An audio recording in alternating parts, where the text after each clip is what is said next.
What up? Alright.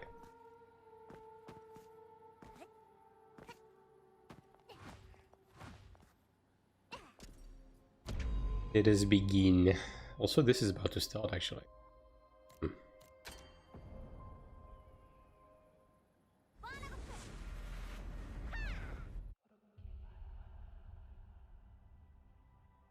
Well, about to start might be a bit generous. I don't know if this is gonna be the best of the time for Taiwan, but you know. Yeah, now. Oh, we have a PvP buff in the Abyss. Well, well. Well, extra tolerance. I mean, it's something.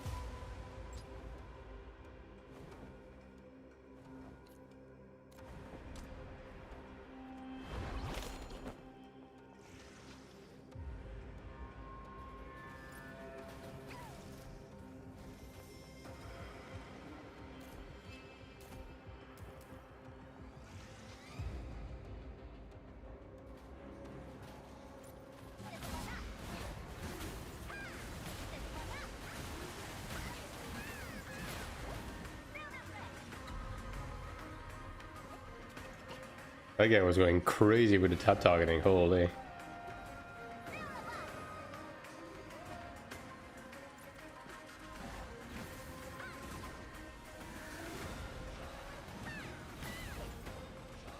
Ninth rank, whatever. I'll take the rest. What are you, 4th class? Okay.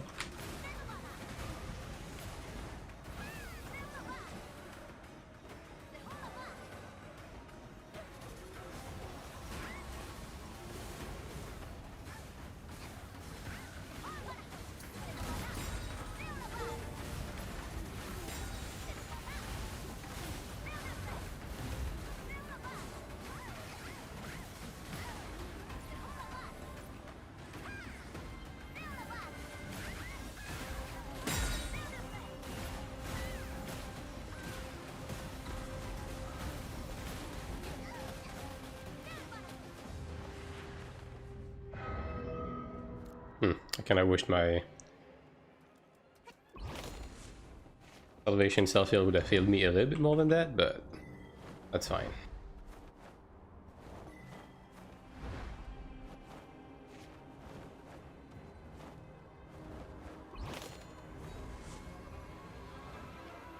Oh, yeah, they do have this artifact, huh? True, I'm not used to that.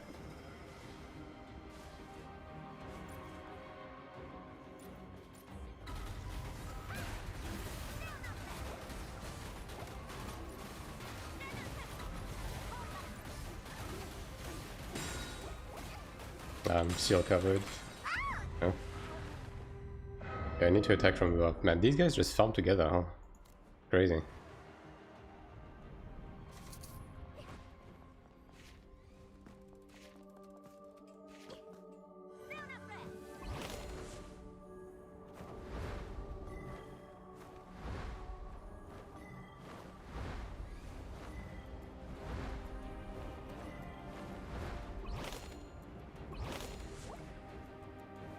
Let's see.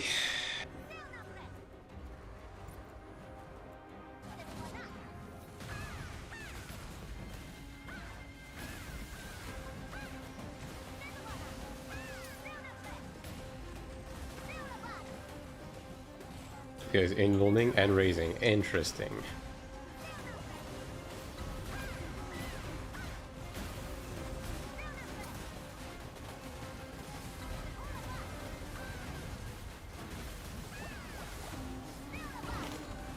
I'm stunned.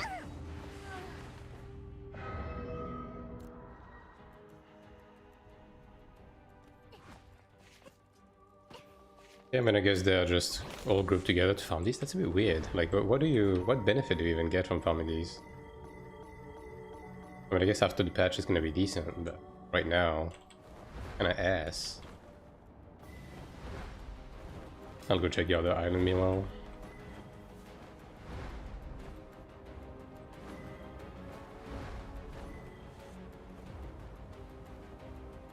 %40 increase on these, and also they're gonna get faster to kill. Like this Central Base is actually gonna be a popular farming hub after the changes. Because like 40% means that some of these mobs are gonna give like 100 AP baseline. Like at this point of the season, it's actually pretty good. Later on, not so much, but you know.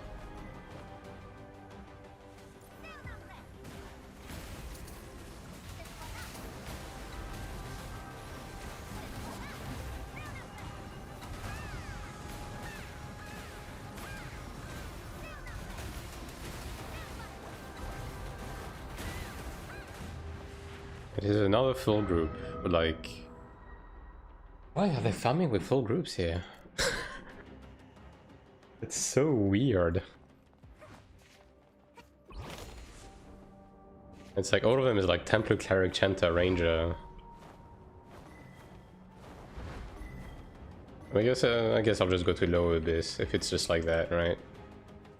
Not much I can do about full group with healer and tank by myself.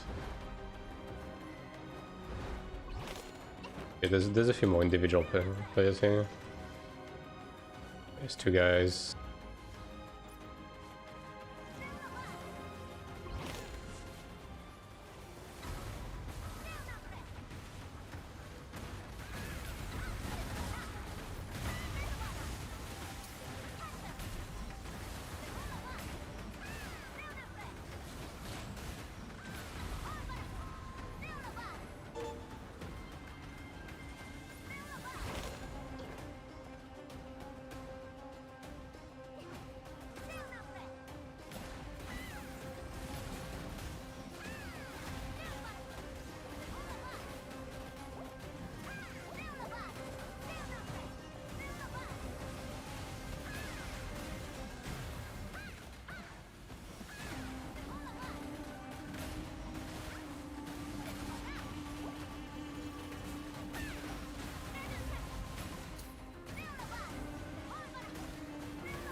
Yeah. Yeah, so this is also a full group, I guess.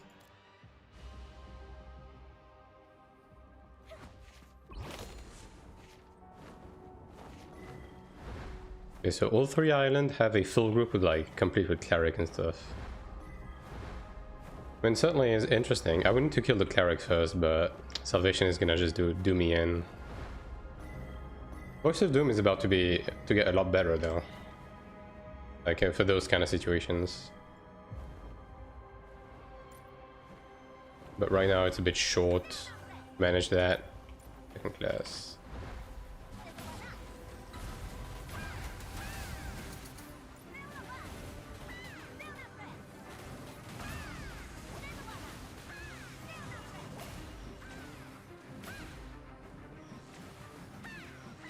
He got fucking level 15 Salvation, XD.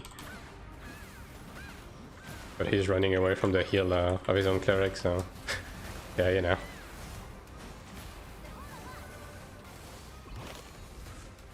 No, probably healed. Also, the game doesn't let me land because I'm constantly getting hit.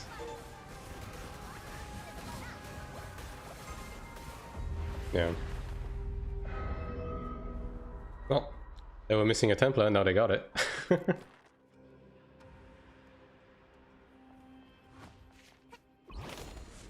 Ooh.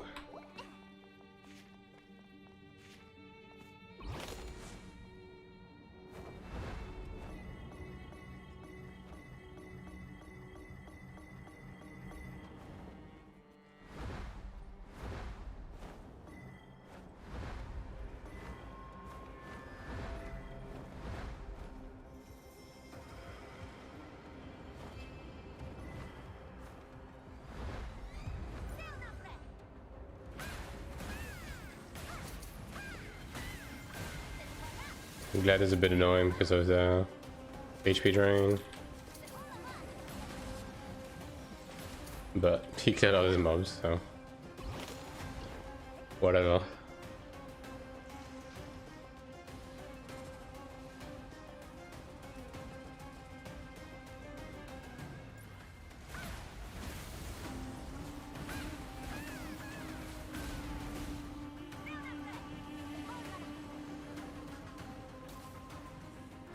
Cleric still almighty of the changes. I mean, it was already... Cleric was already like, you know, falling off a little bit with the Season 2 changes.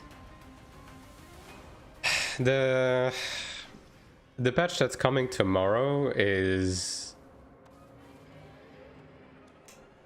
It's good for the reasons that it's good for everyone, in the sense that some of the CCs that had no counterplays will have counterplays now, like Freeze and Fear and so on and so forth for it. But it's also impacting Cleric's only CC, right? Which is Root, right?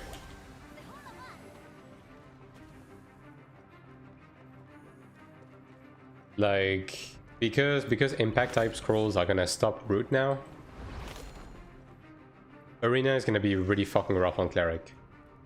Now I'm guessing we're gonna be able to counter that by backing into the slow, right? Like if you spec into the slow on of Chain of Torment, right? Then you can remove the impact type scroll with it before you use the Root, right? So if it works like that, then it's not as bad, but it's still gonna add like an extra step to be able to use your Root, right?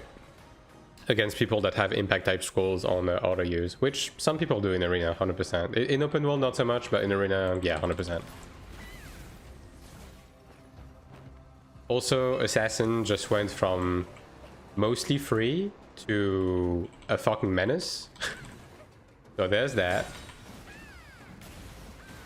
And the change to invulns makes it so we're not gonna be... Now, obviously, that needed to happen, right? So I'm not so much complaining about it, but on the Cleric side, it's gonna mean we're not gonna be able to 1vx as easily, because several classes are gonna get dispels that can remove invuln when you go into packs. So the bigger the pack you go into, the more likely you are to get your invuln dispelled, right? And I'm guessing next week is probably gonna add dispel to more classes. So yeah, it's right now. But then again, there's also the alleged change to TTK. Like they said, they're gonna change the math on PvP damage, right? So the TTK is gonna be longer, which longer TTK benefits classes that can heal themselves, right? So in that sense, that's good for Cleric, but we don't know how it's gonna impact it. Paragon still is still gonna win. We'll have to see if, because they said a bunch of CCs are gonna be defensible, right? So we're gonna have to wait and see if Paralyze is part of them. Because like even Seal is gonna be defensible now, right? Apparently. So it wouldn't really make any sense for them to make that defensible but not Paralyze, you know what I mean? So yeah, but we'll see, we'll see. Like that's why I'm not really putting down the hammer of judgment on this patch until I experience it myself, right? Because it's there's a lot to digest with this patch for sure, and a lot of it hinges on incomplete information, like how the TTK changes are gonna be.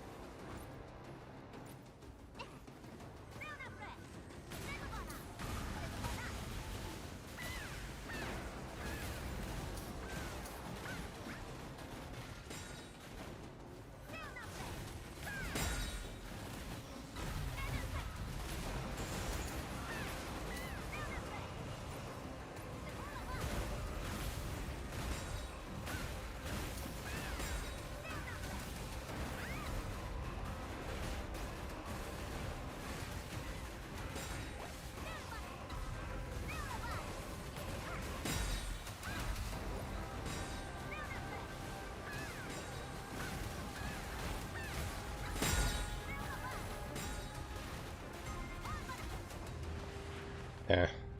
The random knockback dig me in. I mean, the spawn is too close. Like, by the time you kill two, they already come back.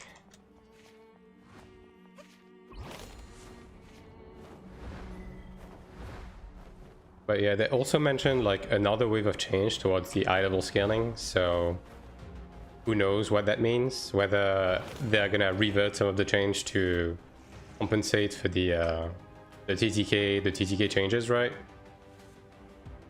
Or if they're gonna reinforce them even more, who knows? Who knows, everything might be nice and balanced for the West. Yeah. I mean, at the end of the day, like a lot of these steps are steps that they need to take, right? But in regards to like how it is right now, I don't know exactly how it's gonna play out. We're gonna have to wait and see. Like invulns needed a counterplay. I think it needs. I think this is good, but I think it needs more. Or rather, it needs different. If this is how they want to tackle it, then how they're gonna tackle it, right?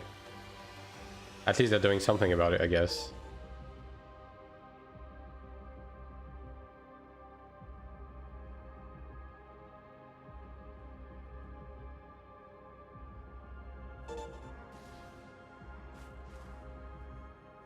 But yeah, the assassin rework is gonna be. I mean, it's quite significant. I'll say that. I do think assassin is gonna feel very different now. But first of all, the Aether Hold is actually gonna be usable, right, in PvP. And then Shadowfall is gonna trigger off of blind. As far I think that's what I saw, right? So assassin is gonna be a lot more of a CC menace for sure. And then they have the dispel. So yeah. Good evening. Good evening. Yeah, it's gonna be a bit of a shorter stream. I started later today because I had stuff to do, but here I am.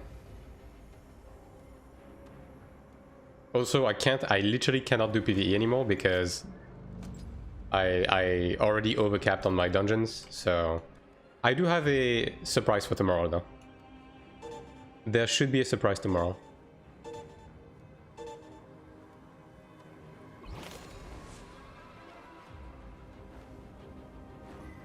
Like tomorrow's gonna be a longer stream, and there's gonna be a fun thing for you. Maybe not so fun for me, but you know, we'll see.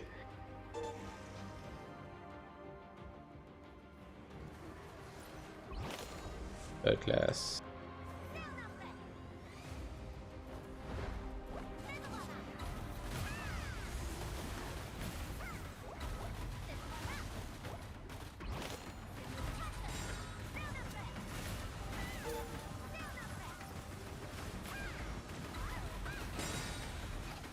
I'm paralyzed. That's unfortunate.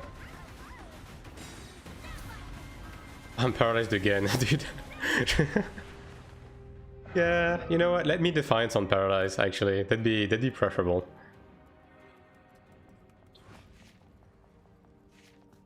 Yeah.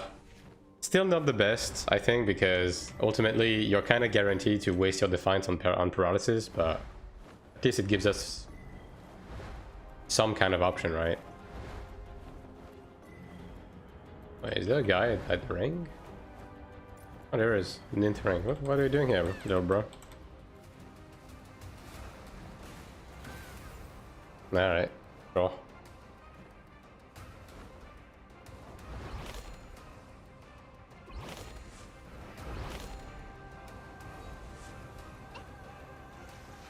I do have to do my middle layer corridor, and I have to keep an eye on this too. It's actually climbing pretty fast, so within like the next 20 minutes, it should be ready to go.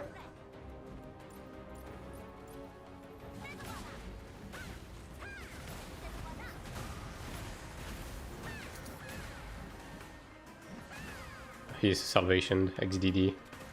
Still running away from his Cleric though, still hasn't learned.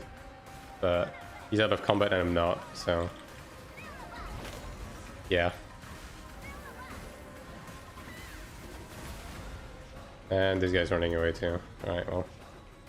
I don't really want to chase people, because fuck using flight potions for this, honestly.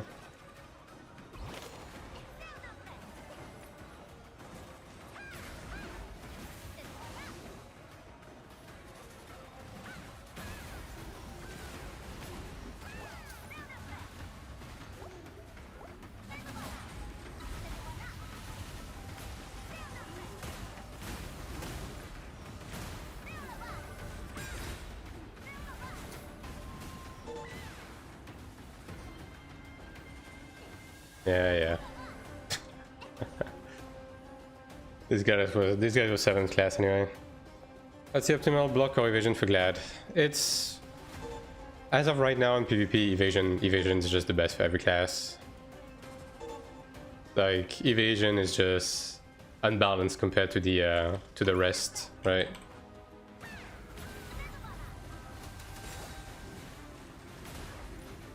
I'm paralyzed. Nice, dude.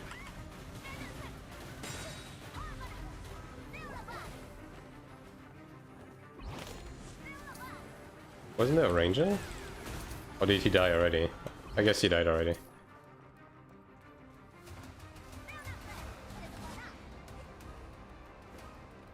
Alright, this guy's just doing his trace. Fine. Okay, I'm gonna go to the lower abyss. I think things should be heating up because of siege. Yeah, like the thing with evasion is it's just like completely black and white. If you evade, you just dodge everything, including CCs, including everything, and it's omnidirectional, so evasion is just the best defensive stat right now, bar none. And it will continue to be until they nerf it. Evasion value should be maybe 1k or higher. Much higher than that. Like with the pets, between pets and like rolls on armor, you can be well above 2k evasion right now. Well above. Like classes like Assassin and Ranger can be like even above 2.5k. And you kind of have to anyways, because accuracy values do get close to the amount of evasion values available in the game, right? But you will start evading a lot of people around like 1k, 1.5 already. Like all of the people that don't have pets and stuff, you will start evading them. But you're not gonna start evading people that actually matters until like above 2k. Also, yeah, I do guess things are heating up. It would appear to be the case.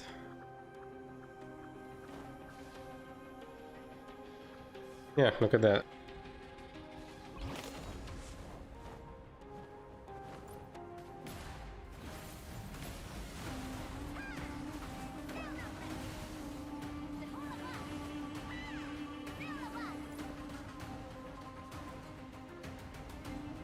Yeah, Asmos are gonna be angry at what happened on the central layer the other day, so they're probably gonna have a much bigger force today. 7th second.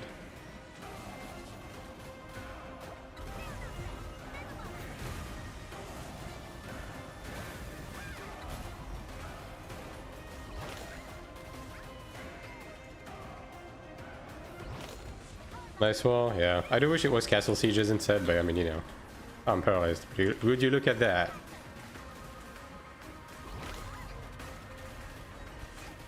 Nice.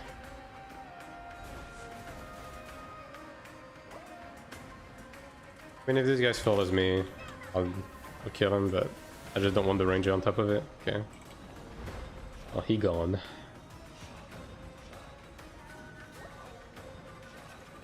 Then 4th. I'll do a 4th.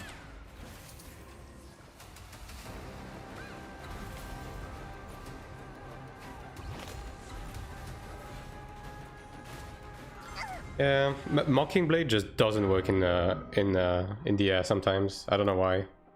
I got Mocking Blade twice, and every time I tried to press Defiance, it made me glide instead of removing the stun. I mean, I guess that's part of the reason why they just need to dissociate the two buttons. It's a bit stupid right now, the way it is. I don't know why they ever thought it would be a good idea to have Defiance on the same button as jumping and gliding. Absolute horrendous lack of foresight.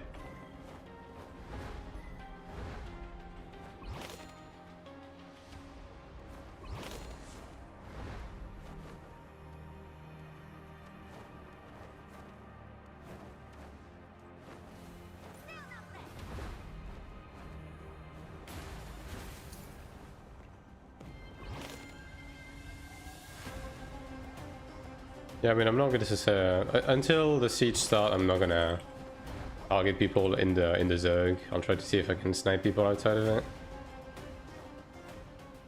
Okay, well, it's a lot of people. There's a 5-star officer here.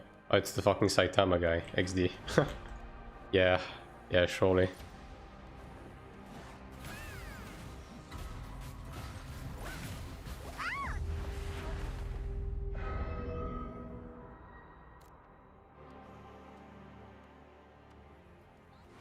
I'm gonna put my scrolls on auto. Not much of a reason for me not to do that right now. Yeah.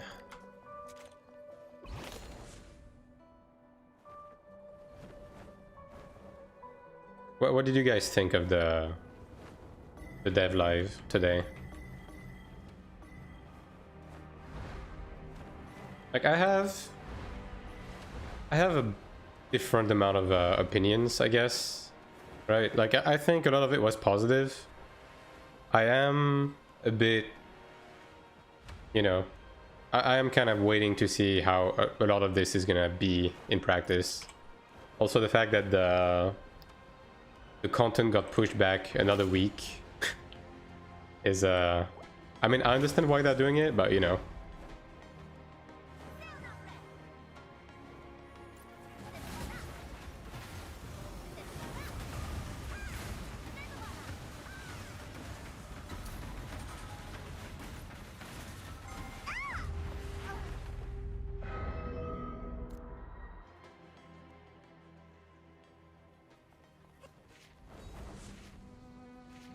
So I also saw some very hot takes in Whelp's stream while I was watching the transition. Let me just say, some people are pretty ill-informed about the actual state of the meta. Let me just put that this way. Very, very hot takes, yeah, for sure.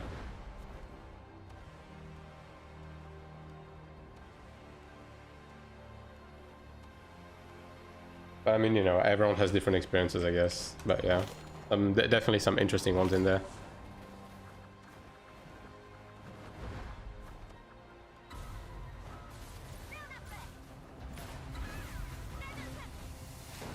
Okay. I didn't close my wings, and it wouldn't let me reopen them, so...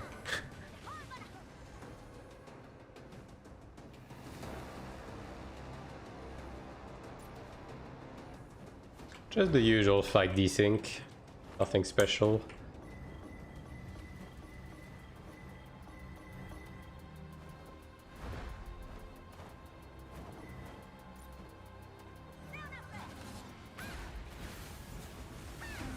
Typical invuln, 2, 1. Yeah, very, very useful invuln as usual.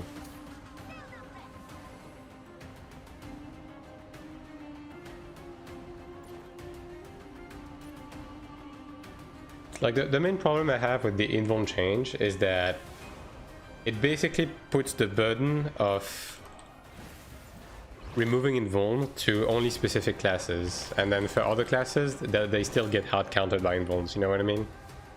Like that's why I maybe wouldn't have changed it in this way.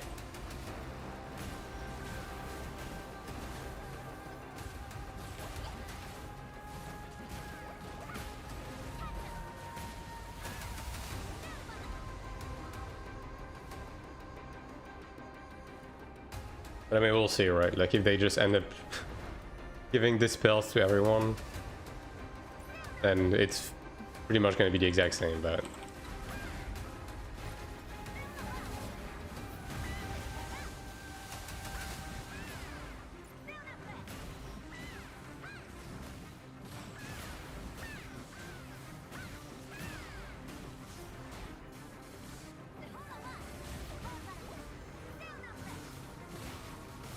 Yeah, of course.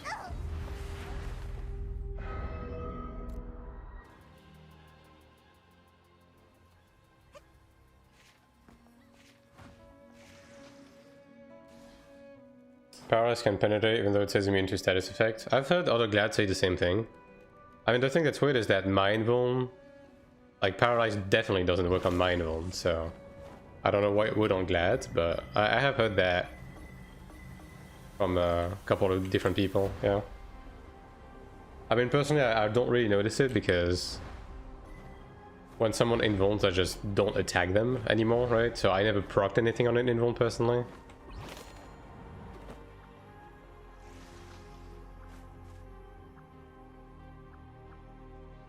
But I mean, in general, paralysis is just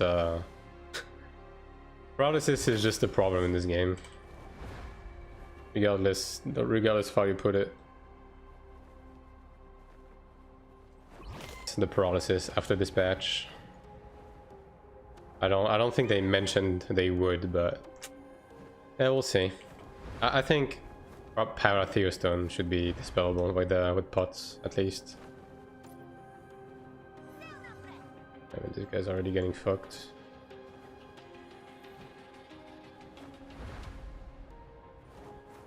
Oh god.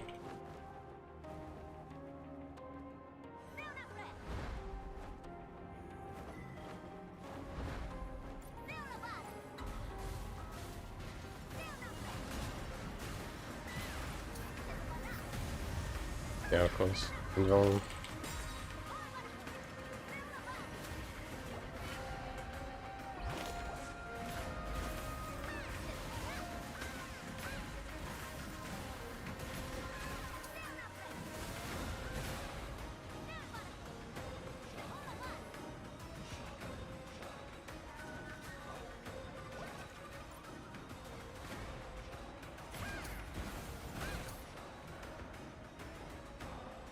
That is a lot of people. Yep, that's a lot. This guy has a pocket cleric as well.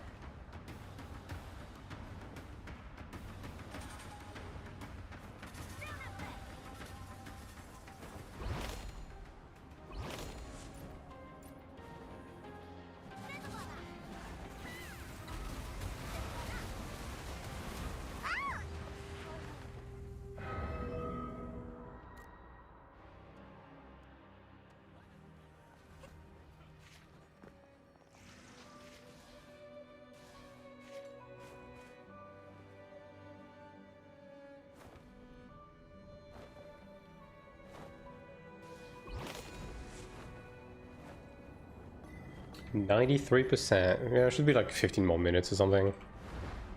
Pretty sure the siege should be done before the rift spawns, regardless.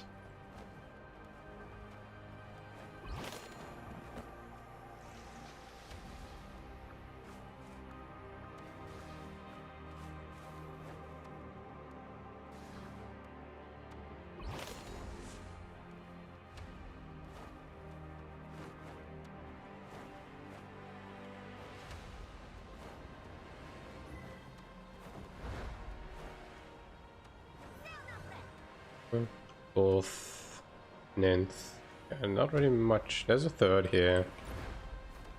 Cleric.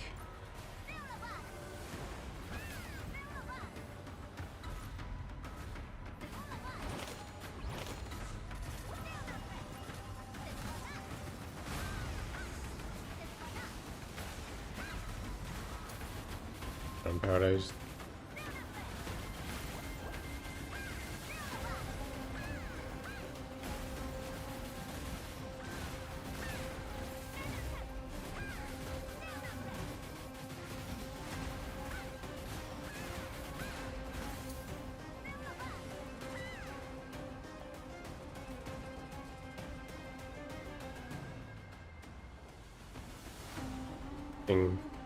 Runes keep you in combat, and even though it's a debuff, that doesn't really do anything.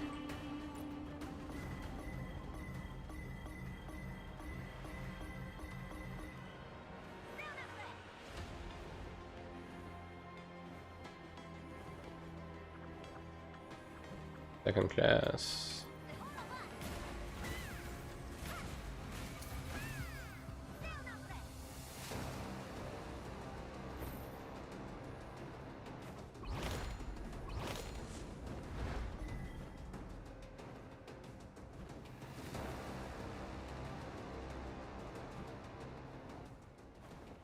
Yeah, definitely some odd changes, I would say. This is not necessarily how I would have reworked Assassin. Yeah. Giving Assassin a dispel, I mean, I guess they don't really have to abide by Iron 1 rules, right? It's just a bit odd. Also, are Assassins even using Spiral Slash right now? I don't think I've ever gotten like Spiral Slash by an Assassin. So I don't know how well they're gonna be able to fit it into their kit, right?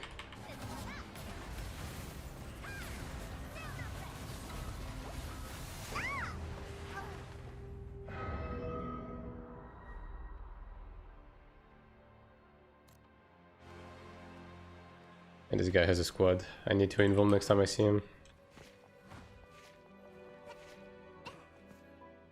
No, I don't know if Assassin is gonna be able to, because I think the Ether Hole, both Ether Hole and Spiral Slash are stigmas, right? I don't know, even though they actually got buffed, I don't know how they're gonna be, if they're actually gonna be able to fit it into their kit, right? Because I think a lot of Assassin are using the Throw Dagger and Evasion Stance and Stealth in PvP. That's already 3. I don't remember which one they use 4th. Oh yeah, fucking Triniel's Duck. Duh. So yeah, I guess they're gonna have to make space for that. Maybe in open world PvP you don't need Evasion Stance as much.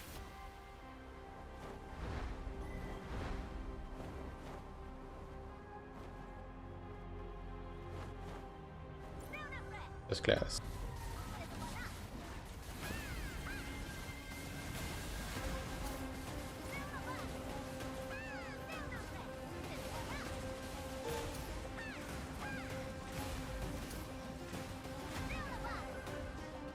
Was there 1-star officer here? XD. Third class, 4th class. This is free ranking point island. Holy. A gift.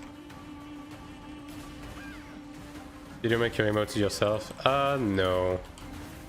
Those were like 6 years ago when I streamed 14. I got someone to make them. Like, well, we'll see how it goes, but I will likely get the entire like the entire channel like changed in terms of the direction down the line. We'll see.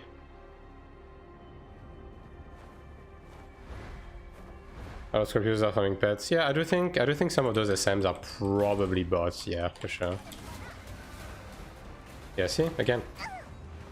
Mockingblade just doesn't work in flight. If a gladiator mockingblades you in flight and you fall out of it or something, you just get bugged, and you can't do anything. I think that's what's happening. Because I'm falling off on the second hit, and my character becomes unresponsive because of that.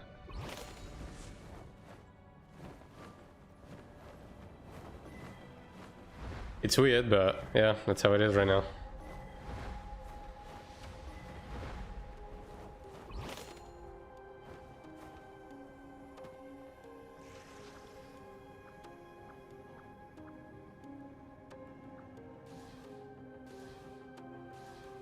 But yeah, some of those like somewhat high rank SMs on that island are just like straight up botting, I'm pretty sure. Yeah.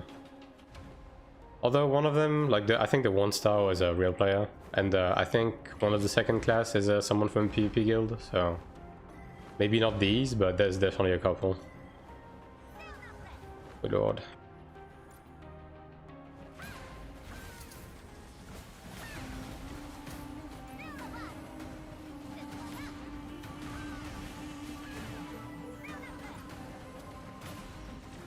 Speaking of the 1-star, this 1-star is fucking paper though, I'll say that.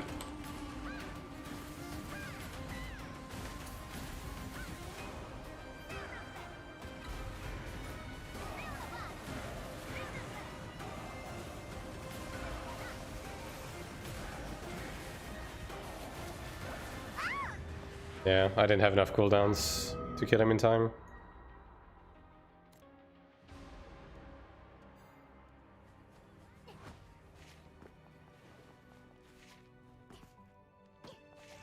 Hey, channeling is complete.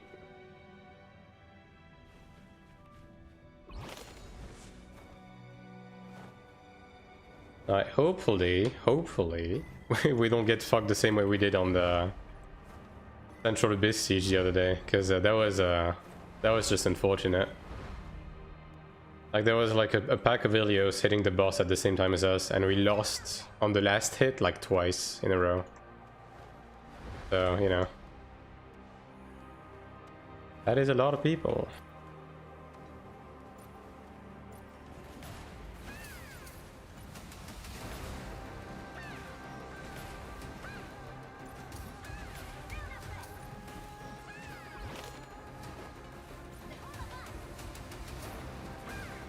Yo, can they afford the budget to like add a shift F12, please? That'd be real nice.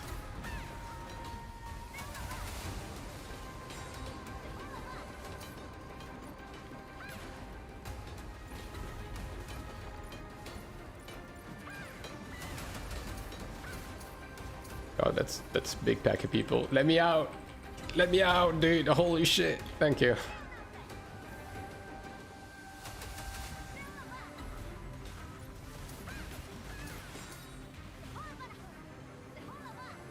Are you guys enjoying that crisp 5 frame a second experience? Let me tell you, it's not the stream, it's my computer. Yep.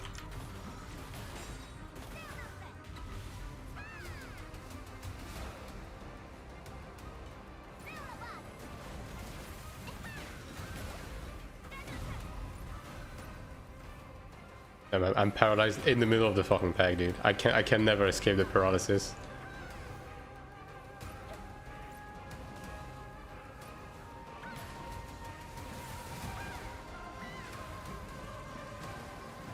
That's the evasion guy, isn't it? Yeah.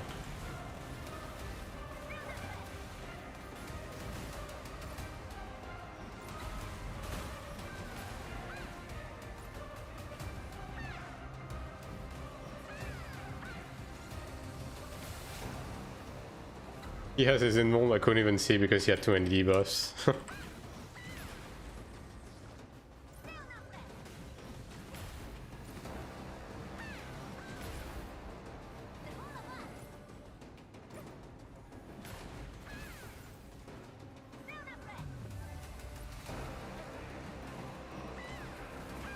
Like, see, those glads are just invuln and rush into the pack. They're not gonna be able to do that anymore after the patch, because with a mass this big, you're gonna have SMs pressing Dispel and stuff like that, right? So, yeah.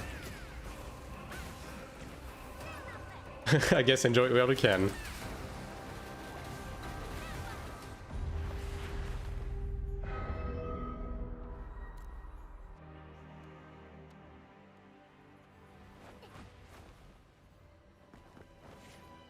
Bruh.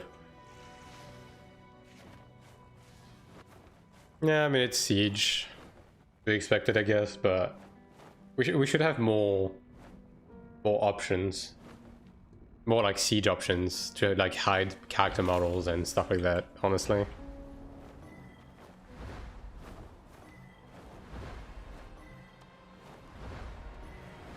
Like, they did it in 2009 because the engine was like pretty high fidelity at the time, right? And now they're going with a high fidelity engine again for Iron 2, right? So they should just like take the same approach.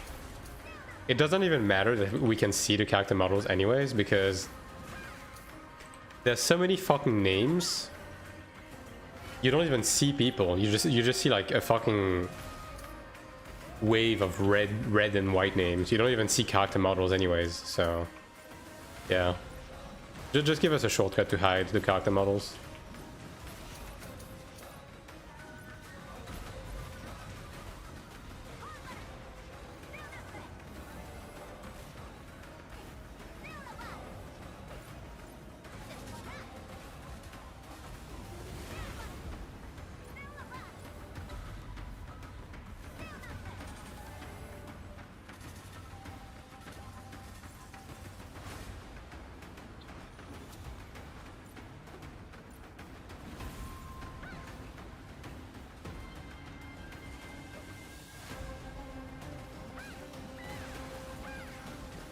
Yeah, this guy's gig evasion. He's living so long with so many people on him.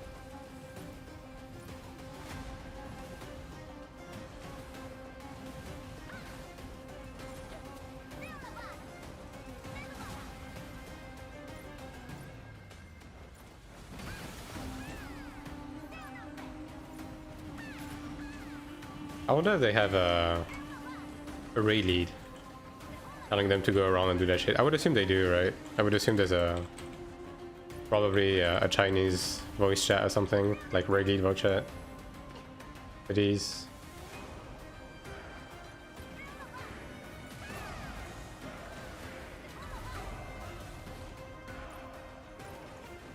Yep, we're going straight for that Kisk.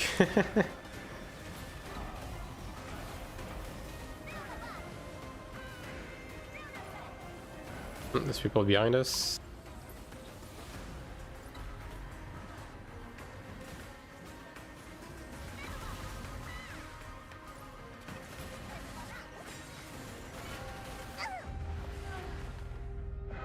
Yeah, I don't even have time to press invuln if you don't really preemptively. But we did break a decent amount of their Kisk. Not that it matters too much. Like the respawns are right there, right? So like that's one of the thing with PvP and Siege in this game. People are able to come back too fast. It's the same problem as Throne, right? You just respawn too fast and too close to everything.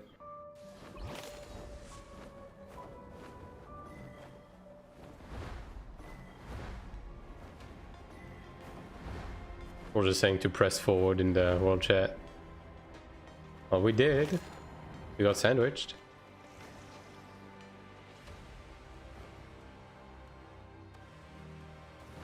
But I actually pushed him back.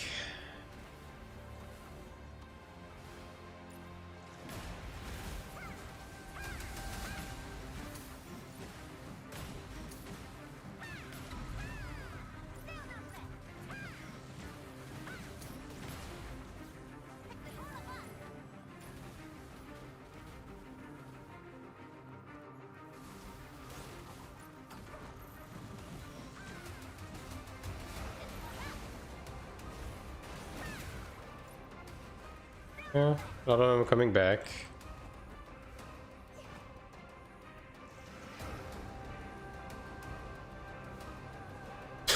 That's so many people, dude. And like, you gotta keep in mind, this game has like a character limit. Like, if I was able to load everything, dude, forget about my PC, my entire fucking house will go up in flames.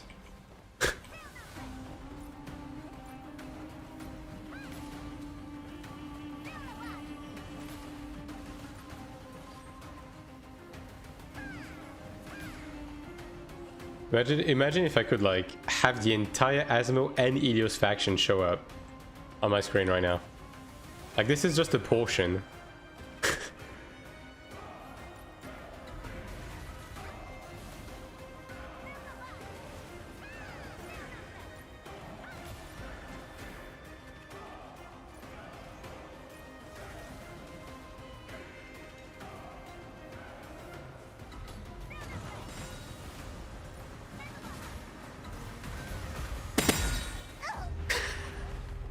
Yo, that was loud.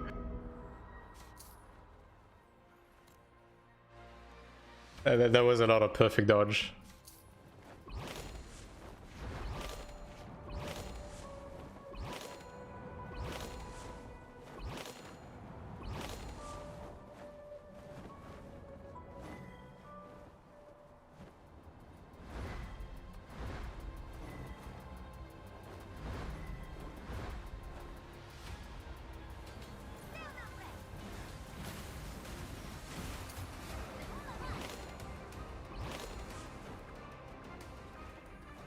I should probably like fly up, but the thing is, like, when you're just above your mass, you just get pulled, man.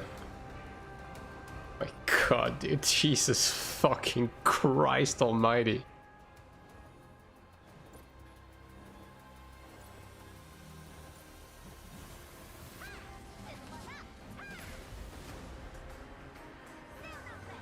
This feels like 2009 Iron Siege again.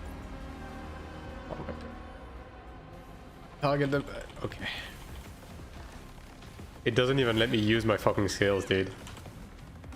Oh, dude.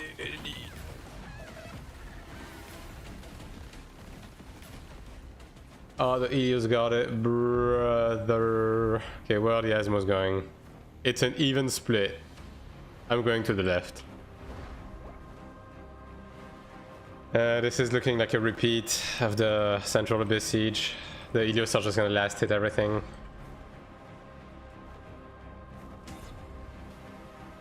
Oh, fuck, it's already over. Well, wrong side, I don't get any medals, GG's.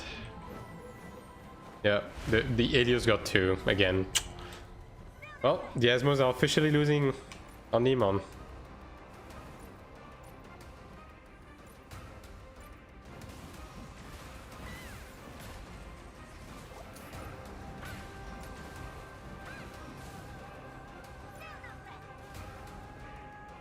Yeah, I mean, we win the PvP, but like the last hit situation, we just keep losing right now. Oh my god.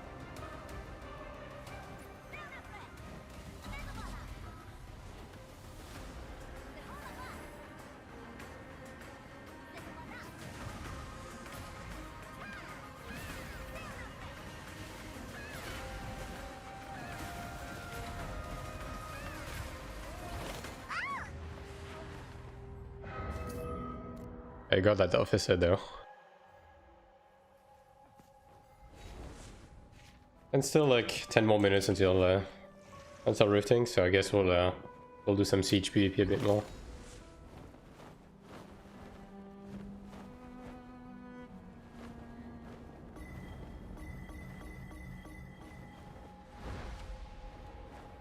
And Visel has a lot of people. Holy, they didn't really show up on the first few sieges, but yeah, that's a lot of people all of a sudden. Jesus Christ. That is no Hitania, I'll tell you that.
Oh, I'm paralyzed. Oh, I almost made an escape. Got the 3-star though.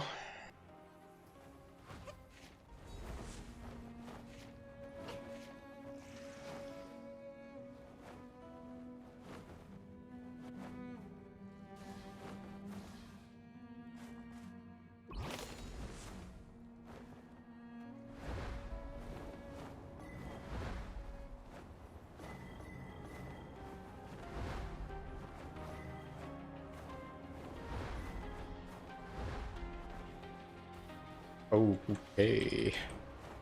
Maybe I was a little bit too gung-ho.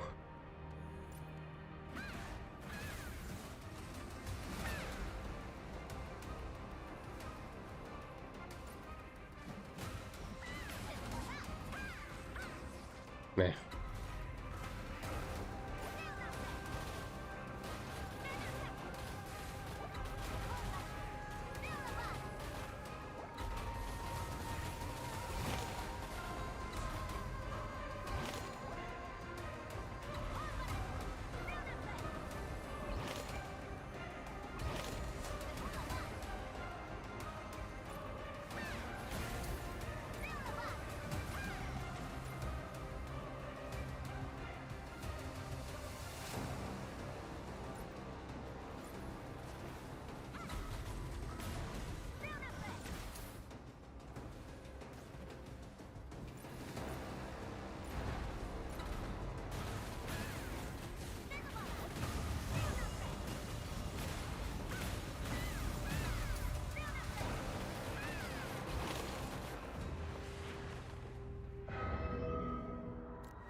Okay, so I only have two corridors to do then. I mean, you know what?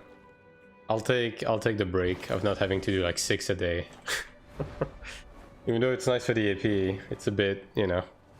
I kind of hoped the central corridor would be more than what it is, more than just like the same as the lower abyss.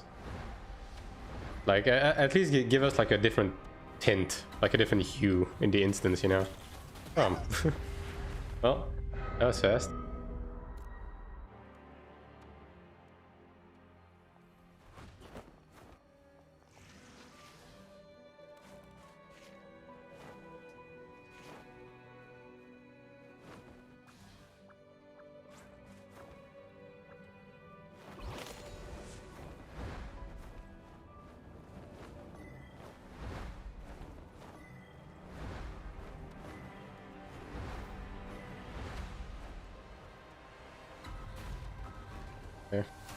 Yeah, they're just camping the edge here. I guess most Asmos just left already.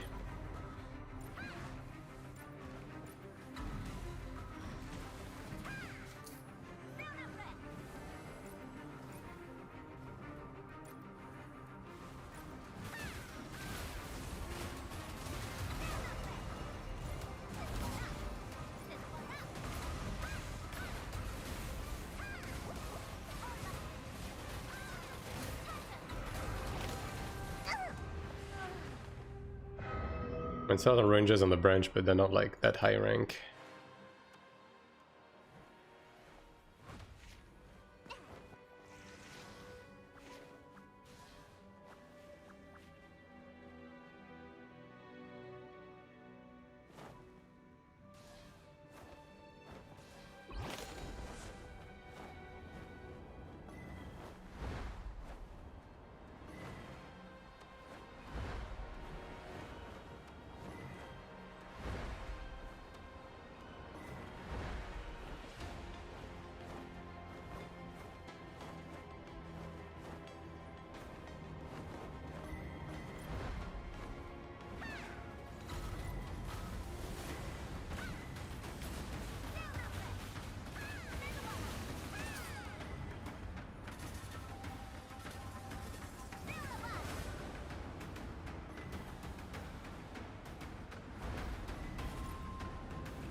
No Defiance is gonna be bad for this.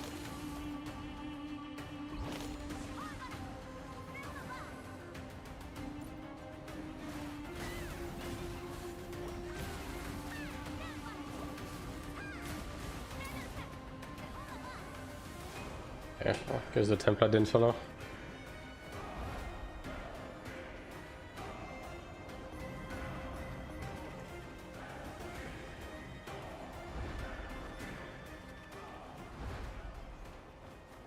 Check the rest of the island. I mean, they own this one, right? They own Sulfur? Yeah, they do. Okay.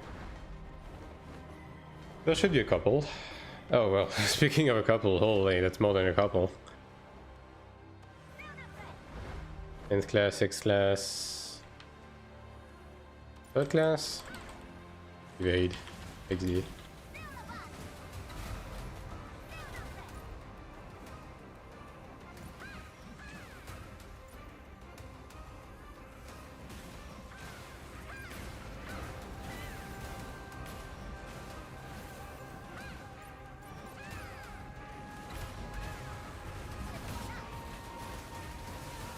I'm paralyzed.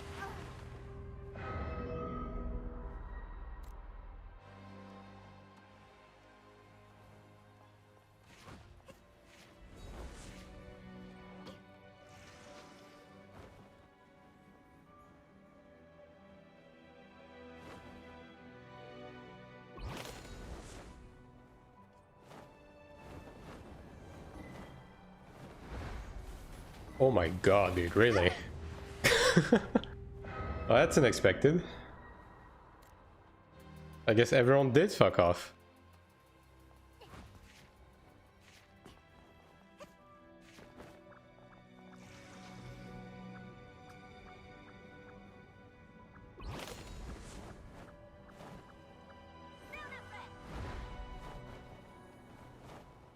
Okay, at least they're here. Yeah, I mean that's not many Asmos compared to the mass we had earlier.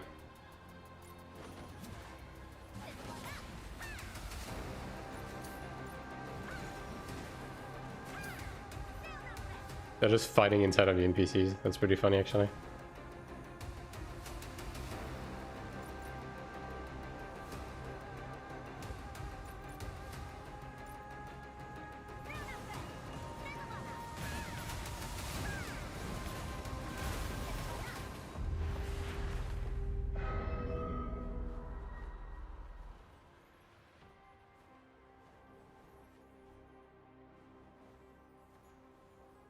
I mean, there's one officer here. Too bad you can't slash target when dead in this game. They're just pushing inside, dude.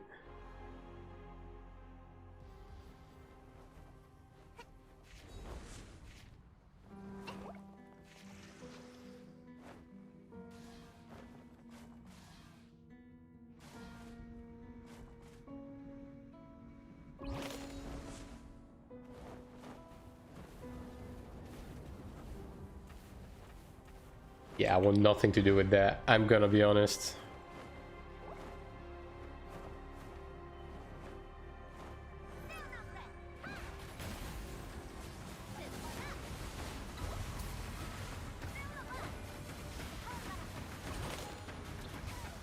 I'm paralyzed.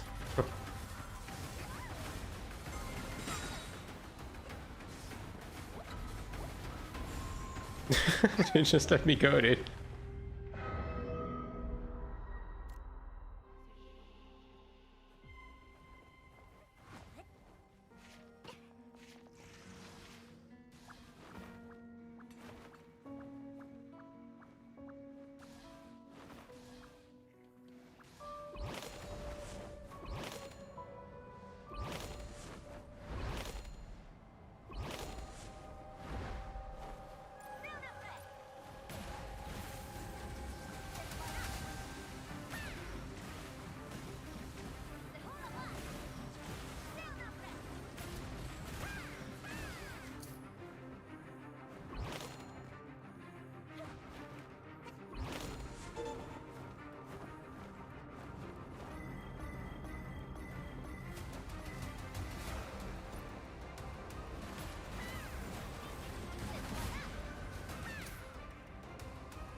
There's a bunch here.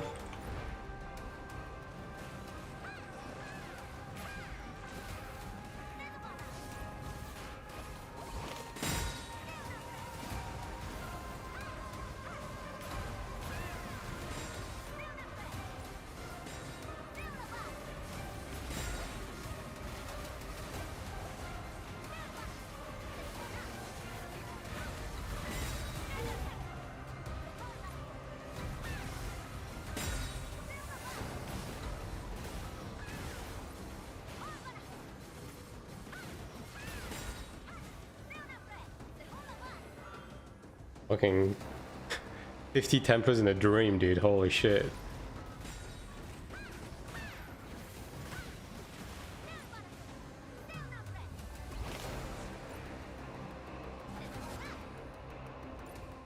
Oh boy.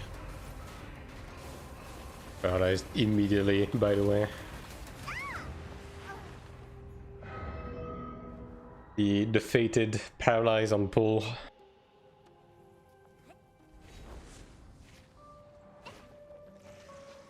Yeah, 55 can do one more push and then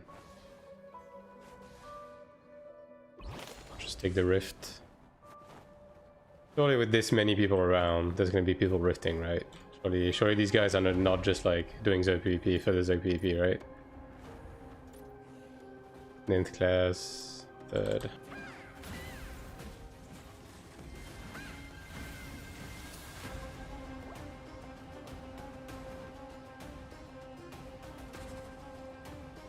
I mean, that's a group of Nint class, dude. That's like worthless.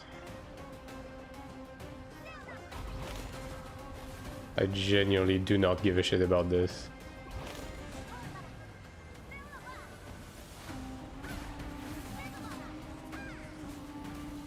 Okay, he's involved. I don't know why. I don't know why he really wants to kill my Divine Aura, but okay.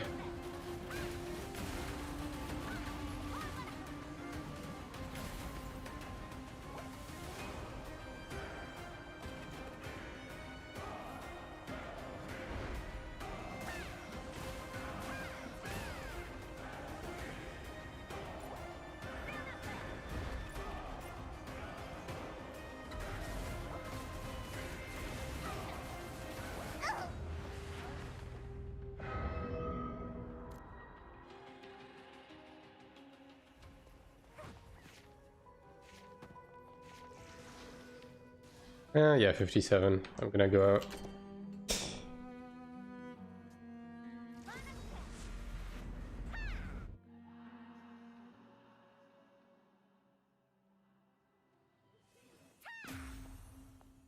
It is time. I mean, this is good Rift Hour, so... I mean, it's not the best, but it's actually decent, so... Hopefully we meet a few more people than yesterday. Well, not yesterday, but the day before.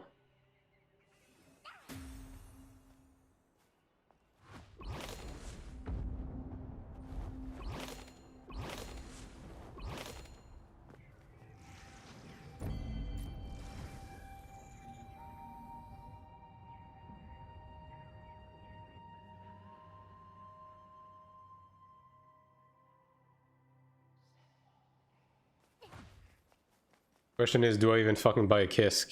I mean, I guess I could buy like a individual Kisk or something. Bare minimum. Yeah, I'll just do that. I am hella broke and I cannot really remedy that right now. Since my dungeon runs are limited until the reset. See, do they have people come here that are like actually PvP flag? Or is it just trainees?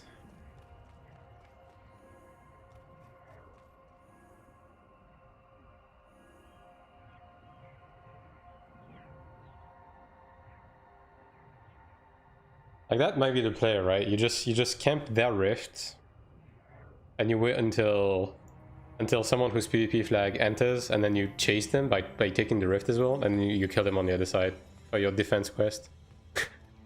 Just the fastest way to find them at this point, really. You know, maybe you follow them from a distance until they kisk.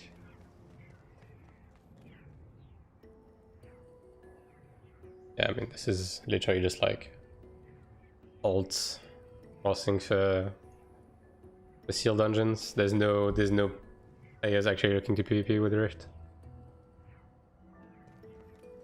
Which, like, someone is gonna have to explain to me why people don't do rifting in this game, but they do Abyss PvP. Like, I legit want someone to tell me what the reason is.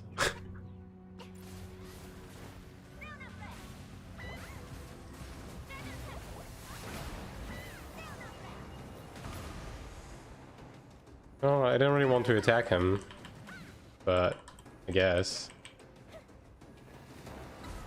Oh my god. I'm paralyzed.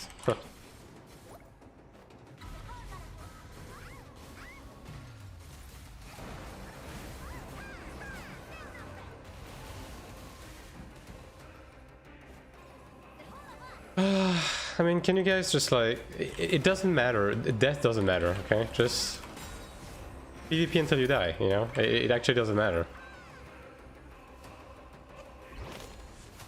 Maybe because in the Abyss you can guide and escape. Yeah, but dying doesn't matter in this game, though. I'm frozen. Ah, yes. I am glad that this is getting patched, by the way. Because that's just fucking stupid. Also, this guy's gonna take the rift, so I'm gonna kill him on the other side first. So where does this rift take them, actually? It's not in the forest, I would assume, right? I mean, I can check real quick. Like, the rift is gonna be open for like 6 more minutes, so...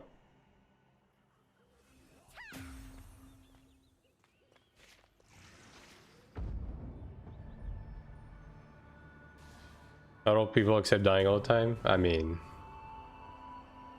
I know because it was the same on Iron 1, right? Just people having an ego and stuff, right? But it's still a bit silly. Like there's actually zero consequences to dying in this game. None. It was I guess it was a little bit worse in season 1 because if you didn't get your weekly cap, you were actually losing out on AP. But with this season working on like the season increase stuff, it actually doesn't matter anymore. And even then I would argue it still didn't matter then.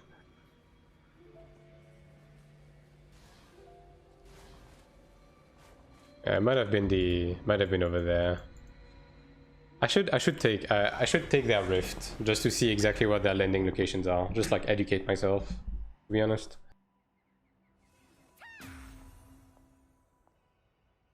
But yeah, I'll just retake this rift for now. Put down my kisk and stuff.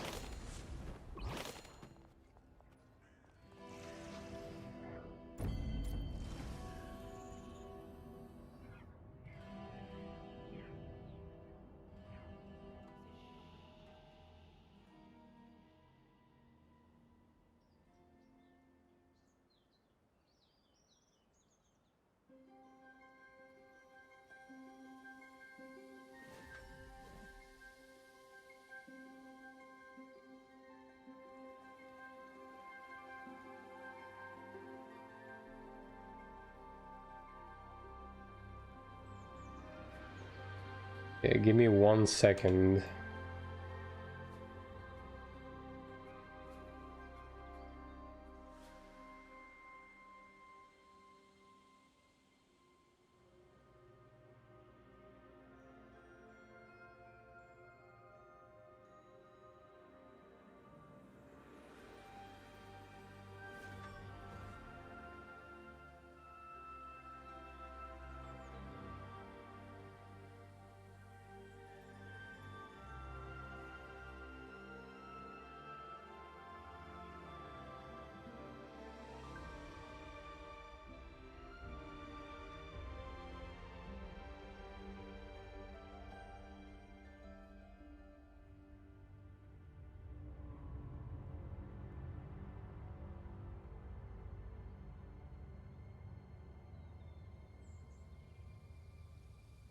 Alright, there we go.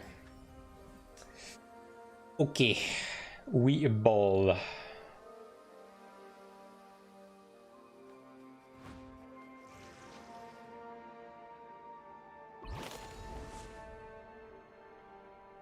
You may not doing Abyss because they got one shot by a whale. I do think a lot of people are getting mistaken between mistaking people who are whaling with just people that have proper PvP setups. There's definitely a lot of that in this game, and also like the entire like wackiness of the PvP balance in general. Because like just because you got one shot doesn't mean it was a whale, right? It's just the balance is just like that with some classes.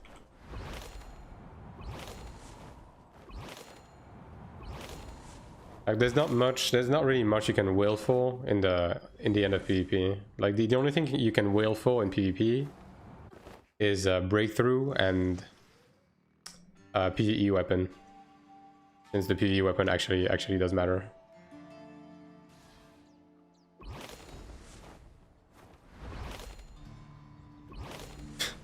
Well, who knows, right?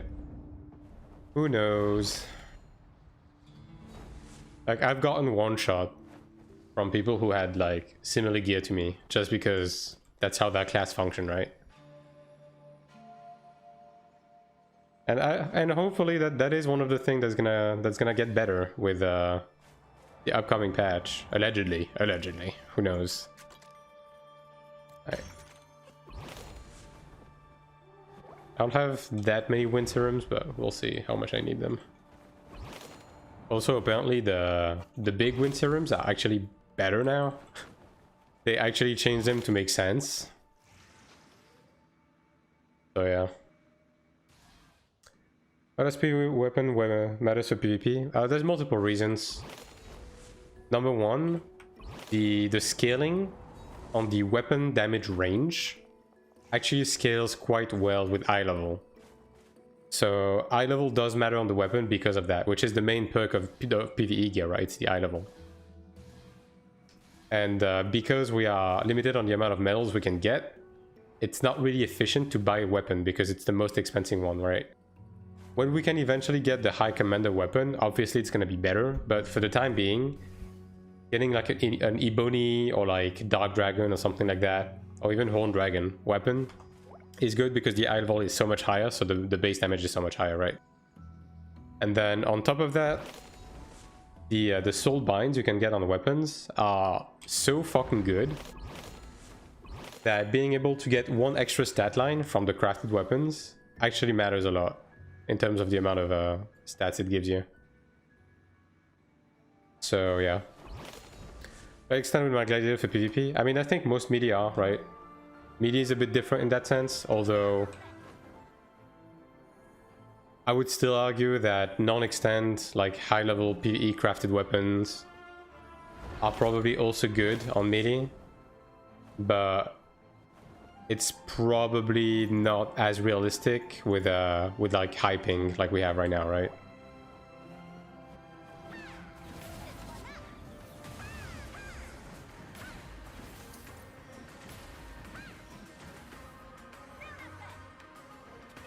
But long term, I do think it's gonna be like Iron 1, where people are gonna run extend and non-extend, right?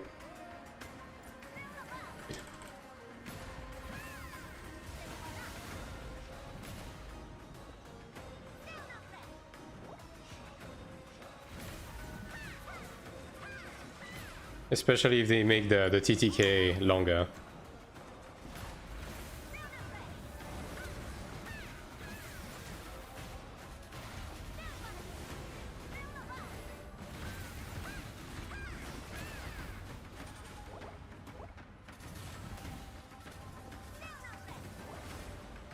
Some Deaconess weapon that I could use. Yeah, but the problem with the Deaconess weapon is that it's just like I was saying. It's the only thing we can really access on the end of PvP because of the medals, right? But because it's eye level 67, the range, the damage range on the weapon is pretty bad.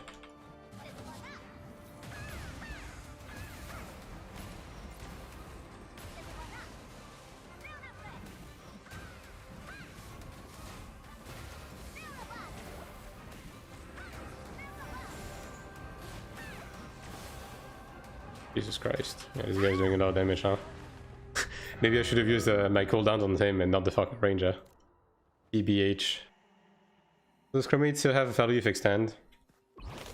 For melees, yeah. For range, the extendable weapons are absolute dog shit. It's actually detrimental to use an extendable weapon as a range player. When you say damage range, you're talking about melee max damage? Yeah. Yeah. The weapon damage range, right?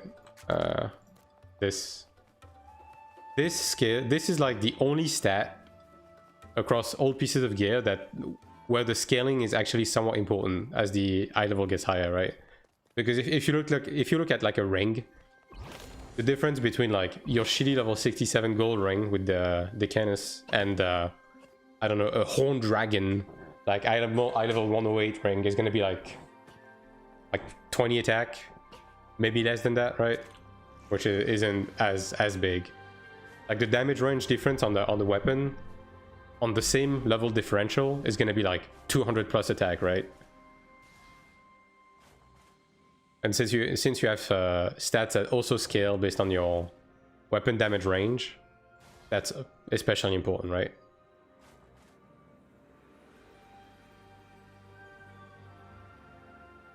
So yeah, that's why it is preferred to have a PvE weapon, both for the damage range and because of the extra soulbind being that important. Whether it's like might, precision, like weapon specific soulbinds, like weapon damage boost, status effect chance, damage boost, combat speed. Like there's so many good things, right? You can roll on a weapon. So having an extra soulbind is pretty important. To an extent, it's the same on the guard, but the guard is more debatable because the attack you get from high eye level on the guard from the base stat isn't that significant. The main difference is the extra soulbind slot, right? So yeah.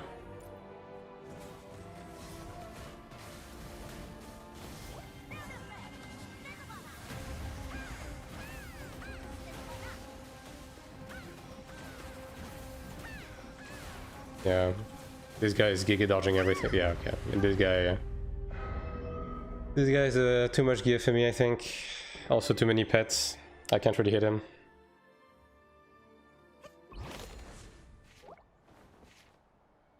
And also Templar is fucking insane, so you know.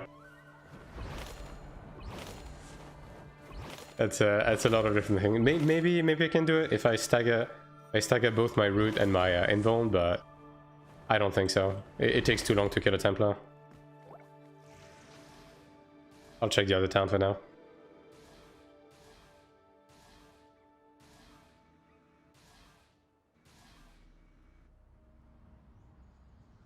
But yeah, like I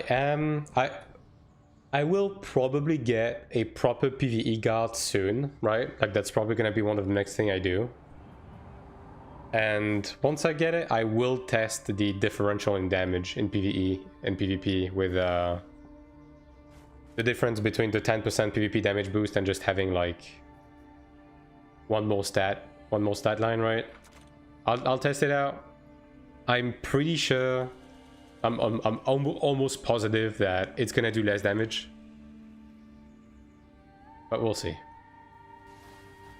I would like to get an extra stat line on my guard just to get precision, right? Because getting precision on my guard would actually go a pretty long way with the amount of accuracy I would get from it. So I will test it out just for that, but yeah. Are you buying your PvE stuff or craft it yourself? I've done a mix of both, right? Like in my PvE gear, I crafted those 3 and I bought those 2, right? Because those 2 rings were really cheap. The guard, and I will tell you right now, tomorrow's stream, I will be attempting to craft a guard. So if you wanna see a man lose everything, then make sure to be here.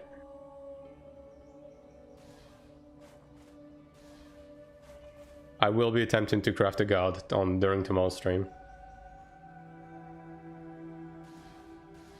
Now, the only reason why I craft at all is because of the season mats, right? Like, because it's pretty easy to actually like buy out most of the Bailic like season mats this season. I'm actually like attempting crafts with them. If I had to buy everything from scratch, I would just buy the guard finished, right?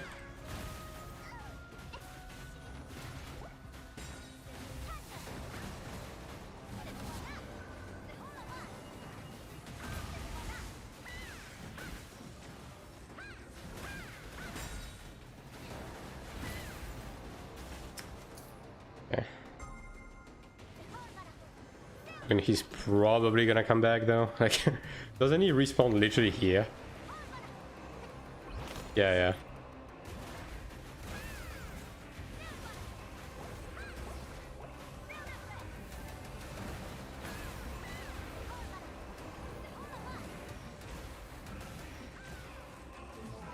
Yeah, I mean, I do have my root back now.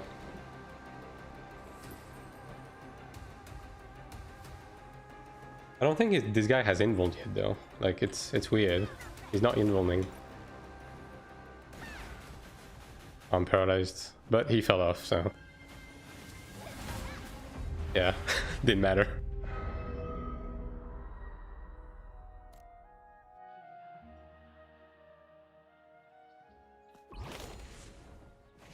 Yeah, Gladiator does deal some spicy damage now. I will say that. Obviously, the paralysis helps, but yeah.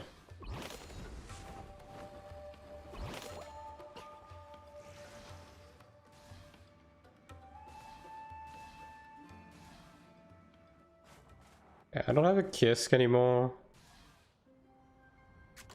I mean, there are people, at least this guy was like, I think this guy was pet farming with his flag on, which is pretty cool. And respect that. I'll go find him again, because I do have cooldowns now, so I can kill him pretty easily, and then I'll probably just play it safe until I can Kisk again. Of course, the one time I decide to like use a personal Kisk, I actually die. I should have known. I should have figured. The game just likes to troll me.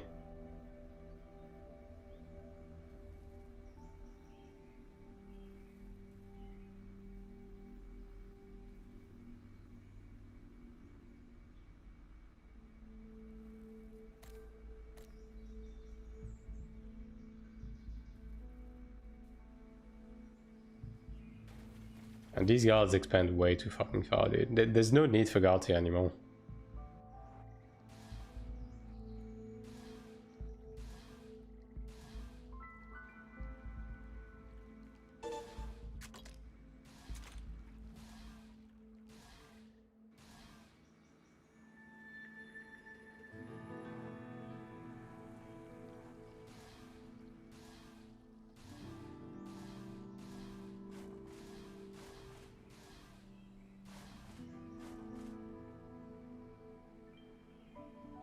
Yeah, very curious to see how the TTK changes are gonna impact the game tomorrow.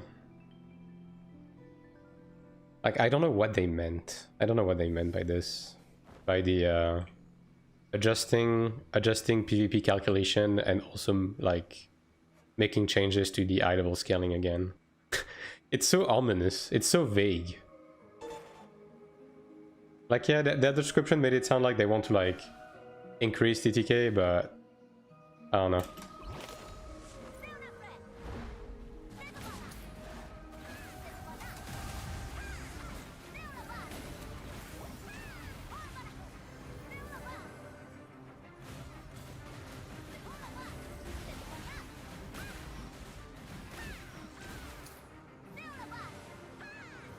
Gladiator pulls. Okay, he actually used his invul this time.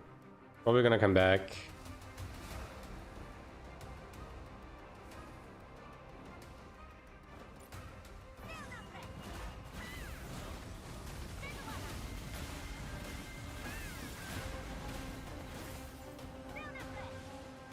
Okay. Yeah, I don't really want to risk dying because I don't have a Kisk anymore, so I'm just gonna... Because if you just like cleave paralyze, I just die, so... I'm actually gonna play it safe and I'll just come back in like 10 minutes when I can put down another Kisk. Surely nothing terrible is gonna happen to me during those 10 minutes, right? Yeah, definitely not. Definitely not.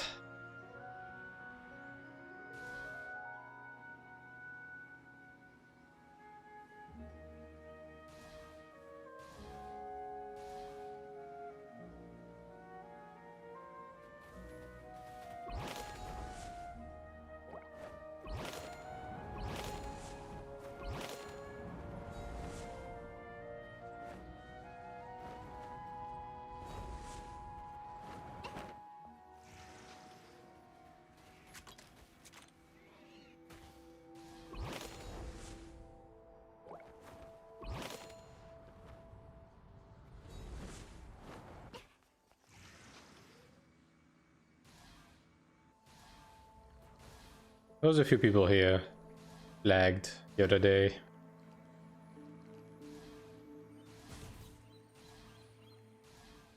They're still not addressing...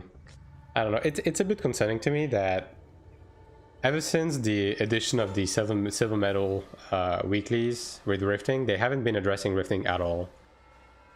Which makes me think they think rifting is like fully fixed right now, which... I hope they're not gonna rest with that sentiment, honestly, because there's so much more they could do. I don't know how rifting is in Korea right now, but yeah. Regardless of how it is, they could do so much more. Like, people are just not inclined to, number one, rift, and number two, do anything other than just camp in towns.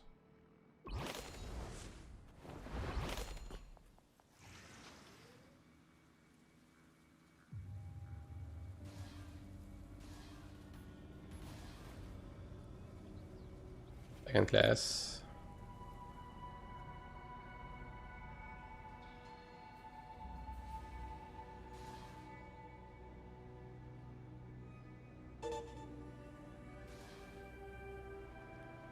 I'm also pretty surprised that they said the upcoming boss would not have extendables. I honestly expected the next boss to give extendables. I mean, it's fucking the karma, right? So, I don't know. I think it would have been fair. Like, level 92 extendable, you know? Just a small upgrade. Not better than Ludra, you know? Although, I guess they're probably doing that because the last weapon wasn't extendable. So for people who don't want an extendable as a PvE weapon and don't want to make crafted, at least they're gonna have an option with full stat lines now. But you know, still.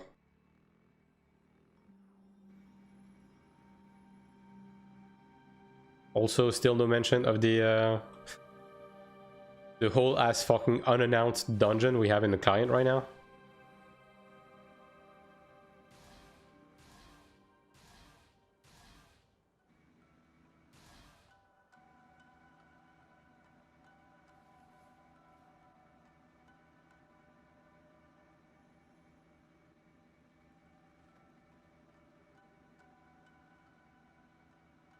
Yeah, I guess if they're pushing back, dude. If they're pushing back Bakama 1 more week.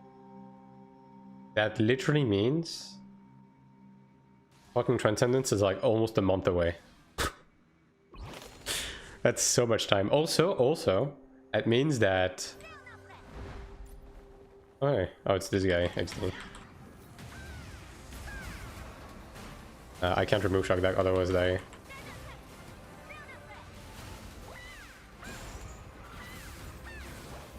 Oh, I'm paralyzed. Oh, fuck. I was gonna invuln. Well, so much for playing safe, right? Yeah,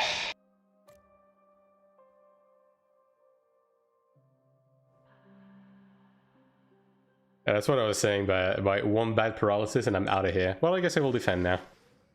I guess the game has decided that we will be defending for the rest of the 40 minutes.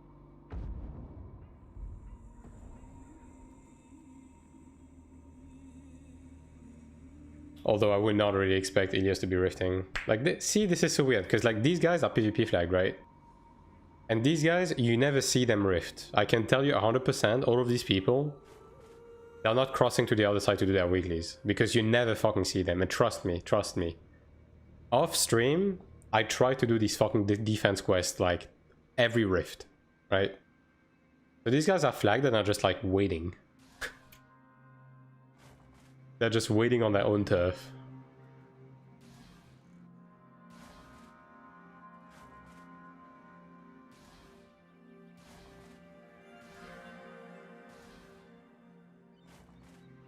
I mean, I think there's a Ilios Rift exit here, right? But I guess even when they come here, they probably just like fly to Nornir. Yeah.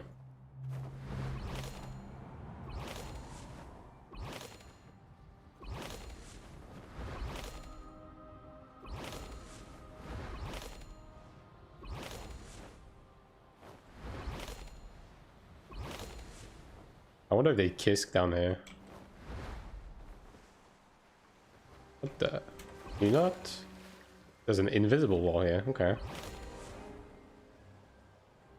I'm guessing you can't. Okay, yeah. These are. This is barred off for some reason. Okay. Well, never mind.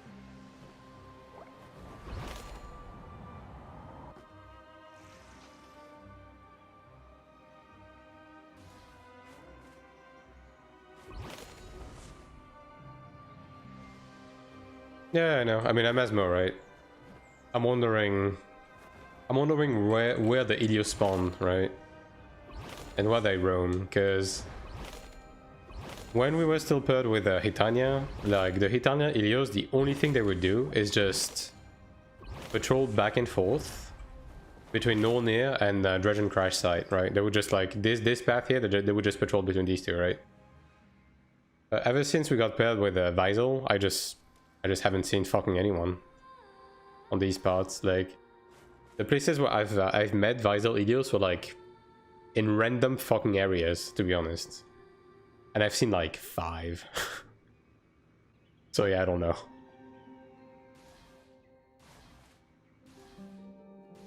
Yeah, that's why at some point I just need to like take a rift to the Ilio side and then like just take their rift to see where their landing locations are.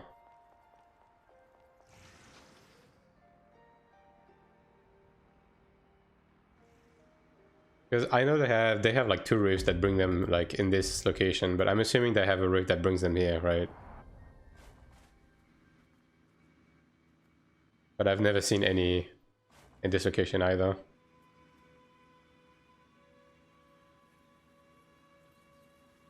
I just don't know why people are so allergic to rifting, man.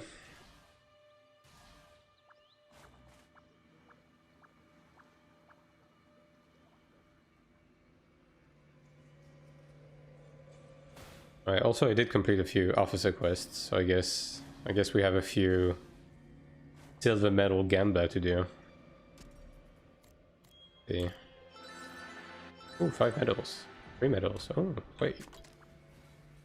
Wait, I can actually already buy my piece. Oh. What the fuck gave me 5 medals? Oh, okay, well.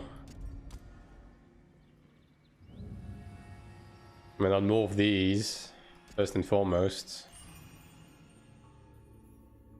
5 tries. Godspeed. Yeah. This week has not been nice to me with the morphing.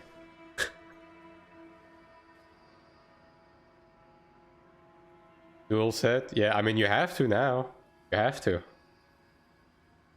That's like my PvP set hasn't changed since season 1. I've just been like hard focused on making a PvE set for season 2. So like I'm investing all of my resources into this. It is a bit rough, but, you know, gotta do it. I'm gonna make a god next.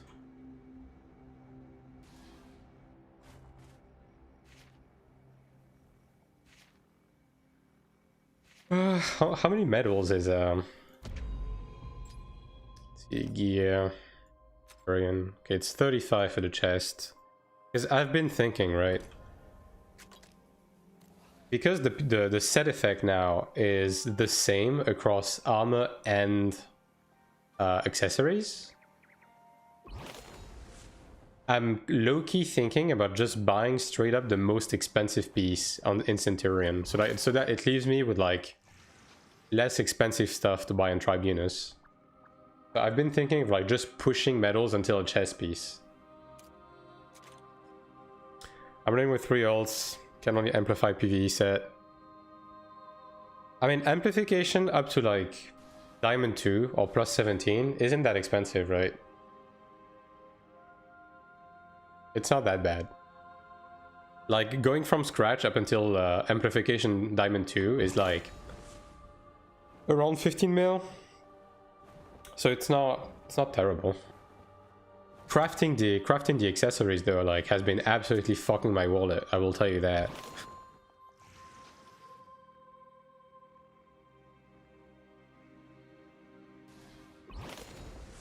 Wouldn't say that. I mean, on average. I mean, I've had pieces that like cost me more, but if I average out all of my pieces, like the most expensive tap is plus 15, right? It's like 1.4 mil per tap. If you did with like within 5 tap, usually amplification, you like the first one usually goes through immediately, and then the second one it takes maybe 2 or 3 taps on average, right? So yeah, it's between 15 to 20 million, yeah, from scratch to 17. I'm failing my ass off in enchanting. It's because you're enchanting scared, you know, like the correct way to enchant is you go into the enchant menu, you put the fucking piece in, you get the enchantment materials. You take your right hand, you cover your eyes, you take your left hand, you put the index finger on F, and you just fucking spam the button. This is how you enchant correctly. If you start hesitating,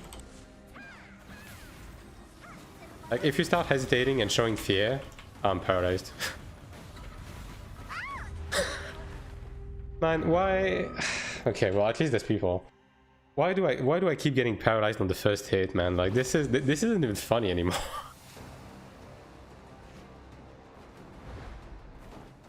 Yeah. 14 and 15 is what is like fucking you up, pretty much.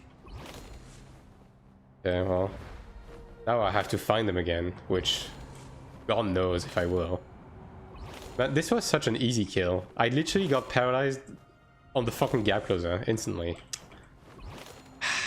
So God, man.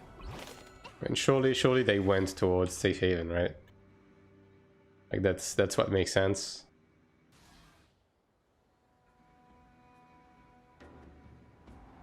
Now, don't get me wrong, breakthrough absolutely fucking gapes your wallet when you start reaching 18, 19, 20. Now this is a fucking sin, let me tell you. But 16, 17, yeah, it's pretty much free.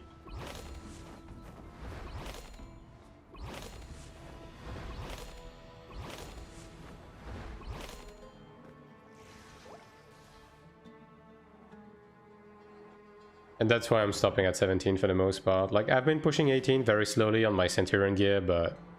And I will do the same on my Balik crafted gear eventually, because I would expect that level 10 Transcendence and Sanctuary 2 are both gonna be like 3.5k combat power requirement, like around that, right?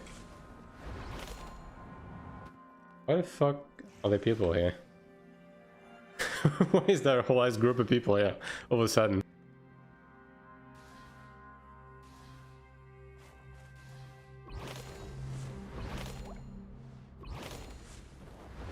You think it's still worth to enchant basic PvE accessories? I wouldn't waste money on anything PvE that isn't crafted. Except for the armor. Like, armor, if you want to ride the dungeon gear. If you want to ride dungeon gear, just to bump your eye level, because like ultimately the extra stat line doesn't really matter on the armor pieces, then that's fine if you want to get like the stuff like movement speed and attack speed, but yeah. PvP, sorry? Yeah, PvP, absolutely. PvP, even on the Canis, you want to like fully push everything because of the inheritance system, right? The PvP transfer, like the gear transfer, right?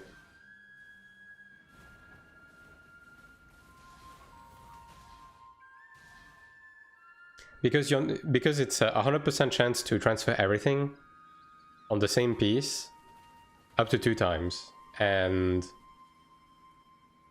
you only have 2 possible upgrades on gold with PvP, because you go from Decanus to Centurion, then Centurion to Tribunus, right? Maximum.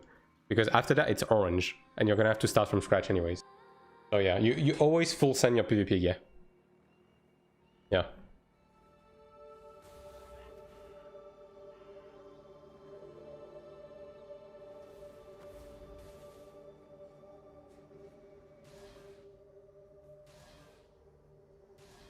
Now, in regards to which stats you want to roll on your PvP gear, now that's a bit of a different question. I will say that.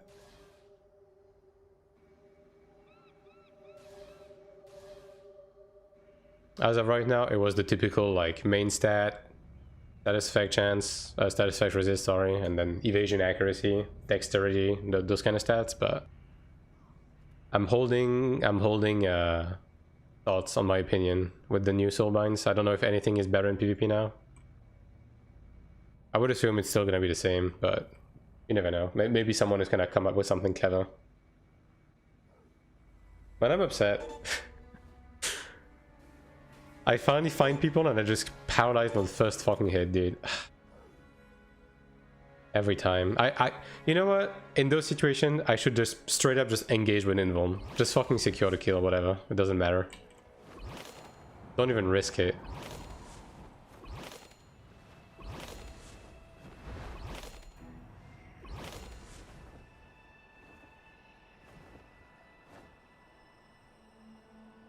How many more people do I even need for my next threshold? Let's see. Challenge weekly. Dude, I only if I manage to kill 5, dude. This is fucking tragic. No one is rifting.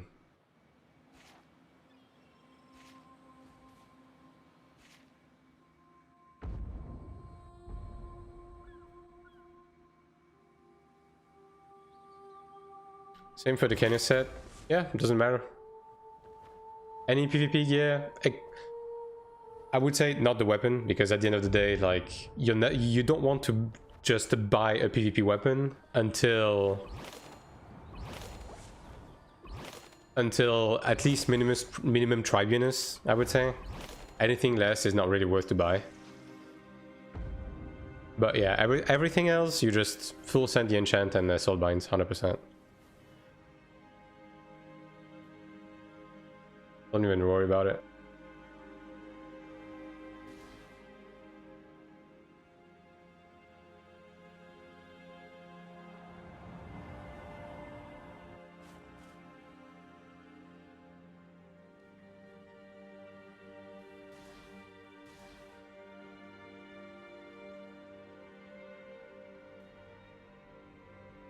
I mean, if these guys were here, surely they kissed, right?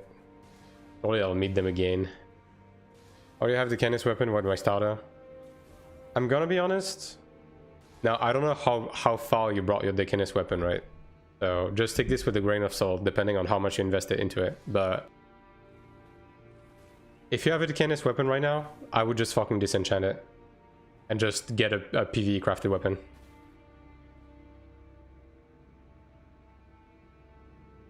It's just a waste of resources because you can't use it in PvE, right? And eye level 67 for a weapon is like, it's rough. It's rough. Breakthrough 17, yeah. I mean, I guess you keep riding it for now. Then yeah.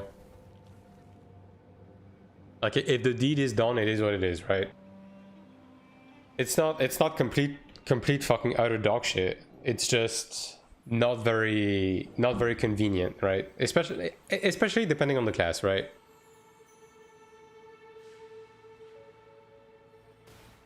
Like on Cleric, for example, I absolutely fucking need the extra stat line, because if I don't have status effect chance on my weapon, I literally cannot fucking PvP.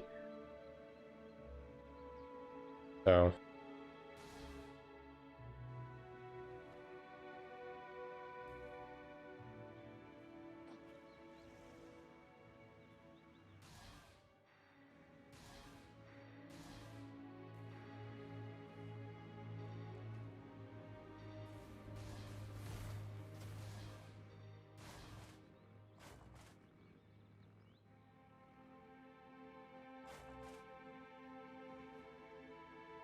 but like, I mean, I guess if you have like a one trick, like one shot build on like maybe SM, you would be able to get away with it. Just like focus on the raw PvP damage. But even then, I don't know. I'm not. I probably wouldn't do that because you still want the status effect chance for your fear, right? So same for Sulk.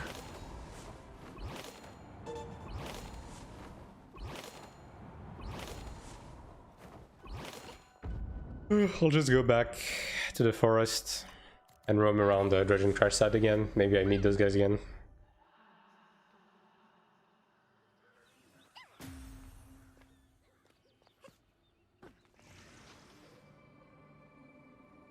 And if I don't see anyone, I'm just gonna go back to the Abyss. I do want to push my rank a bit. Like, I haven't really been able to do that much PvP. And I do want to keep up on rankings. Like, what rank am I right now? Oh. I'm second class. Yeah, it's not.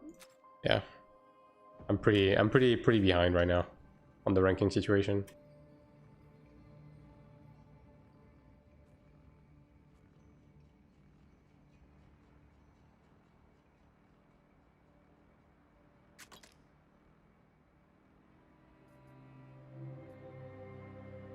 Yeah, this is just attack defense. Yeah, maybe just get the chess piece. Centurion chess piece, yeah. I think that might be the play, and then just inherit. Because that's also gonna give me like higher damage boost percentage on this, on the soulbind, so probably the play. Because I was gonna do the neck piece, but the neck piece is kind of whatever. In terms of the soulbinds, it's mostly passives anyways. So that's 35. I have 22 right now, so 1 or 2 more weeks of medals. If the game isn't like being a bitch to me.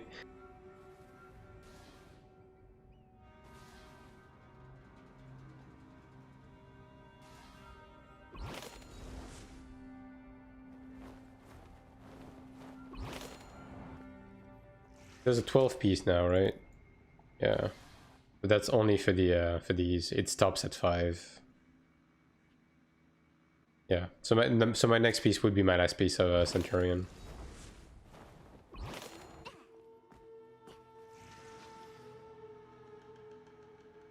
And then I wait for the Metal Gamba.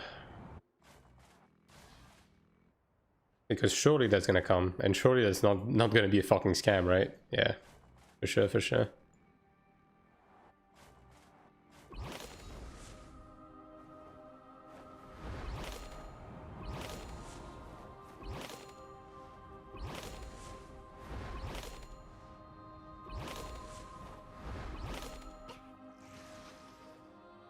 Yeah, nah. I guess it's back to the abyss for me.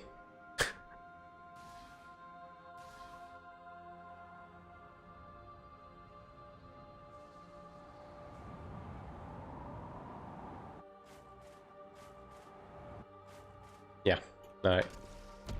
I'll do Central again for a little bit. See if we've got some variety in there. Now, starting tomorrow, there's going to be a lot more people in the Central Abyss, so that's going to be nice. That's going to be a good change of scenery. Right now, it's a bit... eh. I still think they should add more perks for the Central Abyss, like weeklies and maybe those contracts as well, but at least that's a start. There's a guy here. 5th class. Oh, he's dead.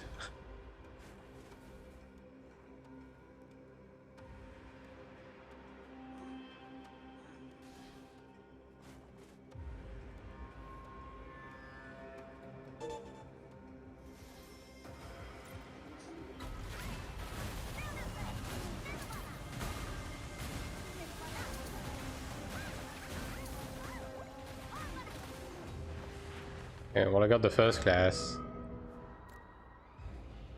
Just a spam of rangers on me. There is a 2nd class ranger though, so I think I'm gonna visit those guys again.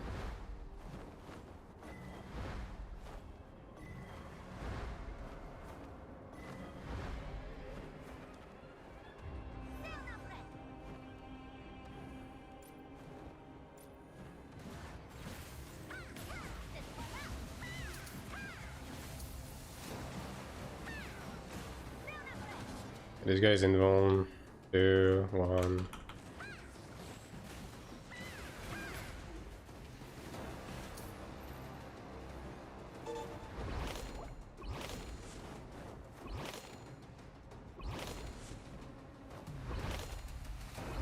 I'll just go to this one.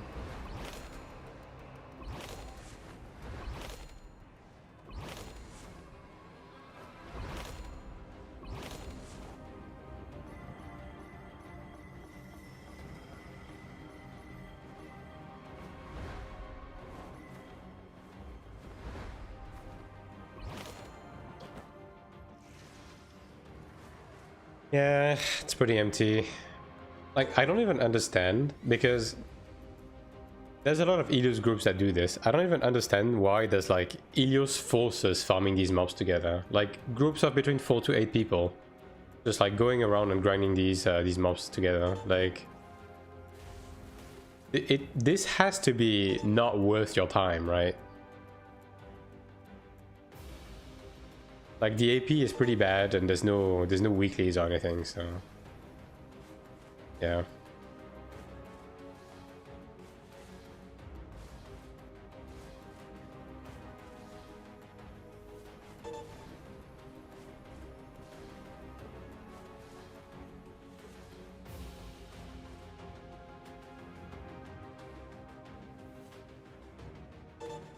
See, there's Eugene in the chat. Okay. I am starting to understand why the entirety of Synapse spawned when I got killed by those two guys. I see how it is. I was used as a security camera. I understand now. Well, fair enough. If you got their ass, then that's fine.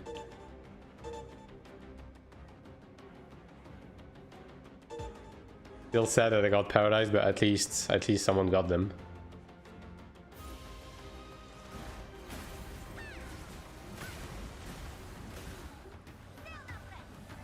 Yeah, that's 519 PvP guild. Has a lot of people in it.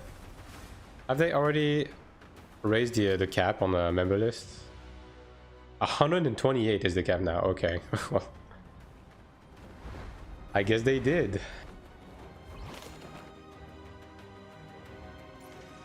Nint class.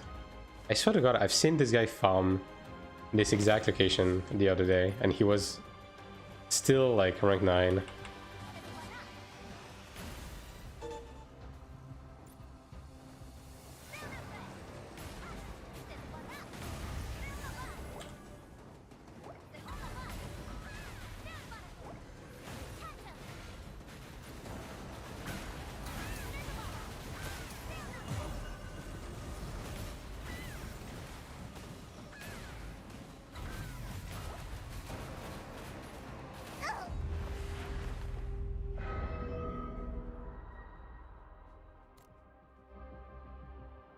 Now that I know there's an officer, I will be focusing that guy. Wasted cooldowns on the running assassin, only just for him to be a little fucking rat. Classic assassin TBH.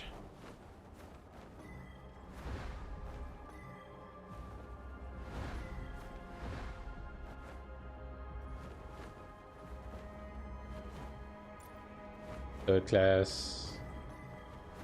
Oh, there's actually a decent amount of like okay ranked people here. Angel. No, I don't want to use anything on this guy. Yeah. 2-star.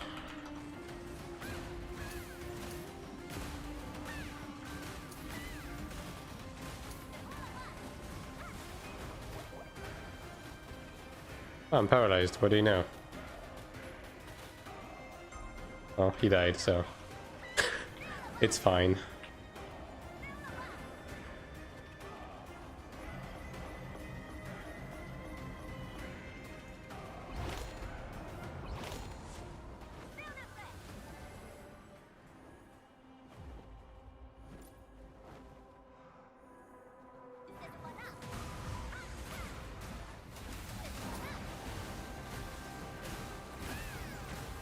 He's involved, but I mean, he's already dead. Although, he is a glad, he could just like regen. But he didn't, so we good. He took the wrong decision, we are fine.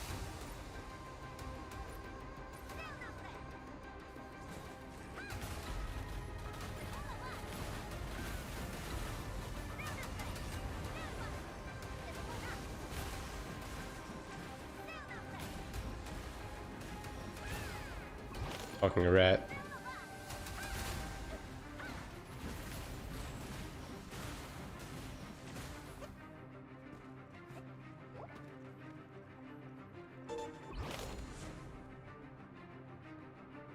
Fifth class.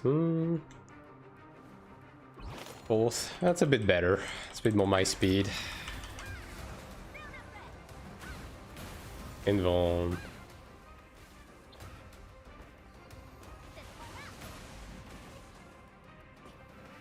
Yo, Lilia. Yesterday you were slacking? What the fuck do you mean I was slacking yesterday? Dude, I literally, okay? I don't want to hear it. I recorded, edited, and posted 5-star officer, brother. Oh yeah, that's an evasion guy, yeah.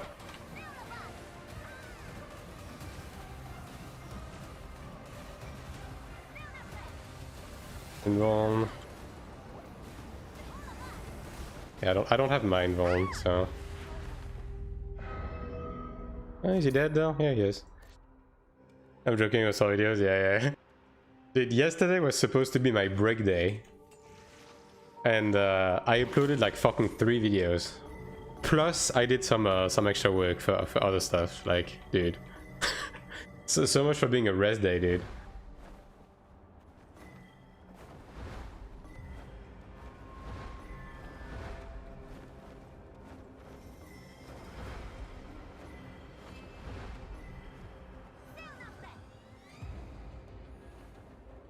Five-star officer is crazy though.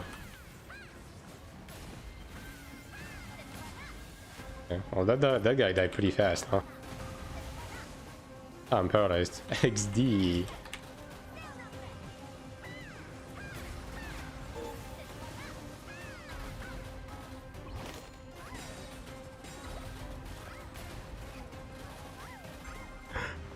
Dude, give me a break with the paralysis, brother.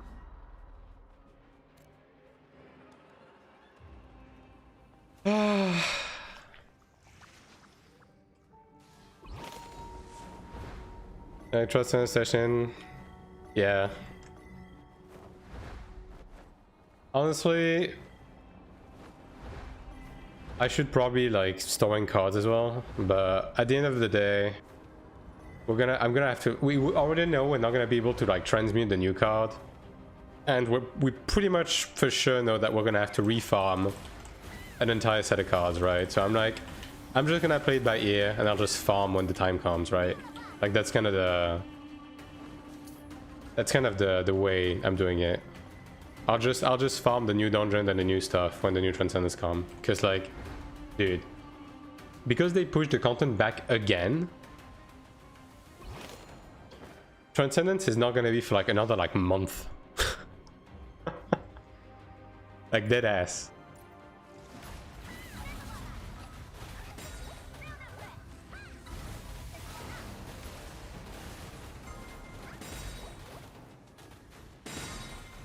Yeah, that second seal did me in. Man, I'm getting fucked by the Theostones right now.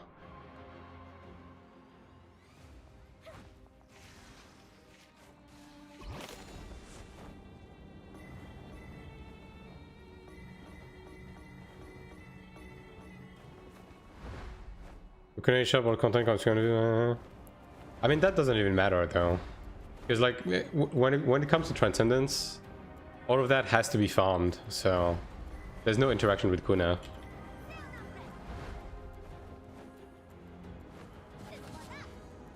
Brother.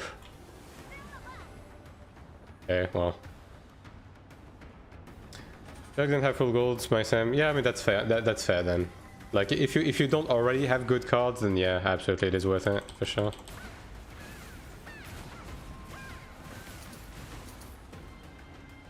%100%. Focusing wrong skill. Yeah. Like my cards, they're not the best, right? They're pretty good, but especially as the meta for Cleric has changed, they're not like what I would necessarily run today anymore. But I don't really want to chase a new set of cards right before I have to do it again, you know what I mean? At the end of the day, as long as it's good enough, like I'm fine. I'm good. I'm not really trying to min-max right now. Okay. Let's farm entire new set of cards. Yep. Whenever we get the new transcendence, we're gonna have to farm a whole ass new set of cards.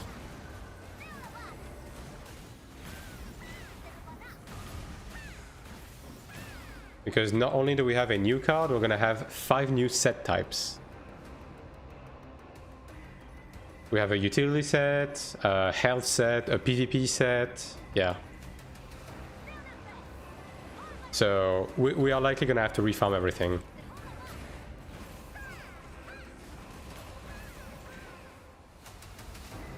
The news, the Lego Fest DPS meter doesn't count fucking damage over time. Oh, doesn't it? Honestly, I don't use it, so I haven't really been paying too much attention to it. Like, I used it once because someone on stream was asking me. But I don't really use it otherwise. Because, like, it's... The problem with the DPS meter right now is that it's mostly meaningless for Cleric. Because, like, the majority of your damage in a group comes from the buffs you give and the debuffs you put on the mob anyways. So... The only use I would have out of a DPS meter would be to, like, be sad because my group member have no DPS. And I think I don't want to live in that timeline right now. Samurai skill does damage, I played out, and the dot didn't count at all. I mean, then again, I do know for a fact that this DPS meter has like a few bugs. Namely... And in class, don't really care about that, yeah. Namely, like... If you don't start a DPS meter, like I don't remember if it's before launching the game or before entering the dungeon, but if you don't do it, then it doesn't work properly. Or maybe it could be tied to that, but yeah, I don't know. I don't really use it, so yeah.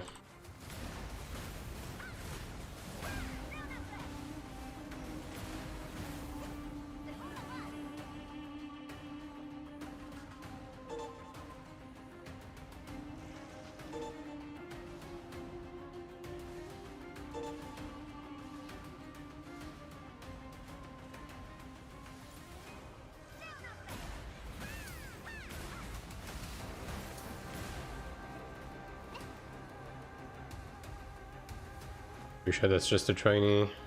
Mail check. I didn't see, so... Oh, second class, never mind.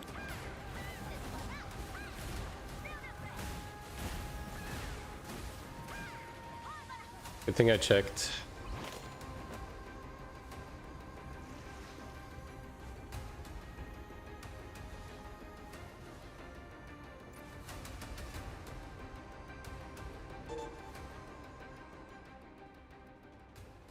But yeah, like either way, just because of the reason I gave, like you shouldn't pay too much attention to the DPS meter. Like there are some uses to it, right? But for the most part, it's just a for fun thing. You can't really like base any data on that. And it's the same thing with you know, the tier lists and stuff that people have been looking at on like sugar.gg and that stuff, right? Dude, does Template also have a fucking HP drain they can spam? Dude, you have to be fucking kidding me, dude. Just fucking die. Man, we can't have maps with that kind of monster density with like so many classes that can fucking use mobs as health batteries, dude. That's fucked.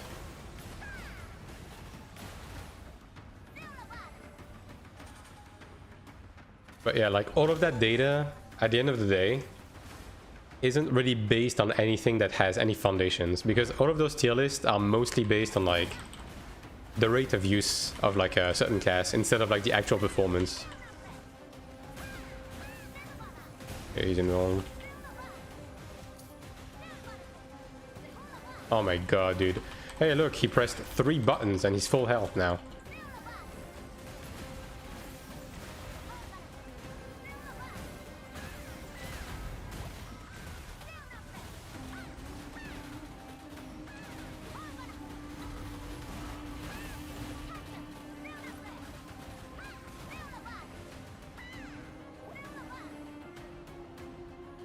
Sure, skill-wise to some extent. I mean, yeah, like if you want to like gauge your group member in a pub or something, then I guess it gives you like a general idea of how well people are performing. But I mean more so in the sense of like looking at it from a critical data standpoint to like judge how a class perform and stuff like that.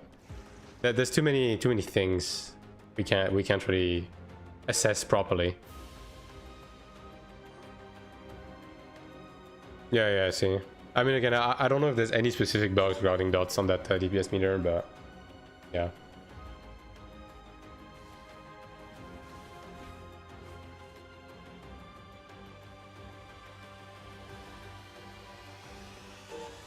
Yeah, I mean, I guess in that sense. Although, I mean, for me personally, I use Lego fasts. as my ping reducer anyways, so I kind of always have access to it, but I don't really put any value into the DPS meter. I don't really care. Like, until we get something like FF logs, right, or WoW logs, where you can actually, it actually gives you like full data, and it also like takes into consideration the damage that you give to the rest of the group. Then we can start actually assessing stuff, but yeah, right now we can't. You're doing well today? Hello, Anchovy. I hope you're having a wonderful day as well. Good morning, I suppose.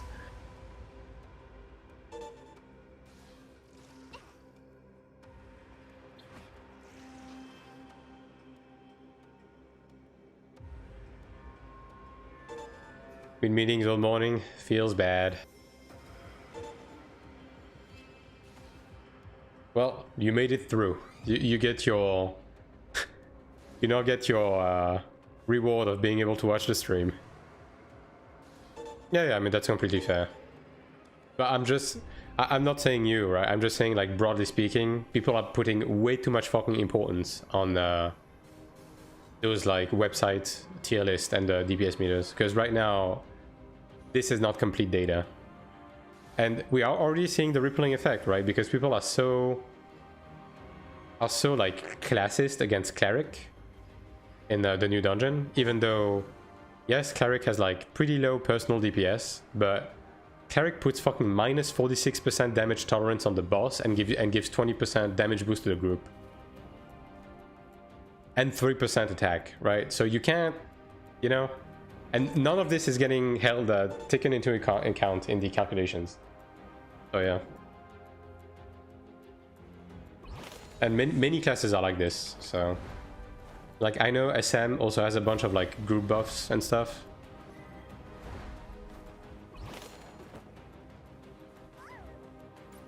In class, I don't want to bully an in class, to be honest. I don't really care.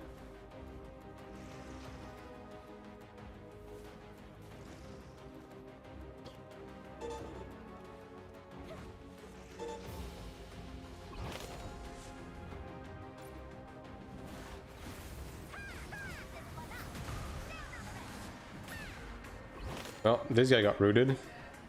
You know what that means. See ya. Yep, there he goes. Yeah, I'm definitely not making it up by myself with this flight time, so we're just gonna do that.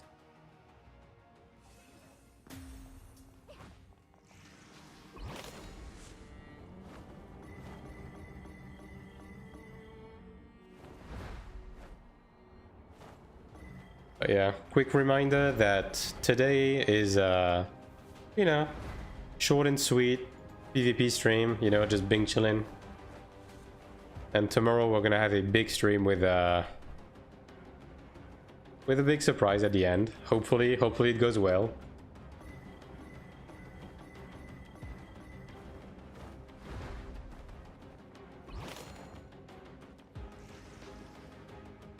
I thought I would get that ready for tomorrow, since tomorrow will be my birthday, so it's gonna be a birthday stream. And we're gonna figure out if the game is willing to give me a gift in return. So yeah, watch out for that. Surprise, yes. I have already mentioned what I was gonna do tomorrow, so I guess I'll just say it again now. Tomorrow we are crafting the god. Tomorrow is the day. It's happening. Whether I want it or not, whether I like it or not, tomorrow I am crafting the god.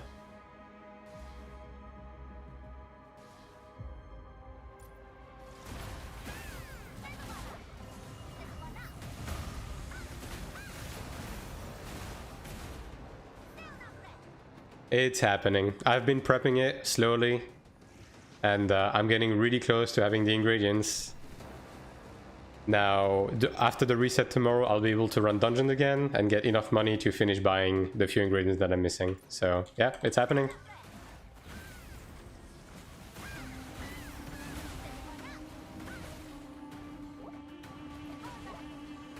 I was really close to failing my earring. Yeah. I mean, that's the thing with daily crafts, right? The thing with daily crafts is you always get close to failing. And most of the time you do fail, actually. So if I fail, it's gonna be a little bit devastating. I'm gonna be honest. Because I'm not making the Star Dragon. I'm making the Dark Dragon. So, you know. Get to watch my favorite streamer quit Iron 2. Exactly. It's gonna happen live, dude. On my fucking birthday. Dude, imagine, dude. I craft the god and it fails. On my fucking birthday. Yeah. It's gonna, dude, it's... Regardless of the way it goes, it's gonna be quite the spectacle. A very intense 30 seconds we're gonna have.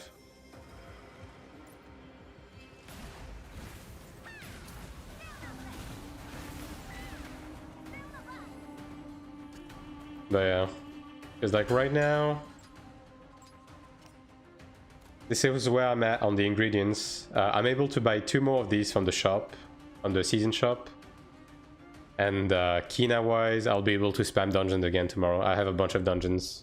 I can get like 15 mil from dungeons, so that will be enough. For better or for worse.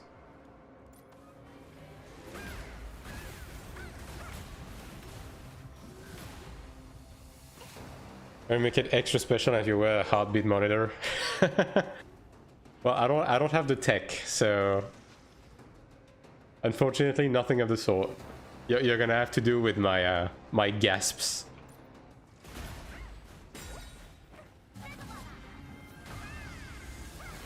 Hey, look. 2, 1. Yeah, I don't know why Glads. I don't know, Glads just like invuln when they get rooted instead of just pressing the healing potion button. Hypos detected instrument to quarantine, yeah. If it goes over a certain BPM, it automatically calls an ambulance to my address.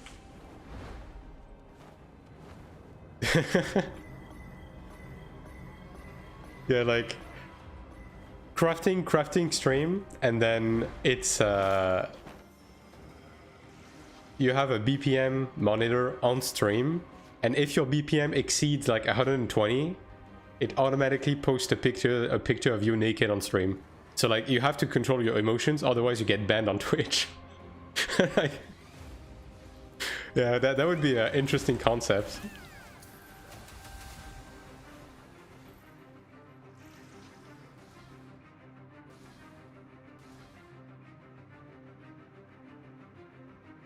Well, we are not quite at that point yet. You'll just have to do with my screaming and sigh of disappointment. And maybe crying. There will be crying, probably. I will be crawling under my desk and getting into a fetal position. Regardless of whether that it succeeds or not, to be honest.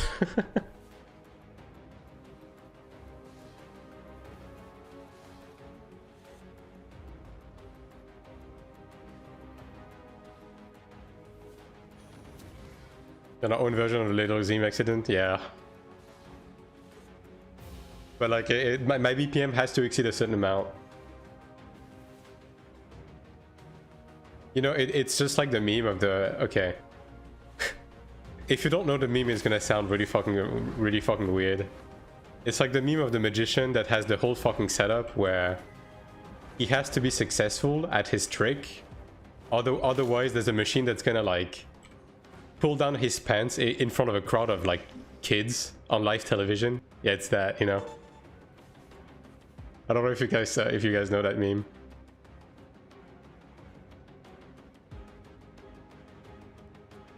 Yeah, it's gonna be interesting.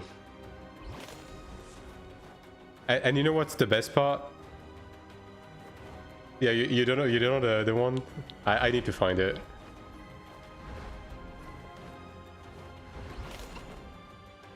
But yeah, the funny part about it is even if I succeed, I'm not going to be able to use it immediately because I'm going to need a bunch of fucking money to properly like enchant it anyways. So I'm just going to get to like stare at it in my inventory if it succeeds. And you know what? That's good enough because at least I will be able to go to bed that day knowing that I don't have to do this anymore until global.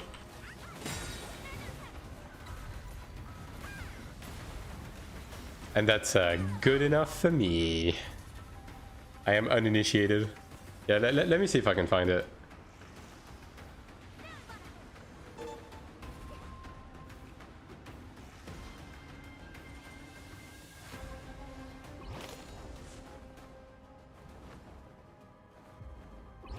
Let's see. I don't know how I would even fucking search for it, but hold on.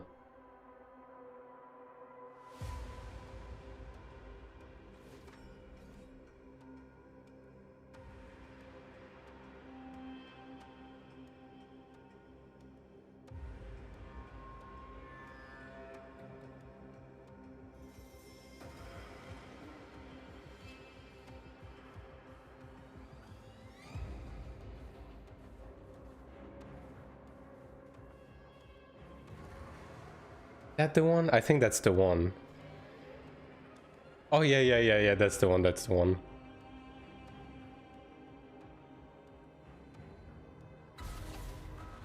Brother, I am trying to find the Mei. Don't attack me.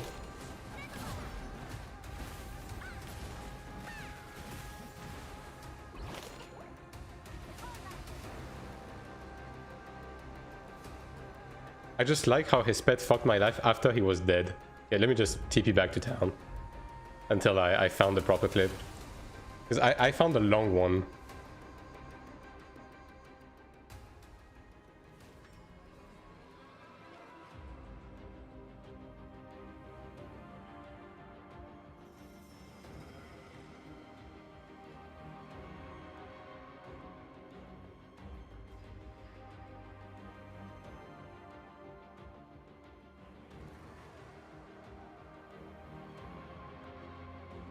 Historic Elysian Park in Los Angeles, California.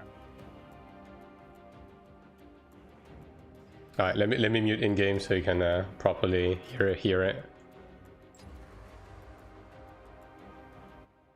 And walk back to town as well before I get attacked again.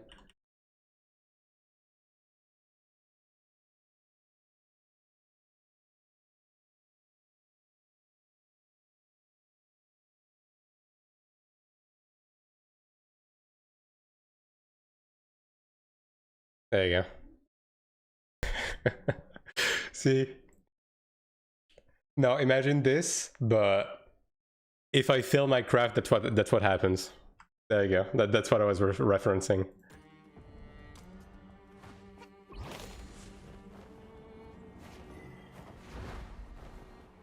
That's a classic, dude.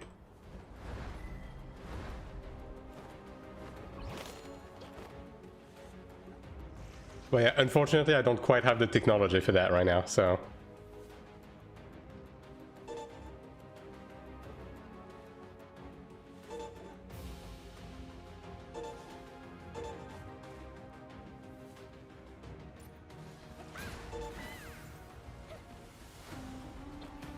Do an L sub. I don't think it's worth it.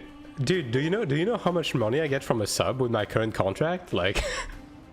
I'm not willing to go to jail for 150.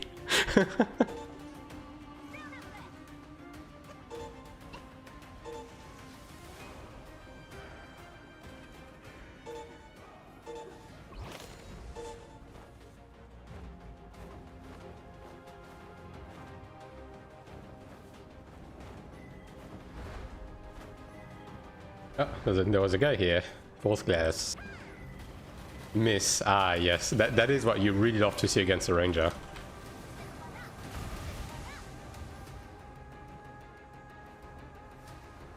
And just like that, he's gone. Like an angel's kiss.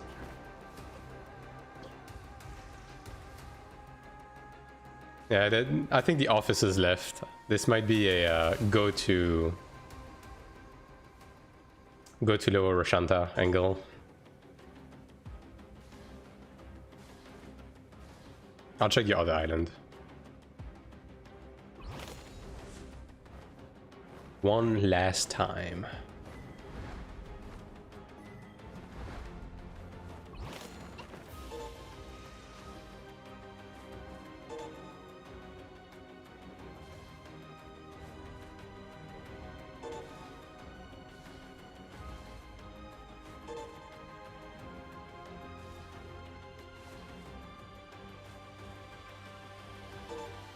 So if you want to find the meme again for future usage, it's called the Claw of Shame.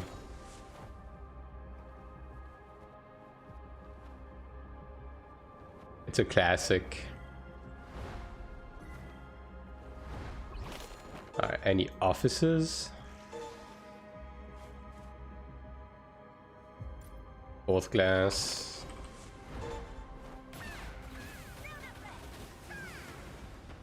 I god, dude. Season 1 commander. I see. It's that Sork. Yeah. This is the kind of Sork you do not want to meet.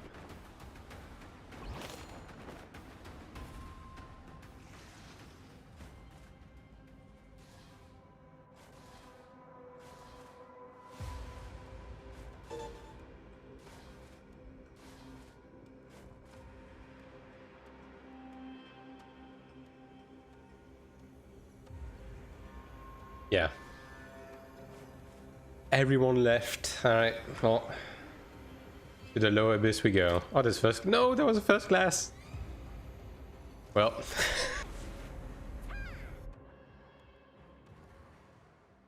He gets to live this time, I guess.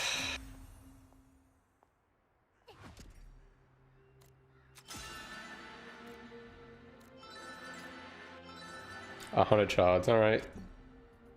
More Gamba for us. More reasons to waste money. I put so much money towards wasted. Yeah, just fucking. I've gotten 4 medals this week.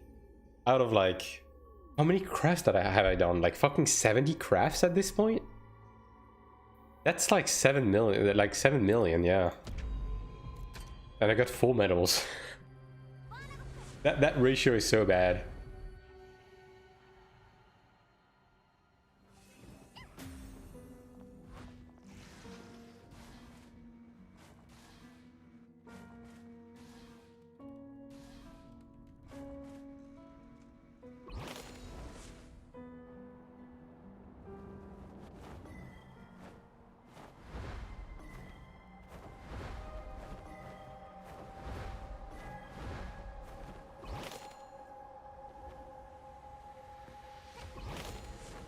Feels bad, man. The others got everything. I mean, at least I guess there should be more of them roaming around just to try and get into the instance at the very least.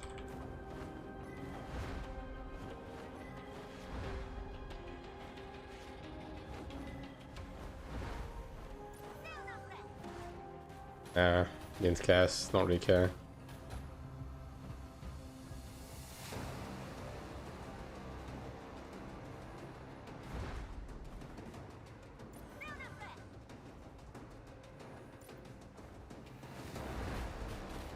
Bruh. Stop with the auto-targeting.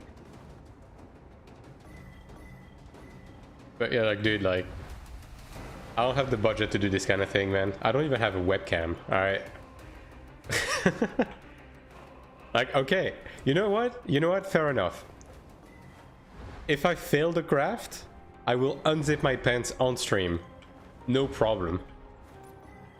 The caveat is there's no camera, so... But I will do it. That's fine.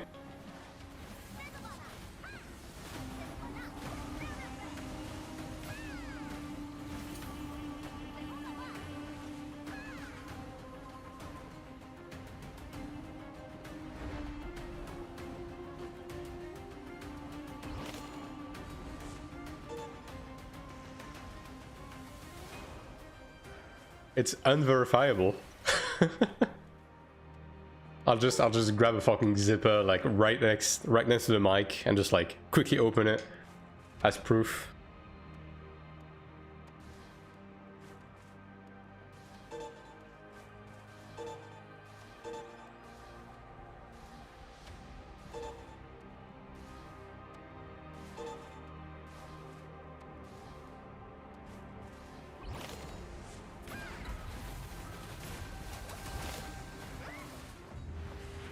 Well, there was a lot more people than I I could stomach without an invuln. I think there's an officer in there though. Is there? I think there was. I'll go check again. I think there was a glad officer. I think that was a great sword.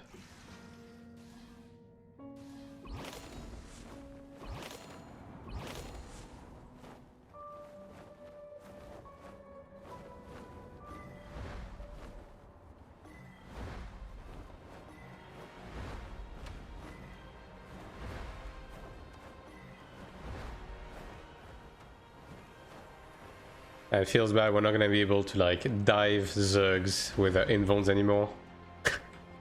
After tomorrow. Oh. Oh, I'm frozen. Okay, there we go.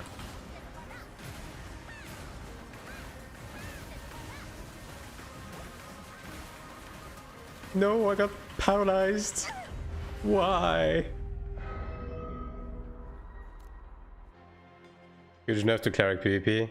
I mean, it was needed, right? Like the invuln nerf in itself was 100% needed.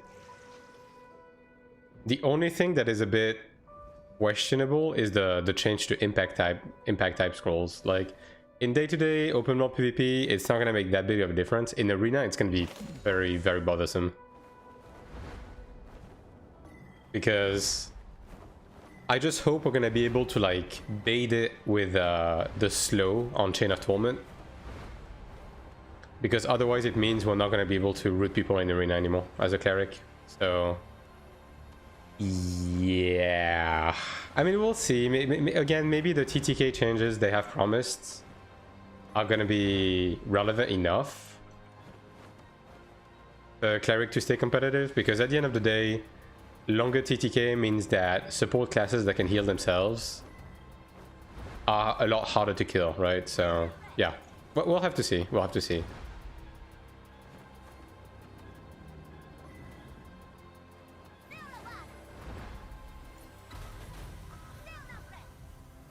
Yo, give me that second class. Give it to me. Wait, give me that 1-star actually. Hold on. Forget the second class.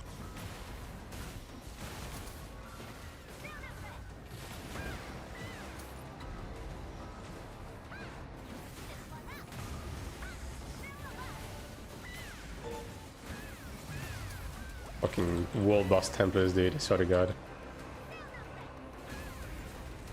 Oh, there's another officer over here. Wait.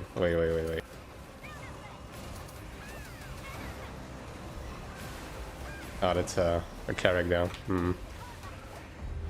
Yeah.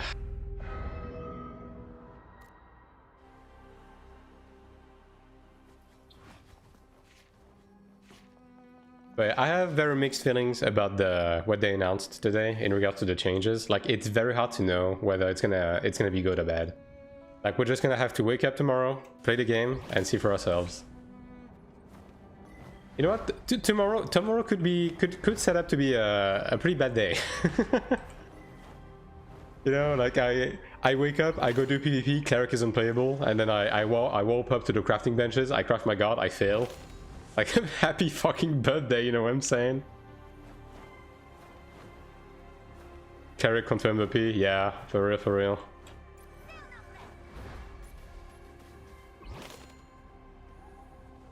I mean, just forget about the 50 other people that were around me.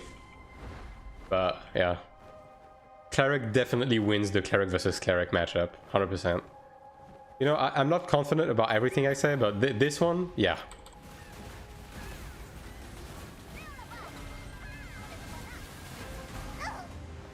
Oh, that was an assassin on my ass.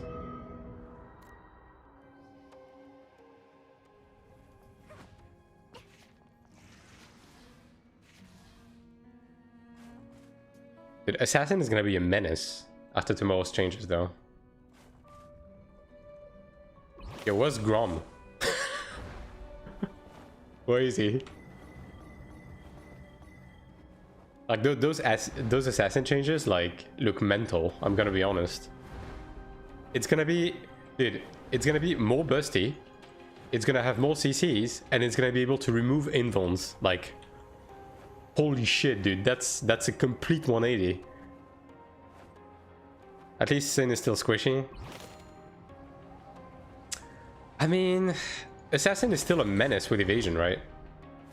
Like, it's still one of the best evasion classes, so, you know.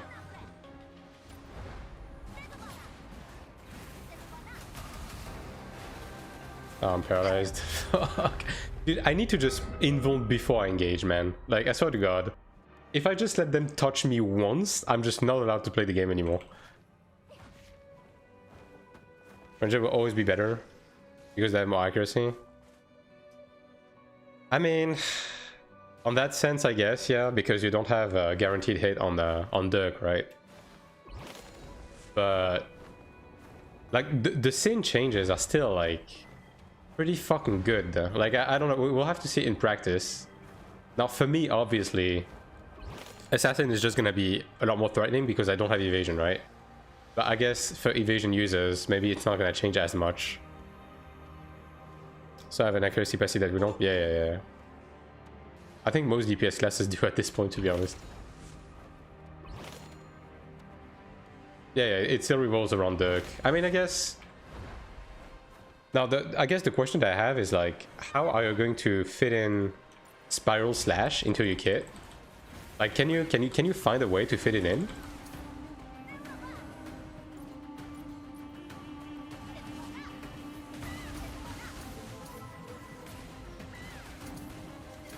Because like after this patch, you're gonna have more of a reason to use Aetherhold and Spiral Slash, right?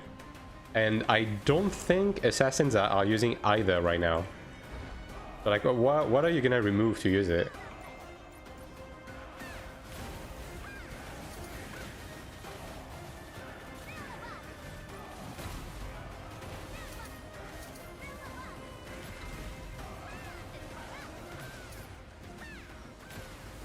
I mean, if you want to use it, I guess. That's also an option, but I would assume you kind of have to.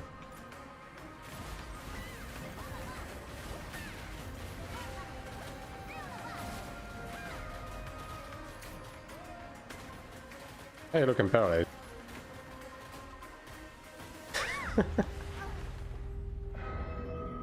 Probably Throwblade for now. I guess, yeah.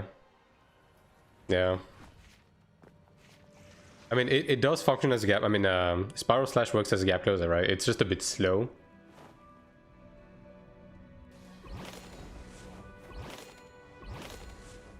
Although, knowing this game, they're probably gonna do like fucking 50 different waves of buffs to make it faster. Minute 30 seconds cooldown. Yeah, I mean, that, yes. Although I think doesn't it have a spec to reduce it to 1 minute? Or maybe I imagined that. But I mean, the startup animation is like actually pretty slow, right?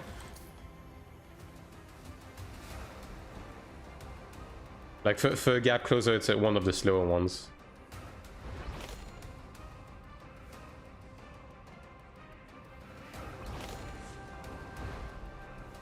Yeah.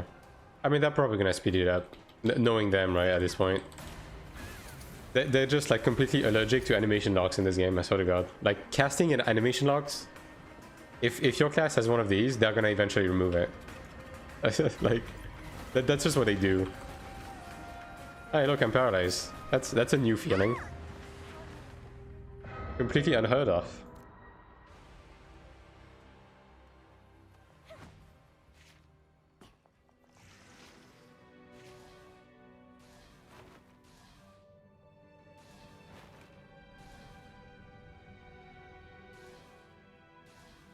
It's always so funny to hear rangers complain about that class when, bro, like,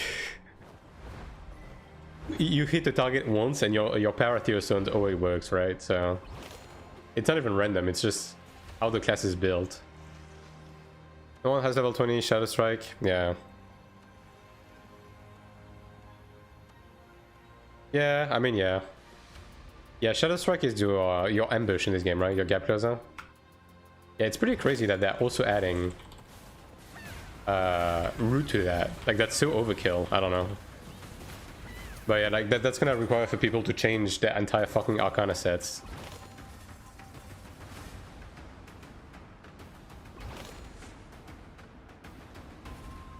Yeah, Paralyze. That's my favorite thing in the game, dude.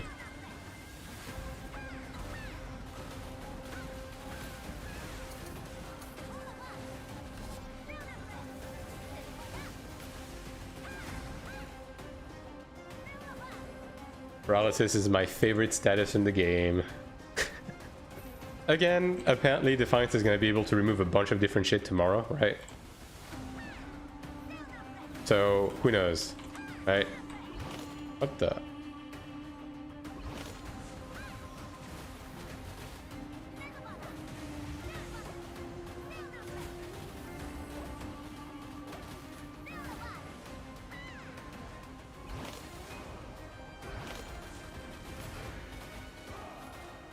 Hey, I'm paralyzed.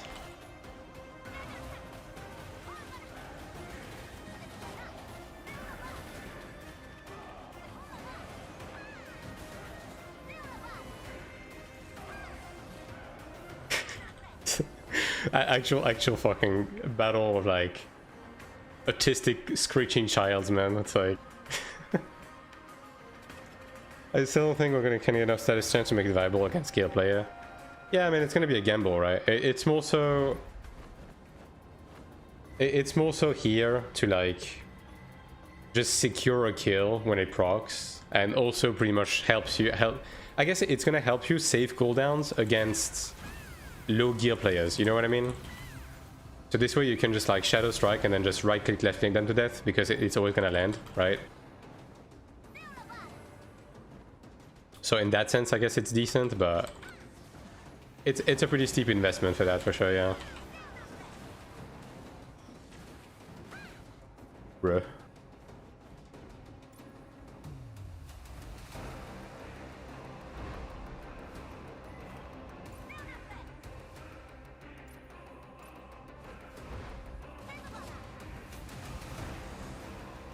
I'm paralyzed first hit.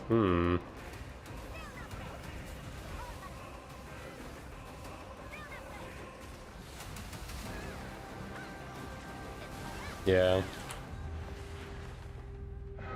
That's evasion cleric. I mean that's the thing, right? Like, yeah, I mean maybe I should also use evasion, right? But I don't know. I just don't like the stat, man.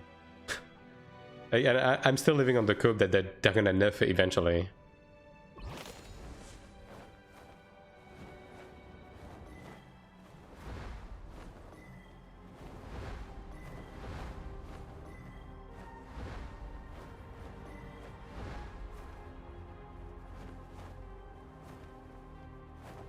Just stack accuracy. I mean that's what I'm doing, but it's difficult on cleric. You don't have passives that give you accuracy. Oh my goodness.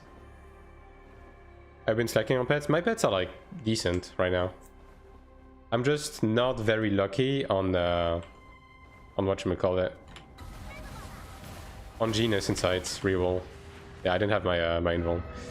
I'm just not very lucky on my Genius Insight rerolls, so I don't have that many good stat lines on my Genius Insight right now. I have a few, but not many. But like even if I had like full pet genius, accuracy wise, some people would still evade me. Unfortunately, just because I don't have any accuracy passives and I don't have any skills that ignore evasion. So yeah, I'm trying to stack accuracy, but yeah, it's difficult.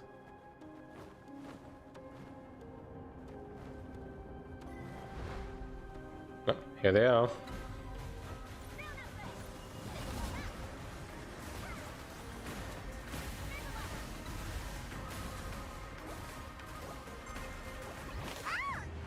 Yeah, I mean, I got Giga Seal.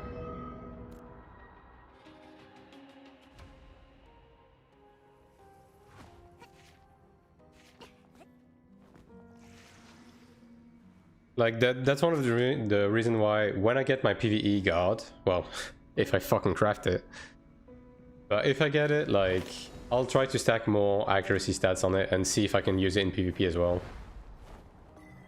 Like if it's that detrimental to my damage or not. Because if I can roll precision on my guard, that would bump my my accuracy by quite a decent amount.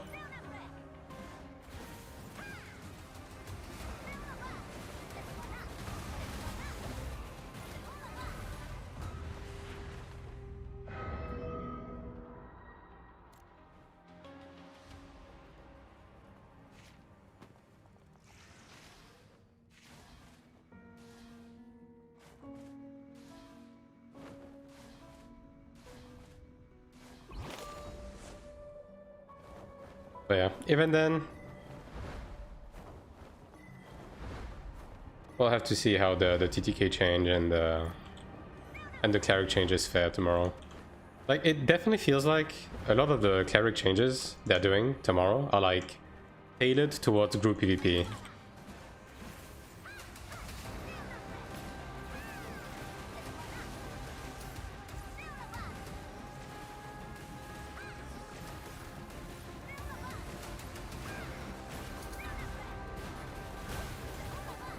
I'm paralyzed. Also the Cleric res to the other guys, XDD.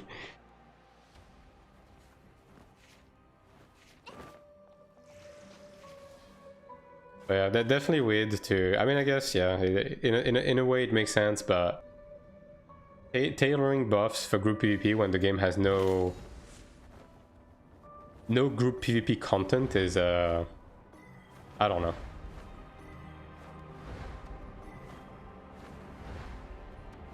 I don't really agree with it.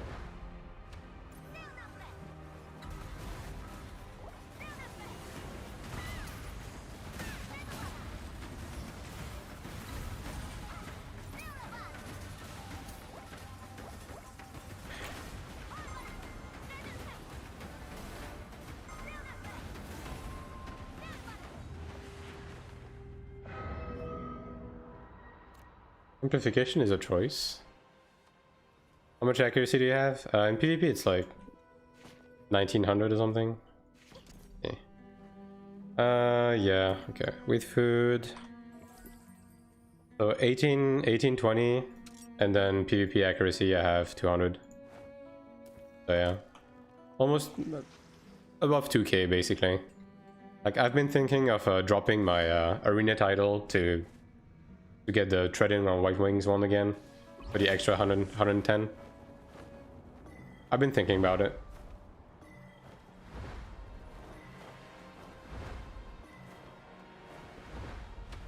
But yeah, even at 2k, like, yeah, some people are just impossible to hit.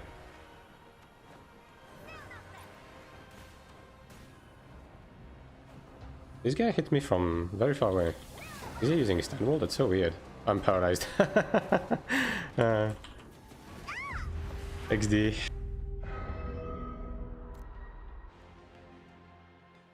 I wonder if he's using Ludra.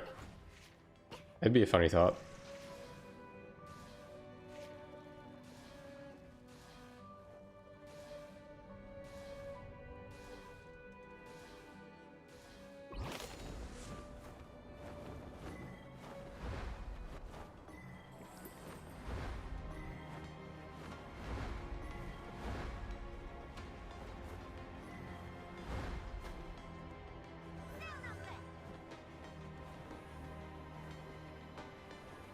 There's a one stub ahead of this pack. I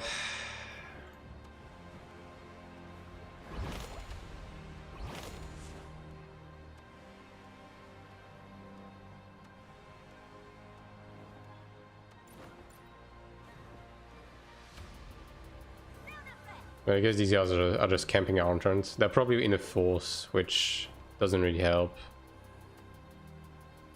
Yeah, don't know about that.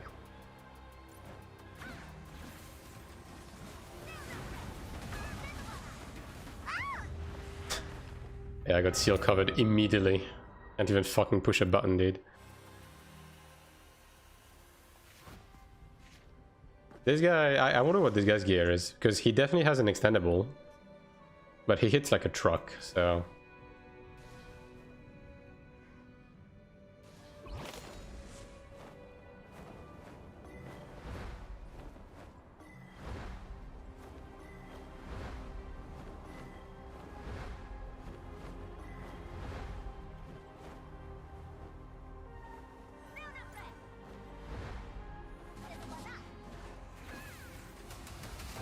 Yeah. Well, this guy has gig evasion as well.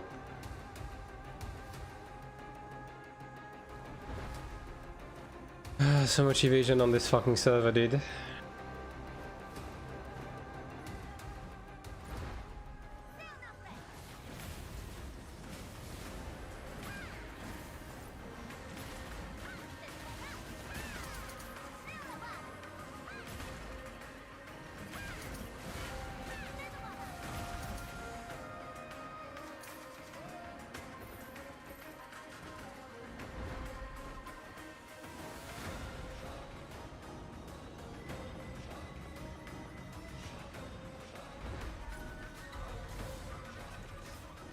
They get hit by a fucking Templar AoE by accident.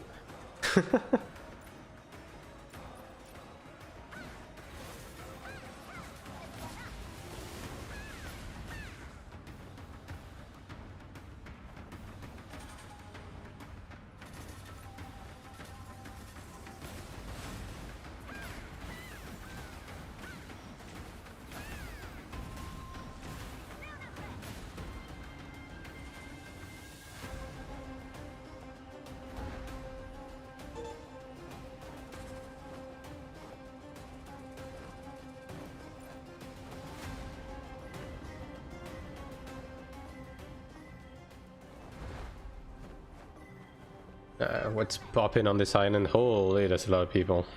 Is it the same pack as earlier, actually? I think it is.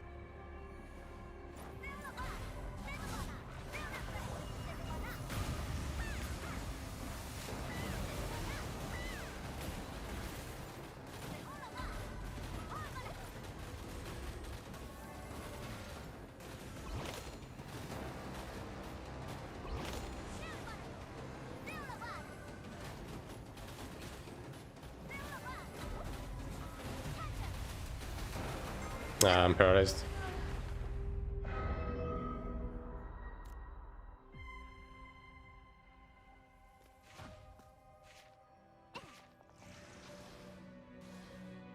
I mean, I guess that's gonna be the equalizer if they if they raise the TTK for support classes.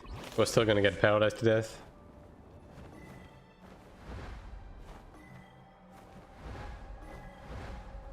All according to plan.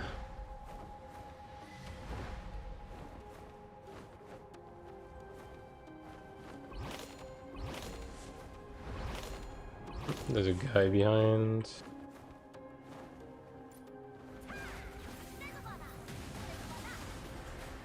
Paralyzed immediately. Of course. Why wouldn't I, after all?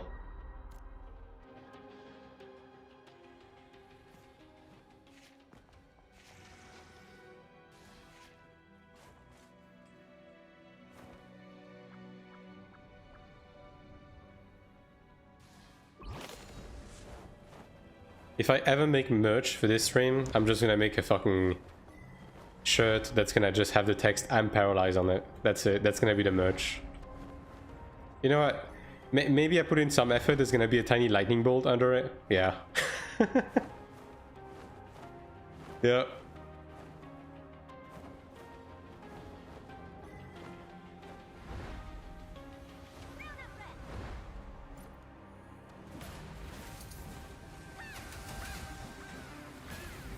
This guy had Cleric buffs, so he probably has a group coming, right? Oh, well. Speak of the devil. And that I don't want to kill that though. Oh, he's dead already. Bruh. I didn't even have time to mark him, so he marked me instead. I'm paralyzed since 09. You know what? On one hand, it's funny. On the other, that could be like misinterpreted, and it's also probably in pretty poor taste. So maybe not.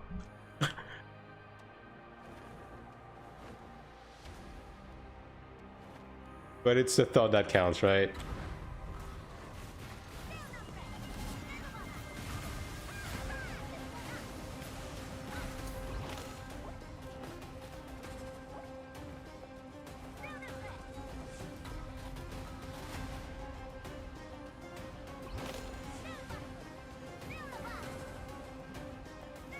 In 3 ways, actually. Yeah.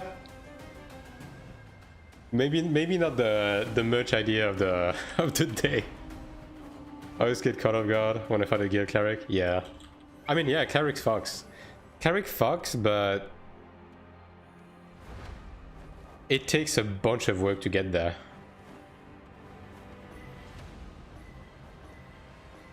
And it's pretty one-dimensional. It's pretty one-dimensional right now. Like, we'll have to see when they raise the TTK. Like, some classes are just a headache to fight as a cleric. Oh, yeah.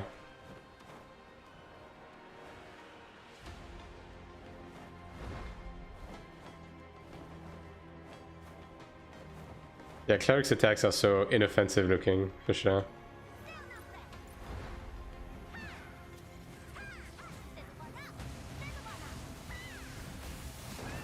Yeah, another evasion guy that I can barely hit.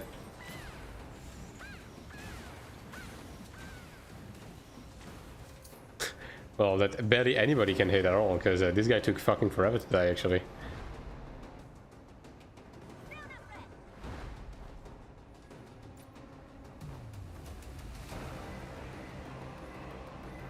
But hey, in spite of everything, we're actually making some decent progress on the ranking push, so you know, that's what counts in the end. I should have gone for that 4th class. It's an end class. 4th, okay. Man. Bruh.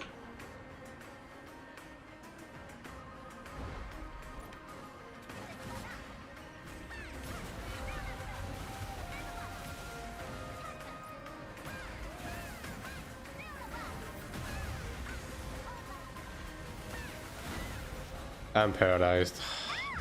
Dude, I'm not even using my invuln because I know I can kill them without the invuln, but...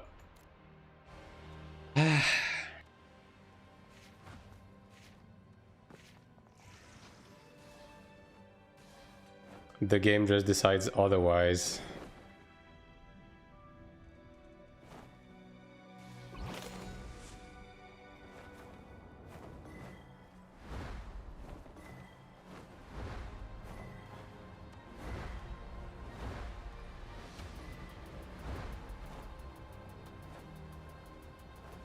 Four seconds is so long, man.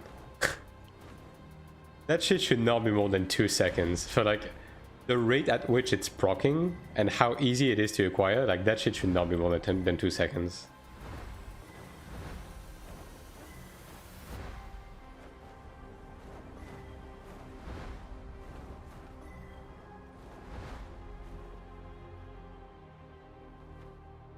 This guy's just gathering Odell. You go, dude. Speaking of Odell, how are the Odell prices doing since the bot nerf announcement? And that guy threw everything. I feel so naked as of late.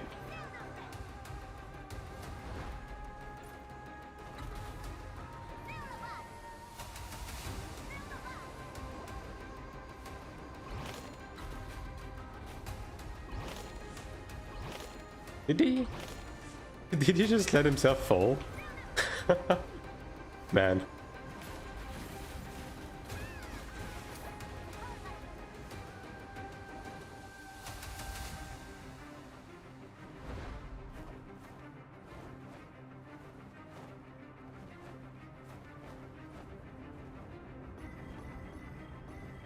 All prices are still crazy in Korea.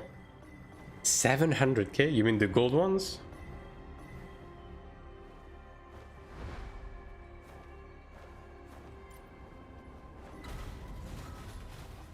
Oh, I'm paralyzed, look at that.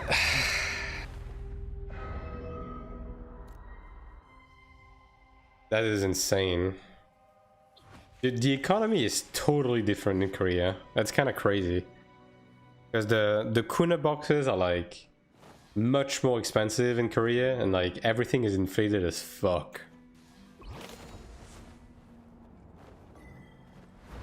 How is the white Odell for them? As a matter of fact, how is it for us right now? Let's see. 7K, yeah, it's going up a bit.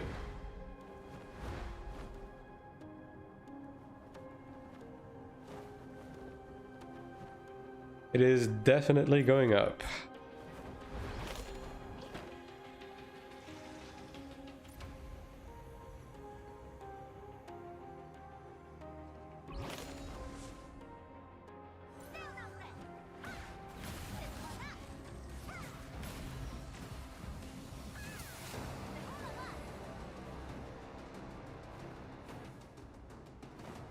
It's gonna be pretty crazy, because like if they are waging war on the bots as hard as they say they are, like I don't think people realize how much this is going to impact the economy. Like, yeah, bots and RMT are bad, right? Don't get me wrong, but dude, half of the shit on the broker is not getting found by real players, right? So like, if you remove bots out of the equation, because of the insane amounts of Odell that the game requires us to farm, dude. Yeah, he's involved.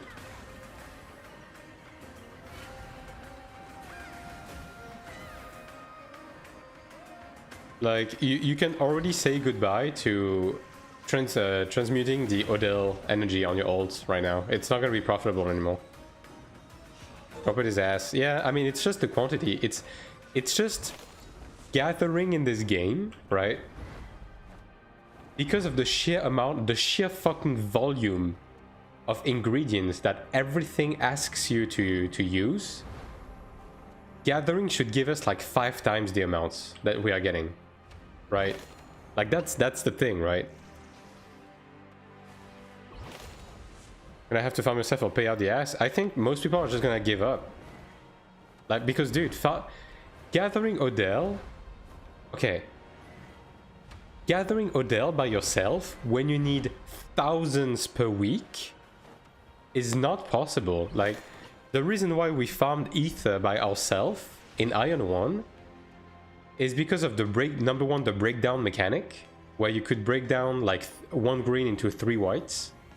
And number 2, we needed a lot less to make a lot more. You know what I mean? Like, this game is all over the place. I should have involved. I didn't see it was a high rank assassin.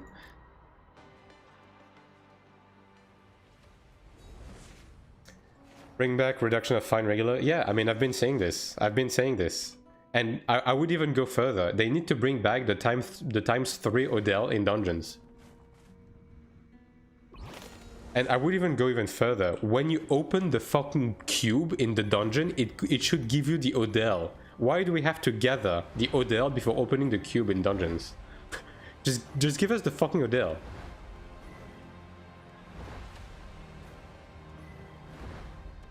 Iron 1 ether requirement never felt bad. Yeah. Because crafting and gathering in Iron 1 was much better integrated into your day-to-day life in Iron 1. It just felt much better, right? You gather ether, right? Once a week, you gather ether for like 1 hour. And then throughout the week, you transmute your shit when you do arenas, when you do PvE, or when you pop a jelly. You transmute your ingredients. And then for like 1 hour during the week, you craft all of your fucking consumables for the rest of the week. And that's how the game worked, right?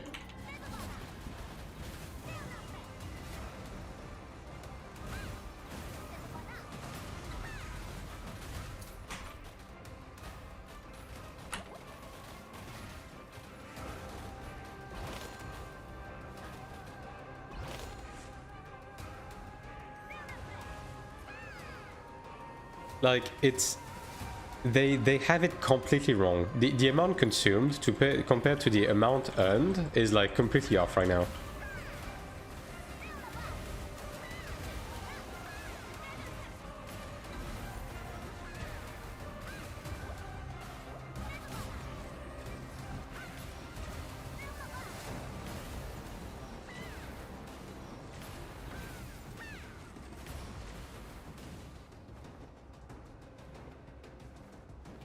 It allows the substance more flow level or delve into higher tier.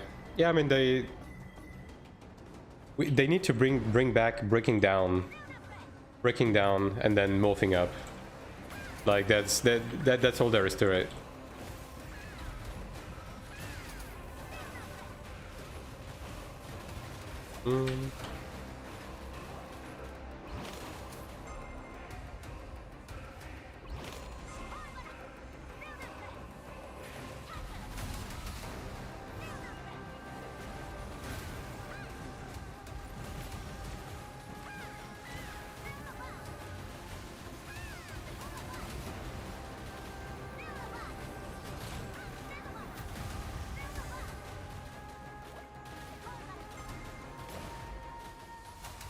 I'm paralyzed.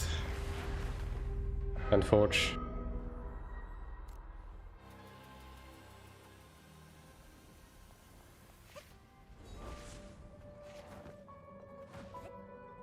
Always ends like this, you know?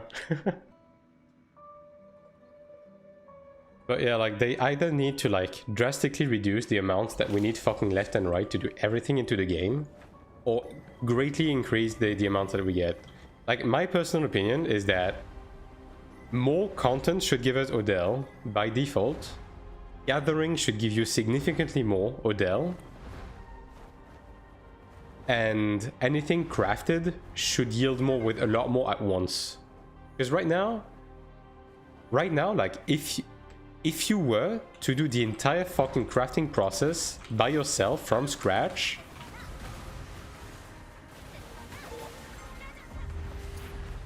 he died. Fine. By now, if you were to do the entire process, if you were to like, dude, can you imagine? If you had to go gather, transmute, and then craft yourself for everything. You would literally farm for 10 hours to get enough consumable for one day. And I'm not even kidding. I'm not even over exaggerating. And I'm sure you guys know that I'm not over exaggerating. Like, it's so bad. And it's such a big problem. And for some reason, fucking reason, no one is fucking talking about it. Everyone is just lost in the sauce, complaining about shit that doesn't fucking matter. Like, oh, nerf gladiator, ooh, dude. These are not the fundamental problems with the game, alright? You need to understand. Is the balance wacky? Yeah, the balance is wacky for every fucking class right now. But there's so many, like, baseline problems with the game that are, like, such a pain in the ass on a day-to-day basis. The fact that there's literally a fucking impact... There's a scroll in the game that when you put it, it just absorbs the CC. And the only people that get to use it are fucking whales because of how ass it is to craft.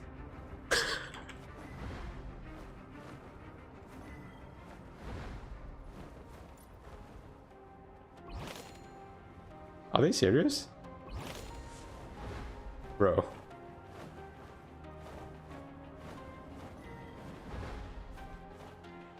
Well. Yeah, I mean, that's NPC, so...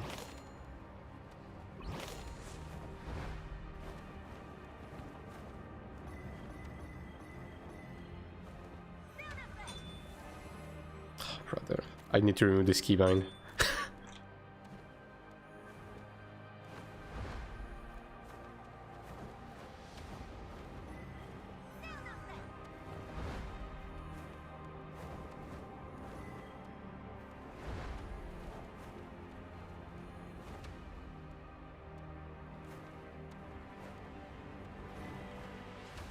But like once the bots are gone, you can say goodbye to like half of your Odell usage on a day-to-day basis. Like crafting Ariel boards, Crafting Odell energy, like the price of blue food as well, by the way. Like, because blue food uses Odell. And even the price, the price of everything crafted is also gonna go up. Because you use different grades of Odell every step of the way.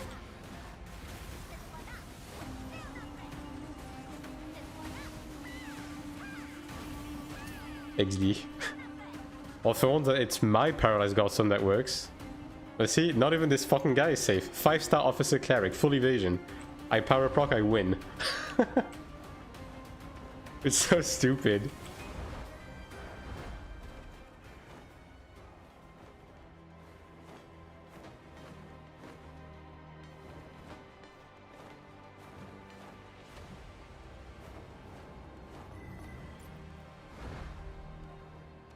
Bruh.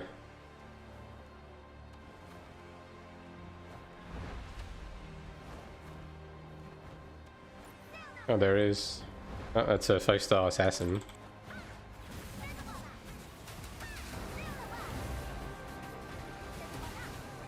Oh, look. Hey, look, I'm paralyzed. Gee, who could have seen this coming? How do you increase your healing, aside from healing boost passive? The only thing that healing scale off is healing boost. It's the only thing. Attack doesn't matter, like nothing else matters. It's just the healing boost passive.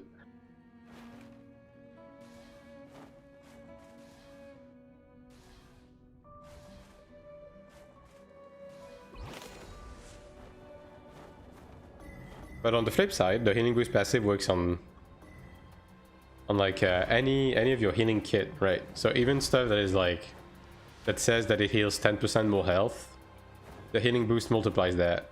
So that's where most of your healing comes from.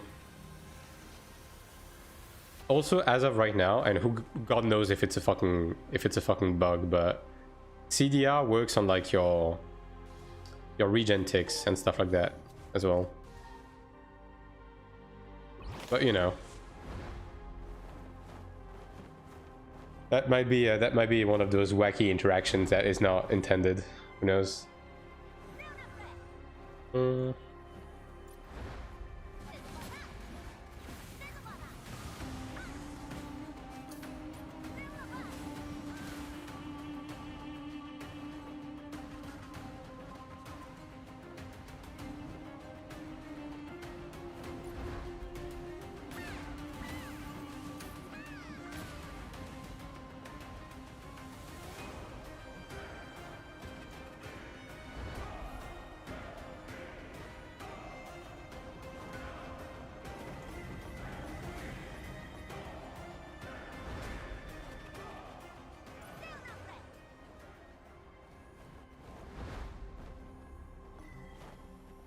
At how much CDR? What do you mean?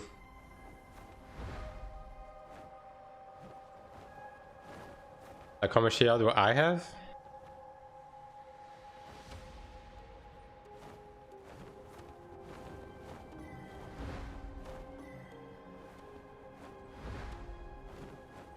Light regen, take reduction. I think any amount of CDR makes it go a bit faster. There's probably thresholds, right? There's also the Divine Aura. The Divine Aura also attacks faster with the CDR. But yeah, once again, who knows if it's a bug.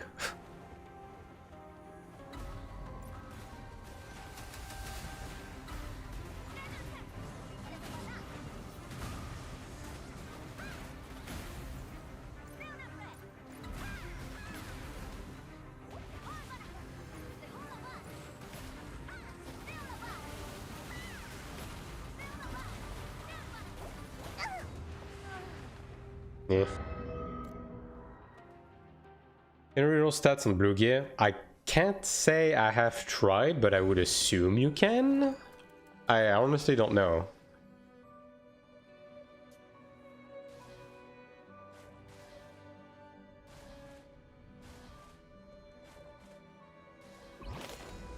At minus 60% CDR, I see 2-second tick. Yeah, I mean, I don't know the exact details of it, but I can tell you that I absolutely notice.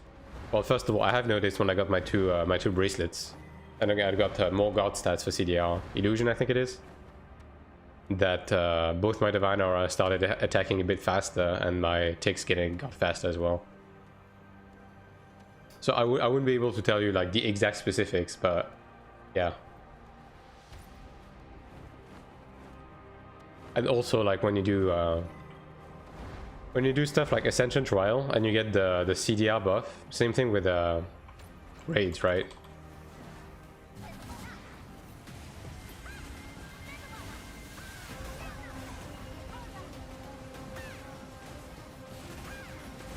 Yeah, I cannot hit this guy.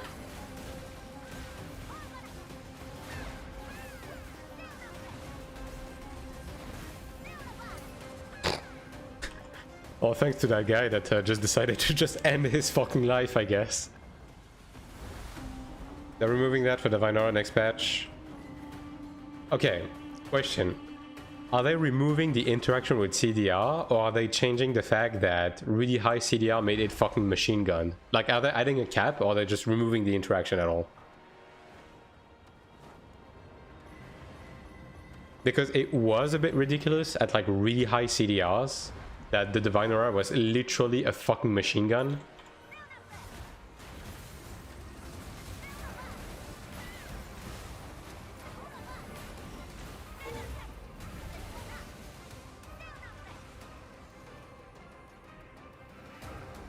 But I think the fact that it impacts it a bit is fine, right?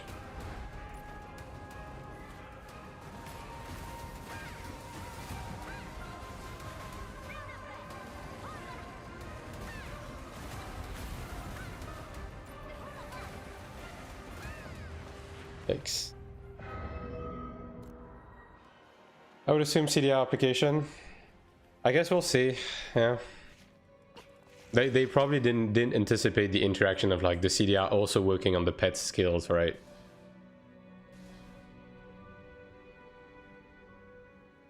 Where did you get that info? Which one? The one that they are removing the interaction with CDR and Divine Aura? I think that was on the slide, right? During today's stream. There was definitely something that mentioned CDR and Divine Aura, but I don't know if they're gonna remove the entire interaction, or if they're just gonna cap it or something. Like that, I don't know. I guess we'll see it with the patch notes, right? Like the servers are going down in like what, 2 hours? So hopefully it should go into more details. And also it's going to be pretty easy to test. Like, once the servers go up, we just go into Ascension Trial and then get the CDR thing and see how fast the energy attacks compared to usual. In the nth class, whatever. Just go away. Dude.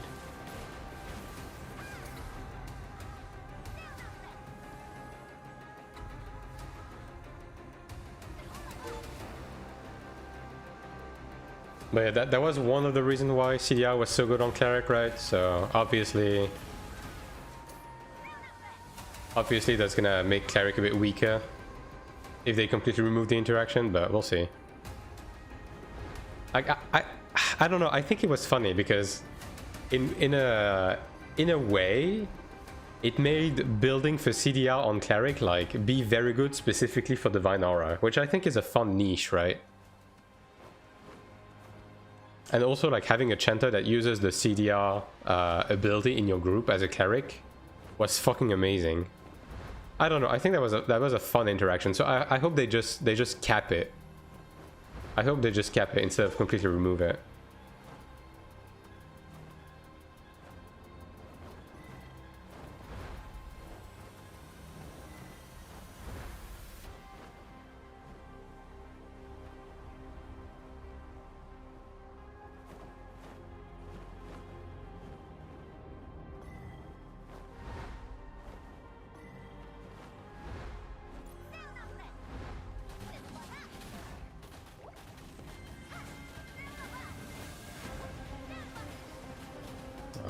Double seal, dude.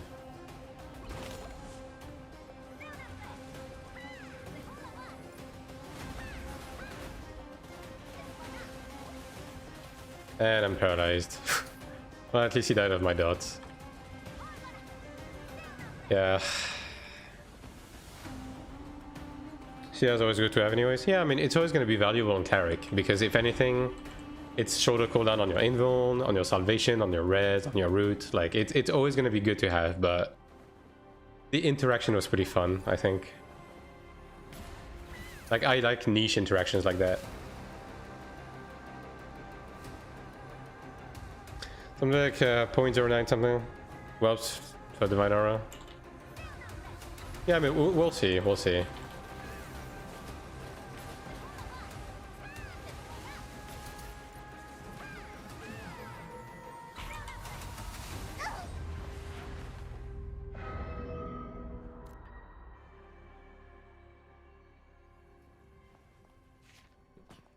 How's the PvP on your server with Visor? Who's remaining most of the content? Neemon Asmo tends to dominate, but the Helios did win the artifacts with the buffs they had.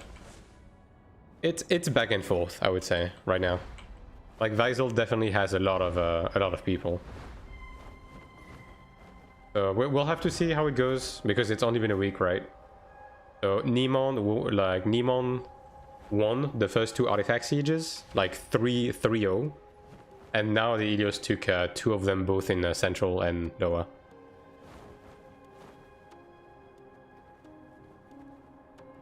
So yeah, we'll have to see long term. I will say that the Visor Helios are definitely significantly more feisty and active than Titania was. Although these motherfuckers don't rift.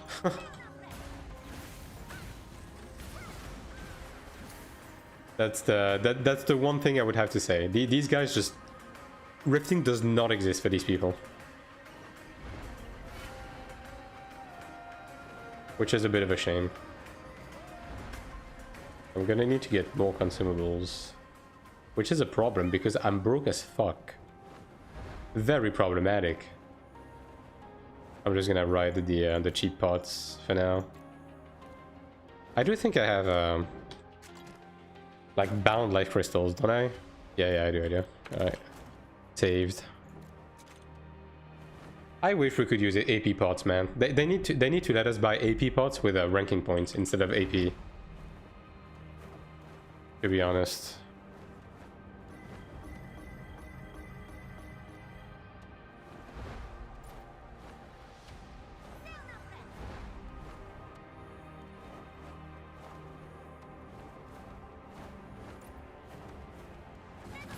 Oh, I'm so sorry for that, dude. Oh, that's really unfortunate. That wasn't my initial plan. That's just how it panned out. It is what it is. Time for some old farming, baby. I can't. I'm capped for the week. I have to wait the reset. That's the problem. Otherwise, I would have been able to craft the god earlier, but I can't do dungeons right now. Like, yeah, I could do Transcendence, but I don't want to do Transcendence just for the sake of getting Kina, because I also need, like, golds and stuff. Like, I need to set some gold aside to get the mats for the transfer for my next PvP piece. And I also need golds just to reroll the fucking god as well. Dude, yeah, the next few days are gonna be rough. I'm gonna be broke for a bit. I'm gonna be a broke boy.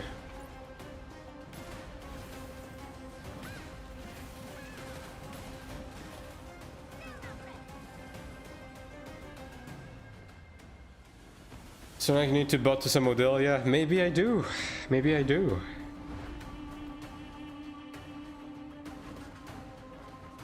Let me just set up my 3.4k character and bot at Dredgen Crash Site. Nothing bad's gonna happen to me, right?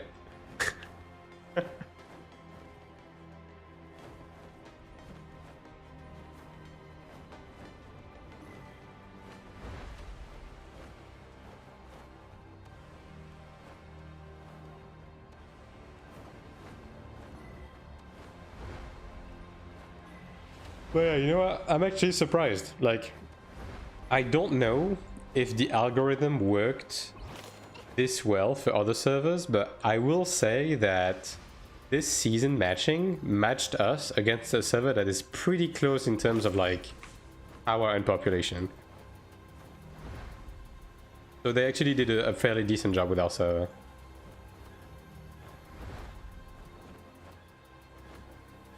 Trying to find an English guild in other Hasmo server except Cromede. I mean, if by English guild you mean one isolated dickhead, then yeah. I'm just by myself. Like my guild pretty much has only me in it. Although there are like Singaporean people and stuff like that on my server that also speak English. But that's rough.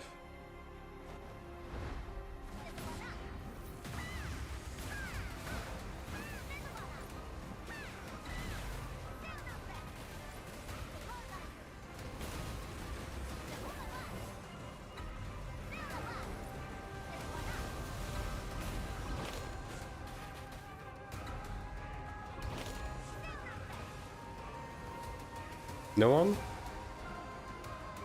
Yes, no one.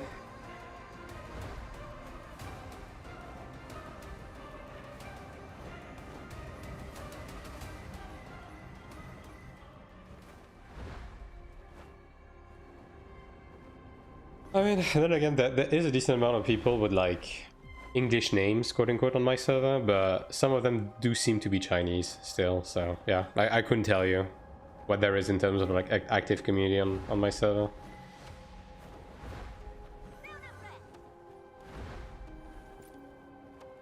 Bruh. Dude, let me move!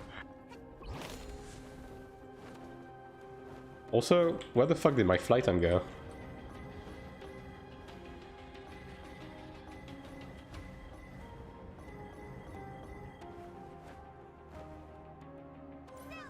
Five-star officer.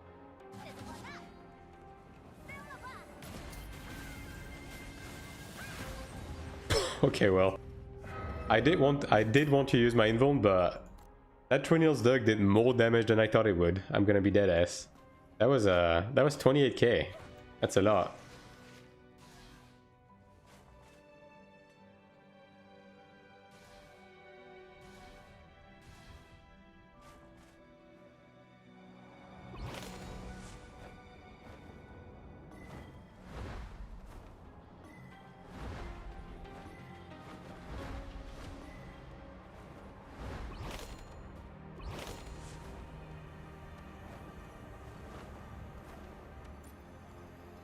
Okay, how are we doing on ranking?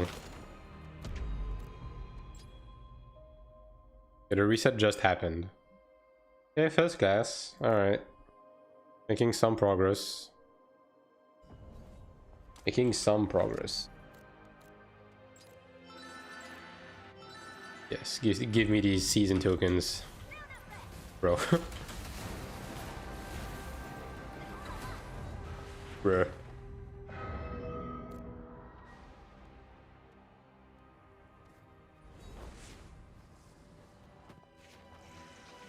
Yeah, that assassin hurts. I haven't had an assassin like do that much damage to me in a long time. I wonder what gear he has. I mean, 5-star officer, like this guy is probably juicing as hell. Probably a Tribunus enjoyer. On dragon daggers or something.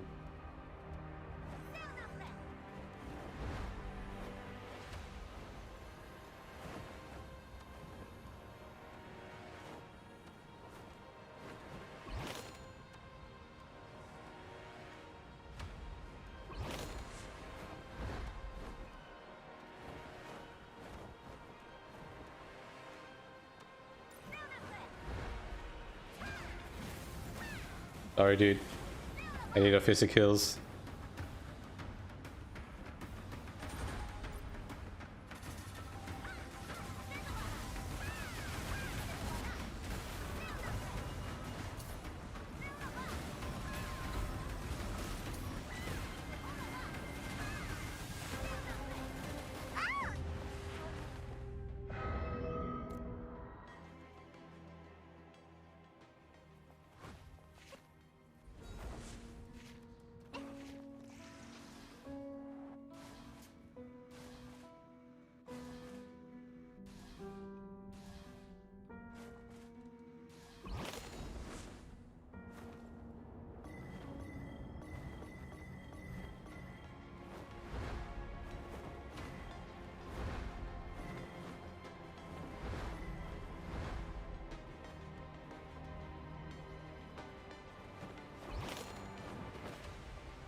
many nymph class on the central island.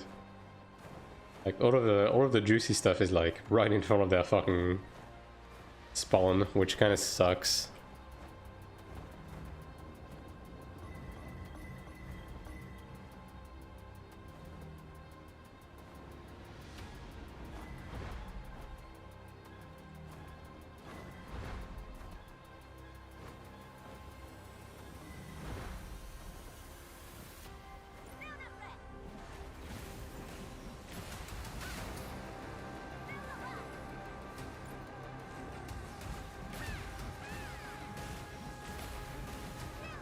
Yeah, I don't want to use... Okay, on this guy I will though. Oh, dude, this guy was so crunchy.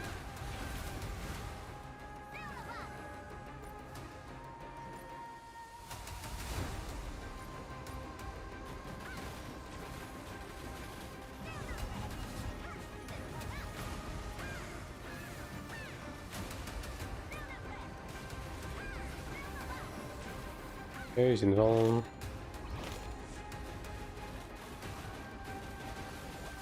I'm paralyzed. XD. Why do I even try?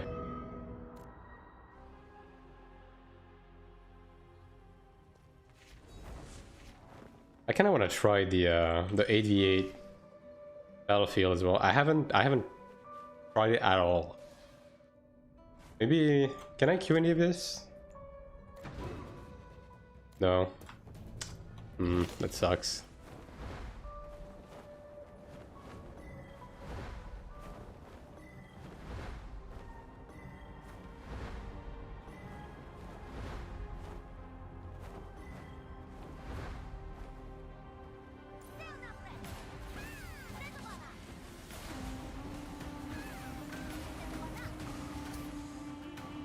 Well, he did kill his target, so you know.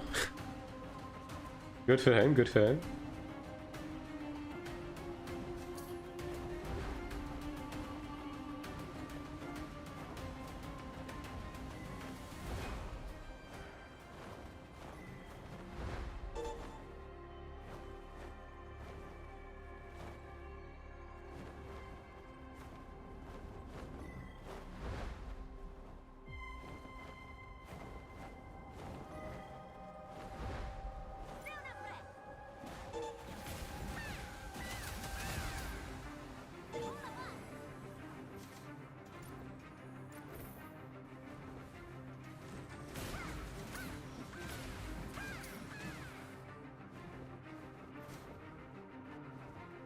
In botting in the abyss, man. What a concept.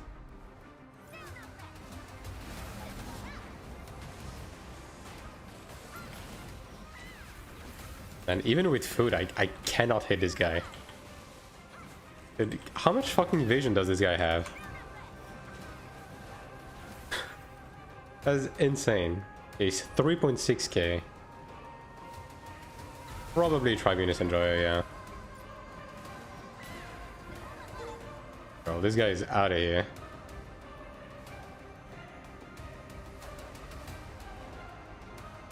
Like, imagine, like, close to 2.1k evasion, and I'm not even landing a single fucking hit. Like, I don't want to imagine how much evasion this guy has.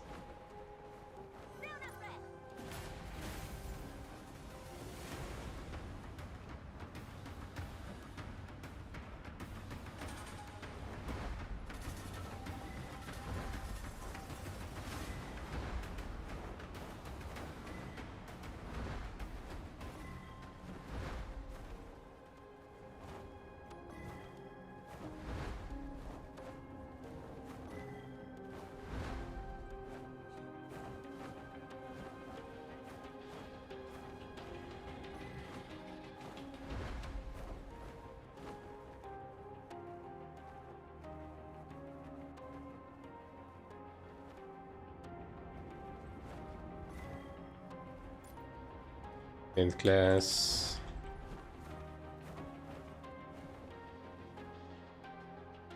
Dude, I literally have 500k Kina. I didn't even pay attention to that, man. Actually down horrendous right now. Like, I didn't adjust the evasion cap this live. I mean, they did in one of the previous lives, right? So I would assume if they address it, it's gonna be like a footnote in a patch note, right? It's gonna be like, fixed an issue with evasion rating in PvP. And like, fix the bug all the way at the bottom.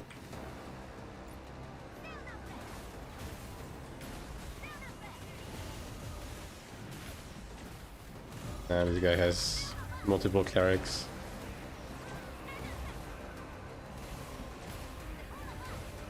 I mean, there's all those Asmos. Like, he's gonna die. Eventually, maybe. Probably. Certainly. Yes. Just fucking die. I should have kept my entire heal for this guy.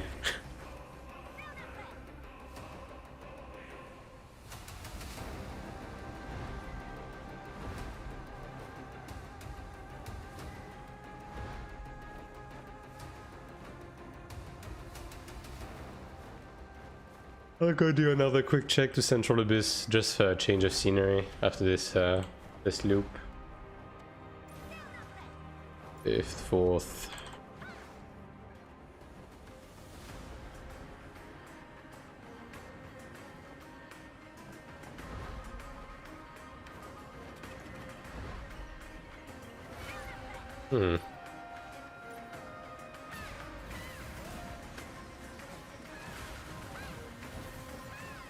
Oh, he's salvation. And everyone has salvation 15 these days, huh? It's not an exclusive thing anymore.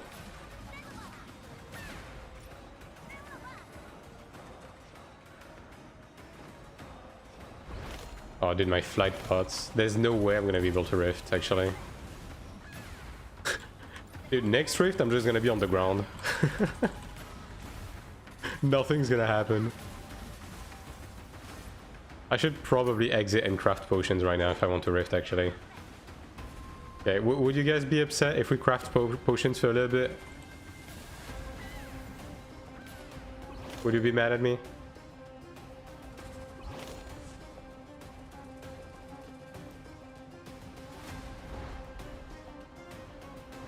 Because I can't afford to buy more potions right now. Yeah, I think I'm gonna craft potions for like 10 minutes or something, just to be able to do next rift. It's for the greater good.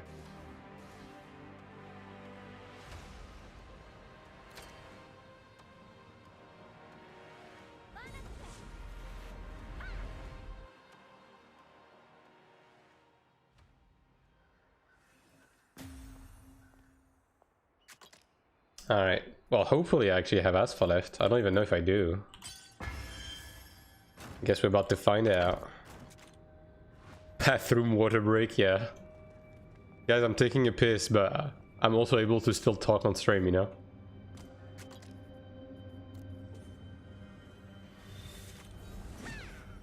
Alright.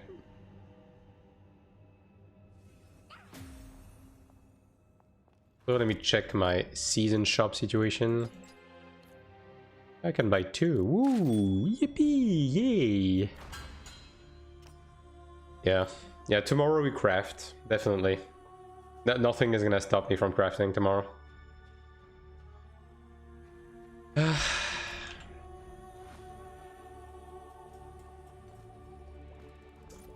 it's gonna go over well, surely. Surely it's gonna go over well.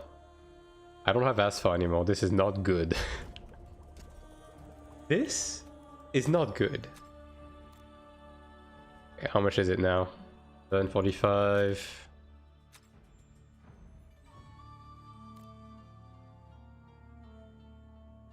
Okay, well, 745 it is. Oh, hopefully there's like a pack of 100 or something. Dude, can I even afford a pack of 100? Oh my god, dude. Okay, do I have Silentium or something stashed somewhere? 52, bruh. That's nothing. Oh, that's gonna have to do. Did Iron One once have a week?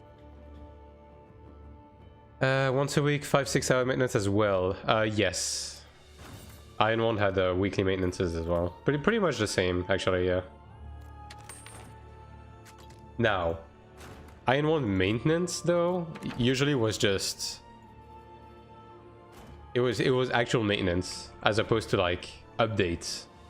Like to be fair, this is probably the first time I've played a game that has updates as frequent as that.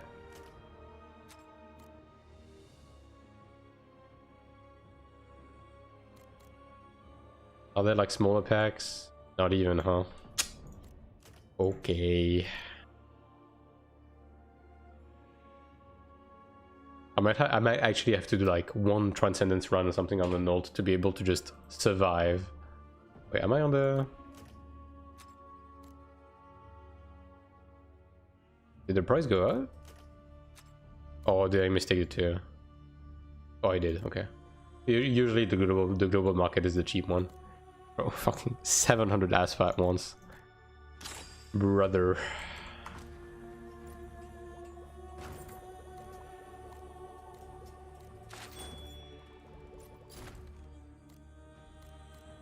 Yeah, Iron One had the weekly maintenances, yeah. Also in Iron One, every time there was a server crash or maintenance, it reset the instance cooldowns back in the days, so... You know.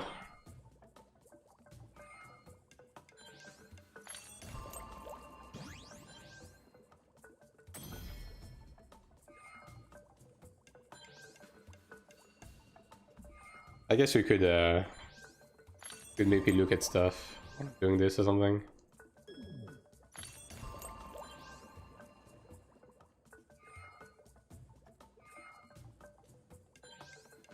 Do you imagine if that was true today? Yeah, I mean the system is just completely different, right? So can't really work that way anymore. But then again, like the whole like instance, the way instances worked in 9.1 was just completely different.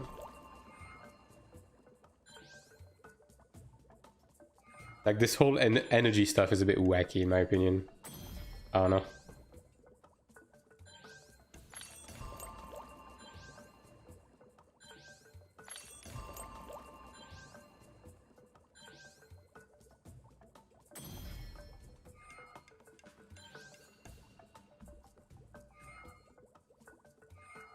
They did talk on stream about actually changing how the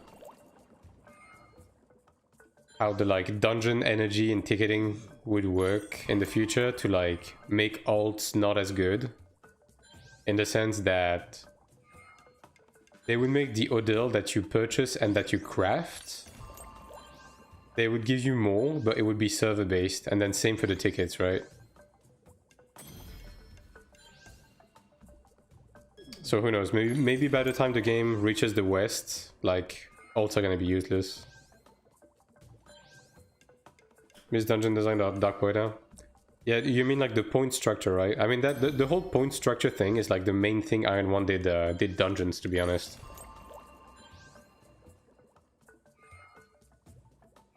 Like I do find it peculiar that they completely dropped the concept of like, I mean I guess they didn't completely drop it, because there's still like a ranking system on Transcendence, but the ranking system has like an invisible, like you have no way to track how you're doing in real time other than like knowing how that shit works, right? Instead of like actually going out of your way to do certain stuff to get points to get a better ranking at the end. I mean, who knows? Maybe at the level 50 cap increase, maybe they're gonna bring them back, right? Because I guess even in Iron 1, that all of that did not exist until the big like first content update, right? That was 1.5.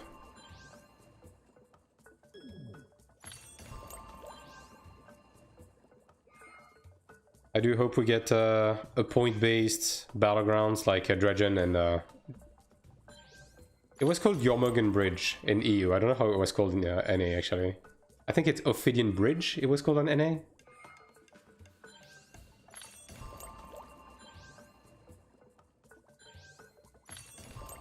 Yeah, I mean the PvE in Ion is like very straightforward in how it works, right?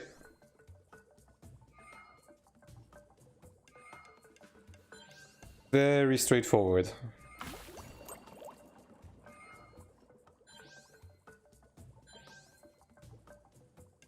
I'm also surprised, by the way. Again, I don't know how many of you guys played Throne, right? But one thing that surprises me is they didn't reuse the Conquest dungeons to make harder modes where you actually have to kill trash. Because like as it is right now in the Conquest dungeons, like the trash packs are completely useless. I mean, there are some achievements tied to like killing them, but there's no systematical reason to kill them. Because like in Throne, what Throne did is that every dungeon had a regular version that was pretty much just like the Conquest dungeons. And then you had the challenge modes where you actually had to kill a certain amount of trash mobs to open the access to the end boss. And the higher tier you went, it's basically, think of it exactly like Transcendence, except you had to kill even more trash. Like basically what Throne did is that they turned every dungeons in the game into a Transcendence mode. Like they all had a Transcendence mode, basically. So I'm surprised they didn't do something like that as well, because like the structure of the Conquest dungeons in Iron 2 right now is basically just a straight line to the end boss. Like you just ignore anything that happens in the dungeon until the end boss, right? And there's no game mode that forces you to actually do the entire dungeon, basically. Boss rushing invalidates another builder. Yeah. I mean, there's a lot they could do, right? Like, I still think there's room to add more difficulty modes to content in this game. Because right now, like, dungeons we have no more than hard. I think we should have a challenge mode. Like a challenge mode that doesn't let you self-res. Maybe gives you a limited amount of, like, death. Forces you to kill a certain amount of trash. And, like, adds, like, new mechanics, you know what I mean? Like, I would like to see that with the Conquest dungeons in this game. Like, add a third mode like that. And see how it is, man. I mean, I don't think it's this wild of a concept, right? I think most people would agree that it would be a nice addition, basically. Like, there's a bunch of those stuff I would change about PvE in this game. Like, I would do that. I would cut the Transcendence levels in half. Because it's too... half the levels don't fucking matter. They don't add anything, they're not more difficult. It's just bloat and makes it harder to like help people climb. But I would just have 5 levels on Transcendence. And then... like, I would axe Nightmare in general. I think Nightmare is just bad content. And I don't even think that's... It's not even that hard of a take, right? I think most people don't like Nightmare. It takes too long. It's too uneven for certain classes. It gives too little currency for what you can buy with it. And the Nightmare shop is like fucking whatever outside. Once you've bought your Zickel statue and your Ariel board, you have nothing left to buy in Nightmare. Like, who cares, right? So I would just axe Nightmare, and I would add something new, like Final Fantasy XIV Trials.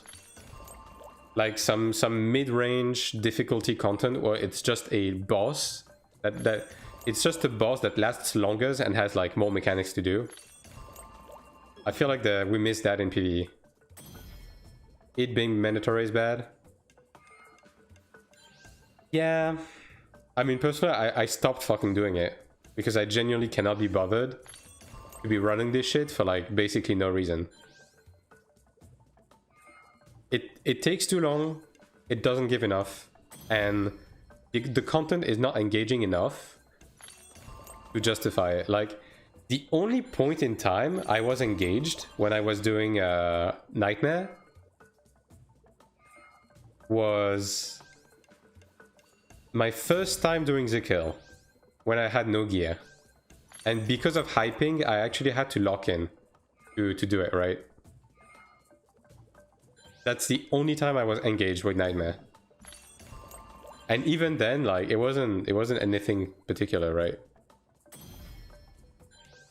Because mechanically there's really nothing to do here, right? It's not like there's like mechanics that you need to learn on every boss. most bosses, especially as a range, dude, as a cleric, I will tell you, every boss of Nightmare as a cleric is just hold right click and run in a circle. All of them. I don't have to learn any mechanics on any boss. If there was actually something to learn, then Nightmare would be a bit more valuable, right? Like, think of... I mean, I guess, again, for people who play Throne, I think the solo dungeon in Throne required you to learn more. I'm not saying they were like, good, but at least you were... It demanded you to, like, learn mechanics for each boss, right? There was something to learn, right? So, yeah.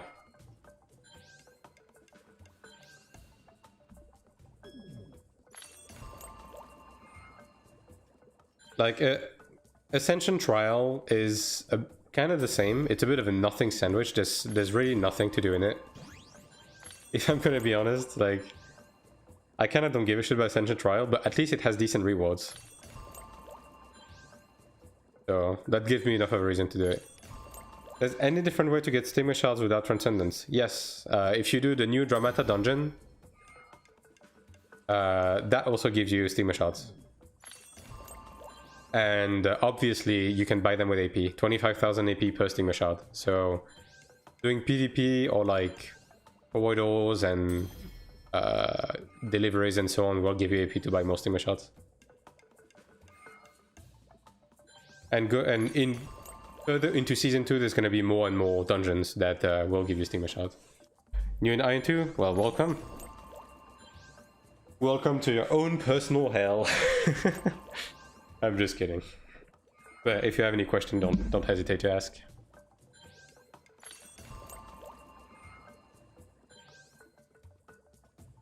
Fellow Cleric also. Very cool, very cool.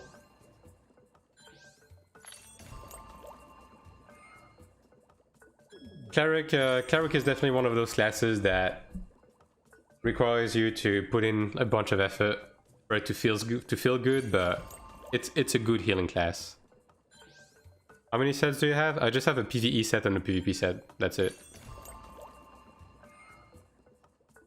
That is it. And up until Season 2, I only had a PvP set, but they nerfed PvP set and PvE at the beginning of Season 2, so now we actually have to make a PvE set. It's not... We haven't quite reached the point... I don't know if you played Iron 1, right? But we haven't quite reached the point where we make different sets for different situations in PvP, like block set, like accuracy set, extendable set, so on and so forth. PvP set for heal, DPS, and PvP set. You just DPS with like you don't need a dedicated PvE like damage set like in Iron 1 to do damage in this game.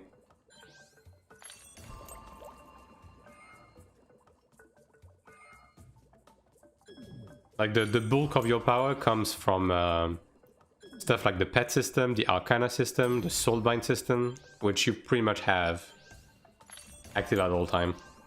So you're always DPSing as a cleric.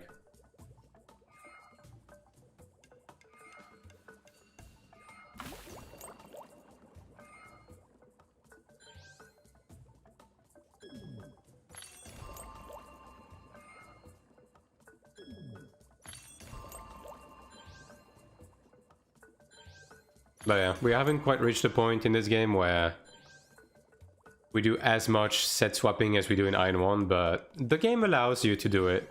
So maybe one day we will reach that point. It mostly depends on how they're gonna balance some of the defensive stats going forward and how fast progression is gonna be. Yeah. But I think they're definitely building the game more into a direction where you just directly upgrade your gear towards the same overall goal every time. I don't know how the HP set for heal. This works here, or do I need to reroll my mana stone to DPS once? Honestly, like the thing with PvE is that nothing will ever one-shot you unless you are like severely undergeared, right? The general rule of thumb in this game, in PvE, is that you will only die if you accumulate like 2 or more mistakes. Right? So in that sense, building defensively in PvE isn't that important. Like building for more health or block or stuff like that doesn't really do much. Because in stuff like Sanctuary, if you fail a mechanic, you're gonna die anyways. And for the rest, it's not gonna one-shot you anyways. So you can just heal up, right? So the way you want to build in PvE is definitely aimed towards damage soulbinds and passives for like extra healing and extra damage. Yeah. Same for the mana stones. You also need a bunch of accuracy to hit thresholds to not get parried or evaded by mobs, especially as you go the furthest you go into PvE. Although the bulk of your accuracy will come from the pet system, so yeah. Mana stone accuracy, attack, HP, and lasts. I mean, you don't really get to choose the mana stones that you get in this game because it's random, but usually for PvE I do like accuracy, attack, and damage boost. Like try to get 100 damage boost on at least one mana stone roll if possible, and if not, if you're trying to be like more conservative with your money on your resources, then settling on like accuracy and attack, maybe a bit of HP, like that's fine. Some crit.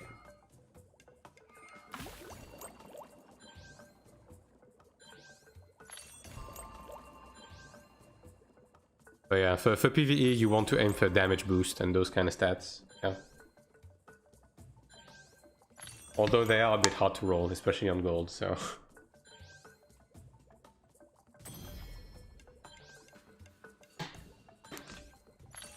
But don't worry too much about it until you get into like endgame. Like if you're still like early fresh 45, you're still doing like the earlier dungeons. It doesn't matter too much in these.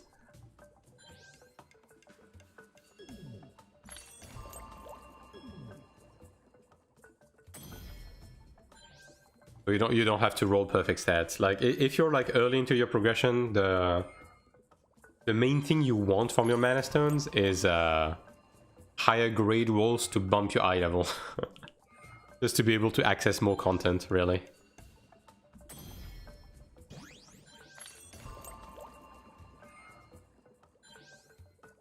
These were for PvE, what I said. In PvP, it's a bit different.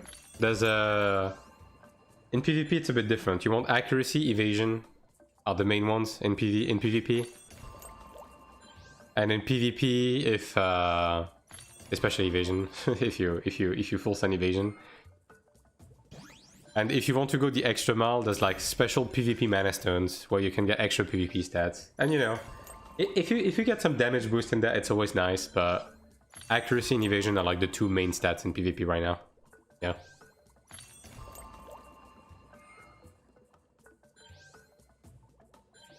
But I would say, like on the mana stone rolls, like don't aim for perfect mana stones because that's never gonna happen. As long as you get like 1 or 2 good rolls, then you can settle for it and then come back to it later. I can show you my my mana stones right now, and they're like nothing special. If we're gonna be honest. Like I have some poverty mana stones. It's almost sad to look at, but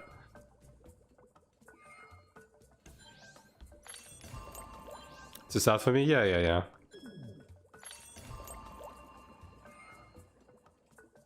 Don't worry too much about the nitty-gritty details until you get like more quote-unquote definitive gear. Yeah. Because nothing really requires you to do that, if we're gonna be honest.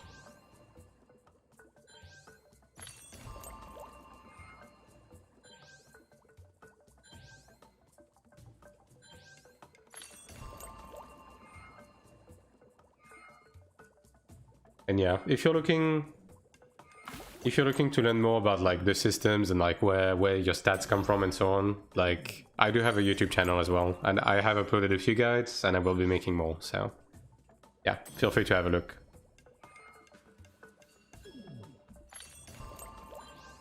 Especially if you're a new player.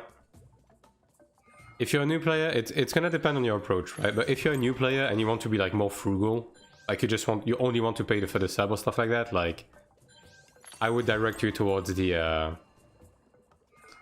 alt video and the pet video. Like these two will definitely be very important for you. Any idea how much accuracy I should stack in PvP to hit?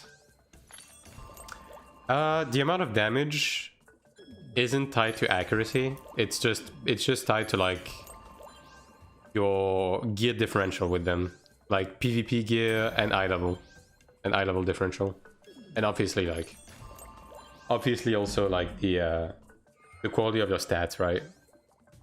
Accuracy matters to not get blocked and evaded, and on that front in PvP, like around 2000 accuracy will allow you to hit most people. If you want to hit everyone, you're gonna need more than 2.5k accuracy. And even then, some like assassin and rangers might have more than that, more evasion than that. So, but yeah, you do have to reach pretty high accuracy to be able to PvP somewhat normally in this game. Yeah, and the bulk of that accuracy is gonna be coming from the pets and the genus. And stuff like precision roll on your weapon and guard, and accuracy rolls on your armor. 510, yeah, I mean that's pretty much baseline, right? Yeah. Like PvP 10 times crafting recipe when? Yeah, that's what I'm saying, dude. Like this is insane. The crafting them one by one in this fucking economy is insane. But yeah. PvP in this game is definitely a bit of a weird beast for now. Like the balance is a bit wacky, and you do need to do your due diligence to be able to like properly do PvP. Like you can get there pretty fast, right? Like within a couple of weeks, you can start to be able to kill people in PvP. But before that, it's definitely gonna be rough, yeah. Also, failing level 10 craft at professional 50 is pretty cringe, yeah. Crafting in general is just a mess in this game. Crafting is definitely the worst part of this game. Bar none. Like, both the active crafting of it and what the crafting does to the game in terms of, like, what you can craft. Yeah. And once again, sorry for, like... For taking 20 to craft, but it's either that or there's no rifting. So now surely the rifting situation isn't gonna be terrible, right? Surely there's gonna be people. Also, you wanna know something funny? Because I had to buy a big pack of Asphalt, I don't even have enough fucking money to buy a Kisk anymore. How sad is that? How fucking sad is that? You know what? Actually, wait. I'm gonna do something smart. Before we go Rift, I'll try to earn my bread to put down a Kisk. Wait, hold on. I should have some, right? I have 22. Alright, these should sell fast. Alright, 6,000. Jesus Christ, dude. That's not even gonna be enough. Fuck. Rift without flight pods or Dry 27, yeah. I think this might be a Rift without a Kisk situation as well. Oh my god, dude. When I'm gonna craft, yeah, I mean... When I'm gonna craft my god tomorrow, if I fail the craft, I'm gonna be left with nothing, dude. I'm gonna be in the gutter for a while. I'm gonna be crawling back out of a hole for like the coming days. Happy fucking birthday, TVH.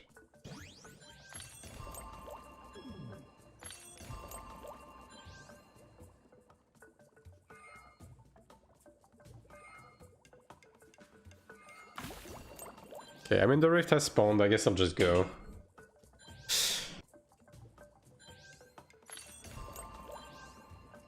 Okay, chat, here's what we're gonna do, alright?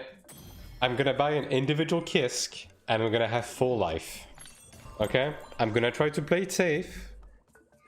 But if my full life expire, that's it. I don't have a choice. I'm broke as fuck.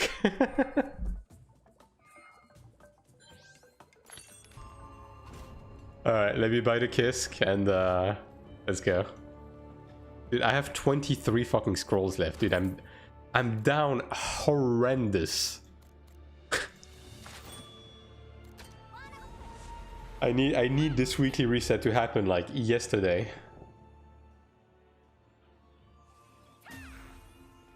I shouldn't have crafted those silver medals, man. I should have kept them for next week.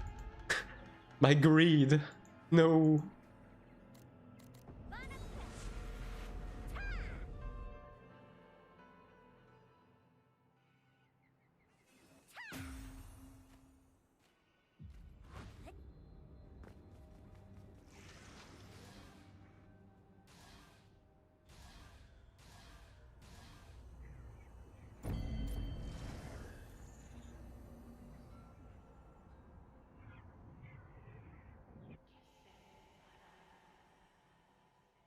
Alright. Surely, I'm gonna put down this Kisk, I'm gonna go to Zoomian Village, and there's not gonna be 50 people waiting for me with the brand new asshole expanded deluxe 50. Just waiting for me in the village to drain all of my reses in like 10 minutes. And it's gonna be great. You know what? I'm gonna Kisk up there.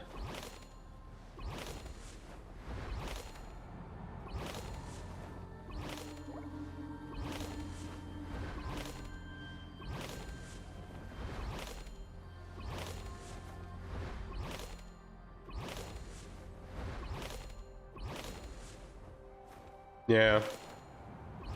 Oh, they're gonna be there. Rest assured. Rest assured. Dude, okay. Tomorrow is gonna be big, okay? I don't want to be this guy, but tomorrow is gonna be very important for me because tomorrow is also daily dungeon reset. And like at this point, all of my fucking genius, all of them can roll good accuracy, right? So like I need to get lucky, man. I need to finally get lucky and get some good fucking rolls on these pets. I'm gonna have like, how many boxes is that gonna be? Fucking 40k pet souls tomorrow. It's gonna be a lot of rerolls.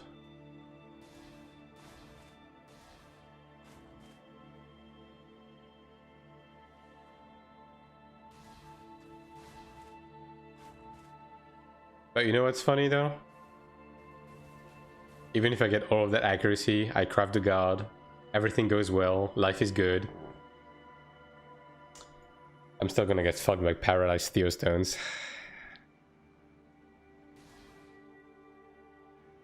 Unless the Defiance update allows us to also use Defiance on paralysis. That is my own personal little copium that I'm working with, and I'm gonna go to bed tonight sleeping well because I'm thinking of it. Maybe life is about to get better, you know?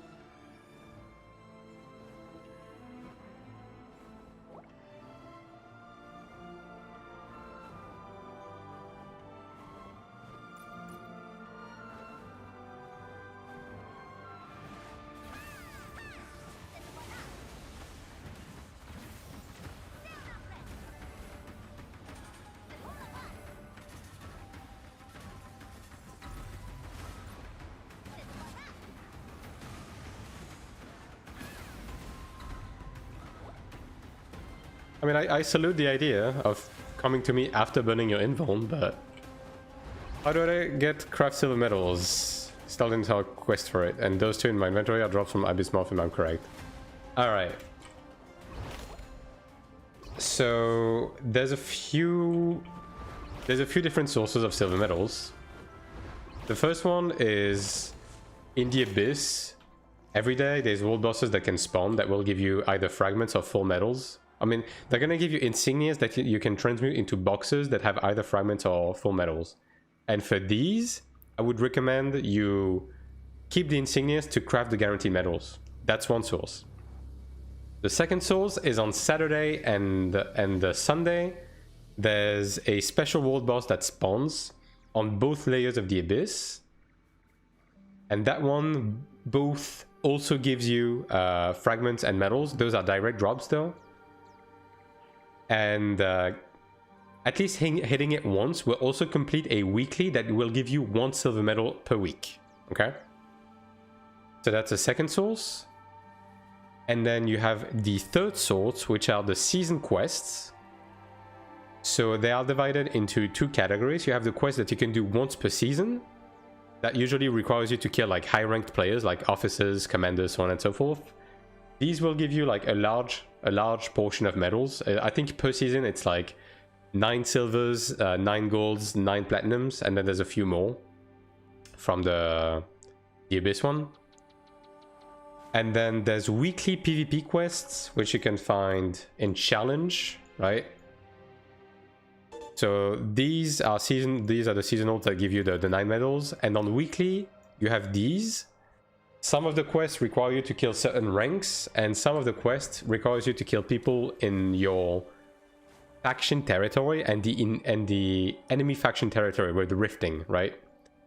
These will give you fragments. These fragments you go into substance morph, right? And then you craft them. What the fuck are they? Do I have enough fragments to craft one? Is that what's going on? Oh, I do. You craft them here, right? 100k plus 20 fragment. You can do a craft attempt, and it's gonna be 10% chance to succeed. And you can craft a maximum of 10 medals a week. So that's another source. And then finally, you have a weekly quest in the Abyss that is also through the seasonals. It's here, right? You have a weekly quest that requires you to kill 1,000 mobs in the lower Abyss. Like any mobs, just trash mobs. And that gives you 2 medals. So yeah, these are your sources of medals. Saturday and Sunday bosses are the ones that also pop the farming AP portals. No, these are... Okay, I forgot about that. These are the sieges. So every 2 days, so you have these timers, right? When you go in the Abyss menu, you have these timers, like 44 hours here, 25 hours here. When that timer runs out, the artifact channeling begins. And what the artifact channeling is when you kill monsters in the Abyss, it counts toward a global count for the Abyss. And when that count reaches 100%, 10 minutes later, there's an artifact monster that spawn in the 3 artifact locations. And these are basically like mini sieges. If you're already done, if you've already played Iron 1, think of these like sieges, right? If your faction wins and gets the last hit on the artifact mob, you get medals based on your contribution. Bare minimum, you're gonna get fragments if your faction wins. You can go higher if you get higher contribution based on your DPS. And yeah, and also there is also a seasonal tied to doing participating to those sieges that will also give you medals. Yeah. Oh yeah, and these are every 2 days, and they happen on both layers of the Abyss. So yeah, it's a lot of information, I know, but yeah, these are your sources of medals in the game right now.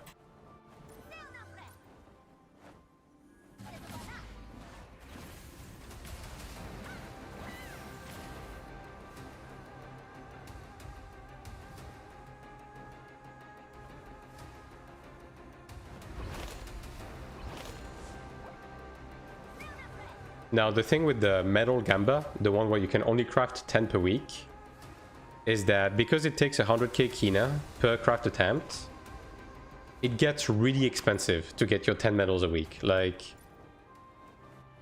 the expected average is to spend like around 10 million, right? To be able to get all 10. So do keep that in mind when you craft them.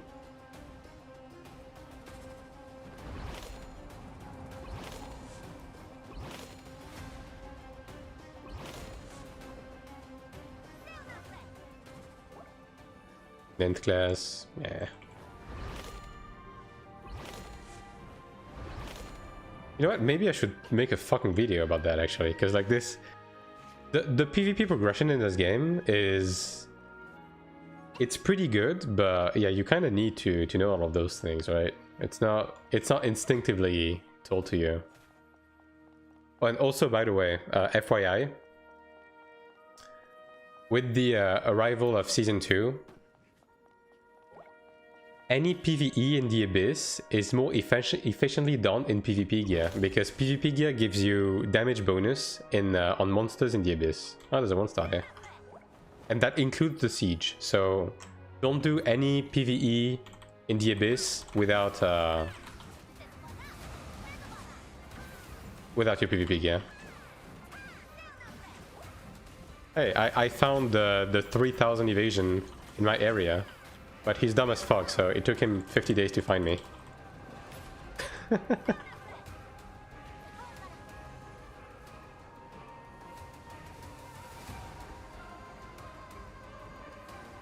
Yeah, I mean, Iron 2 very much has Iron 1's DNA in it.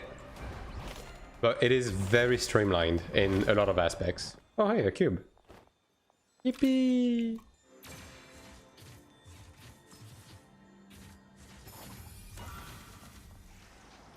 Okay, Iron 2 is quite literally a streamlined Iron 1 with better PvE, basically. If I had to give it a short description, I guess.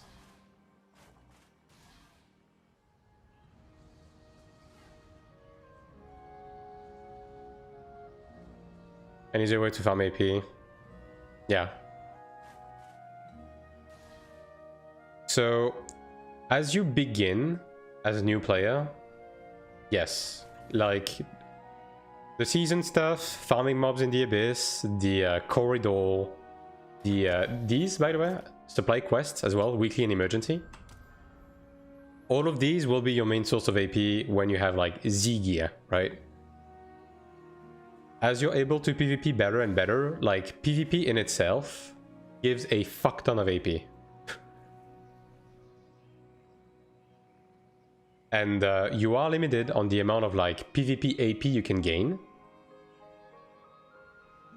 But the cap is like global amongst everyone in the server for the PvP AP. It's this cap here, right? And this cap has been carrying over since the beginning of the game. So once you're able to do PvP to get AP, you will be able to farm back the AP you missed out on since the beginning of the game compared to the other players.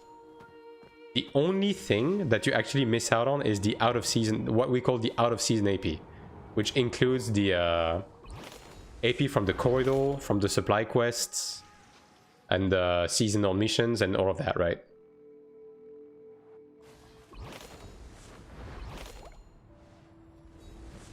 But yeah, I would recommend also every time there's like quote unquote Zug PvP happening, so like sieges and stuff like that, I would recommend you group up, like you join a force with other players. This way it will help with your contribution, and you will also get like a bit of a PvP AP. You will be able to leech a bit. Wait, there's 2 people now. Hold on, they multiplied.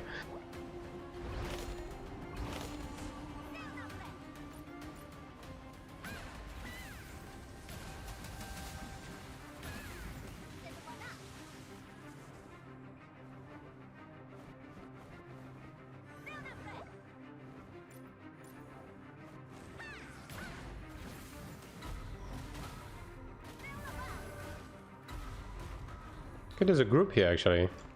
Hold on. That's a cleric.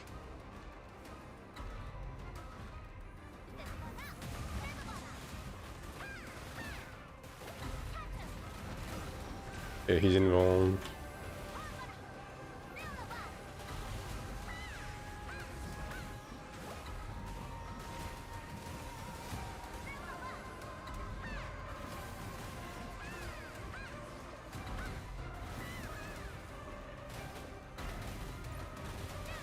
Yeah, I don't want to be careful with the guards though. Yeah, I'm paralyzed.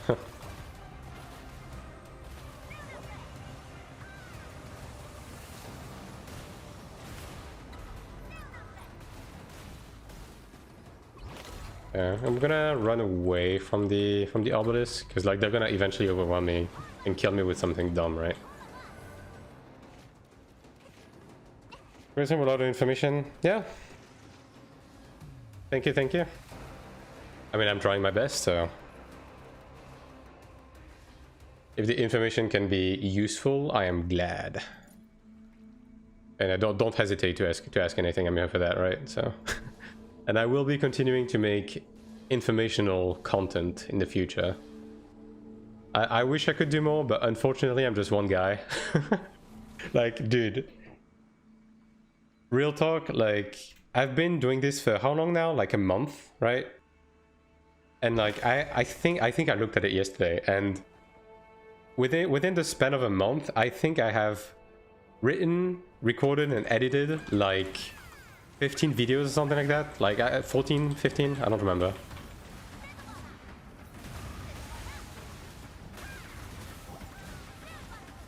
Yeah, he's involved.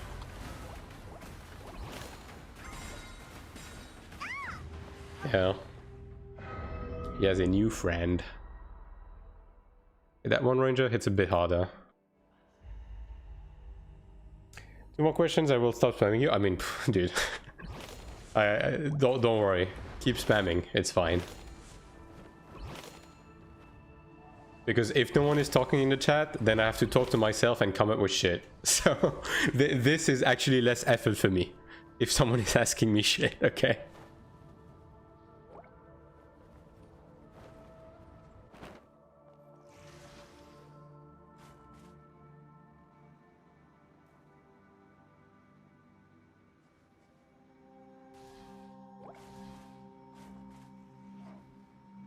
I'll check zoom in again. That was only 1 death. That's fine. The pace is decent. The pace is decent.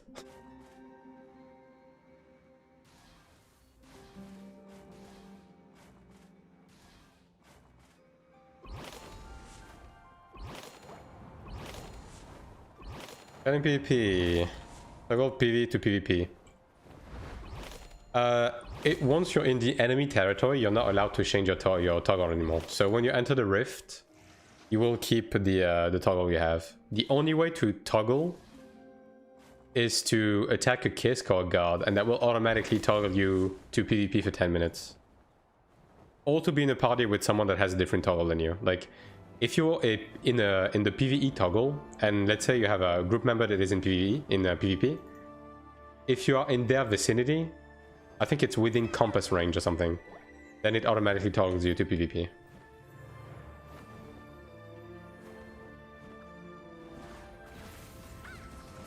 Oh, there's this guy. Yeah, I had a feeling. XD. Well, okay, Zoomian village is off limit. There are Templars now.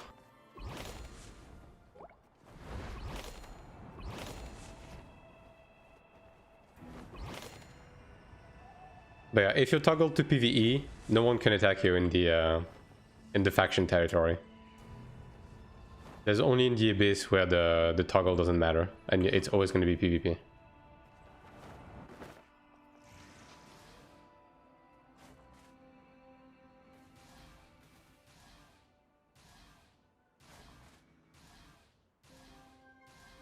Okay, I'll try to see if I can get that Templar out of the village. Out of the guards. Like he does, I think that was the geared guy from earlier, right? Like this guy kind of low-key fucks, so I don't know if I can kill him, but I'll try. I will attempt, at the very least.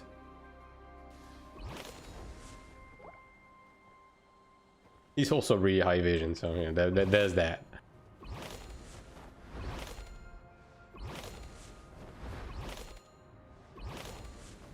Also, there's an Elios just casually crafting a full fucking Horn Dragon set.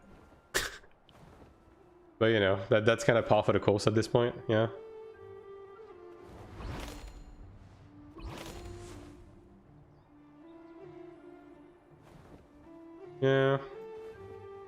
Yeah. Pretty sure these guys are together though. Unfortunately. Yeah, Cleric Templar is like no bueno. That is not good.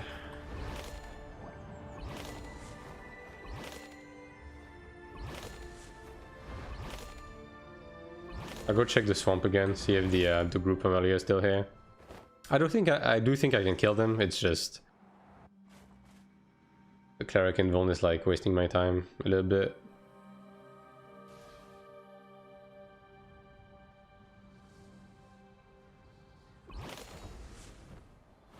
Anyone here?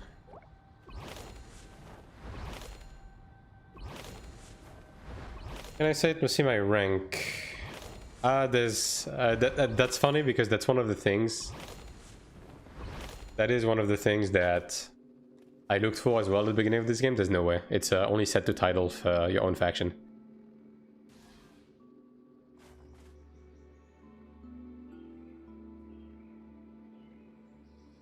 You can see your rank. If you just want to see your rank, you go in the Abyss rankings, and it's down here.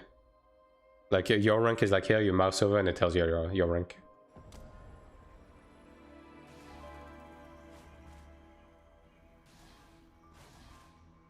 Sugar location south of map. Do you mean the island? Oh, Garden of Illusion. Yeah, yeah. Like this one, right? There's never people when I check here. But I mean, I guess. I mean, if you're telling me there's people, sure. I will take your word for it. Surely this is not a trap. Although, wait, hold on. There's a world boss here. Let me just check this here right now.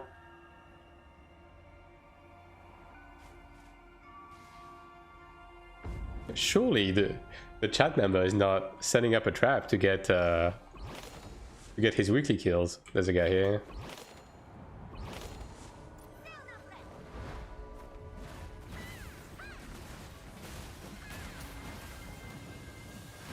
Invuln, XDD.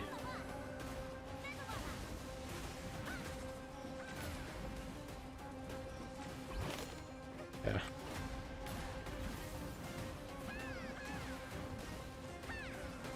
Dude, this guy has the spec to spam Radiant Recovery. That's kind of crazy. Like, I've been thinking about going level 20 to use it.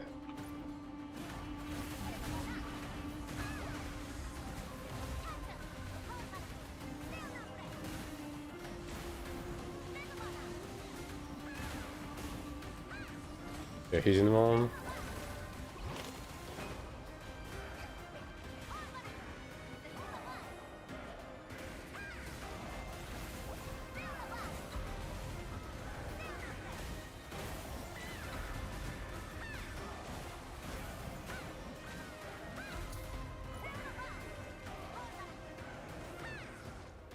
Yeah. Check his name. Look, man, you can't judge a book by its cover. Let me actually check the boss. Okay, just died. Are there people here? No. Just PV flag. Alright. I will be checking the Garden of Illusion.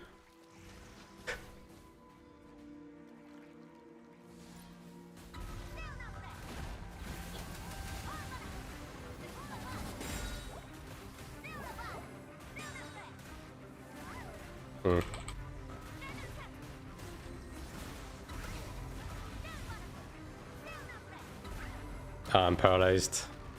Bruh. Every time.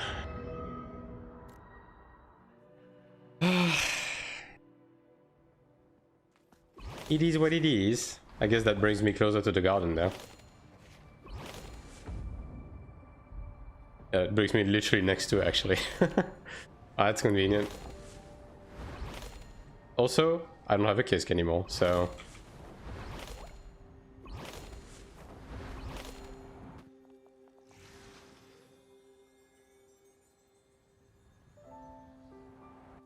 Alright.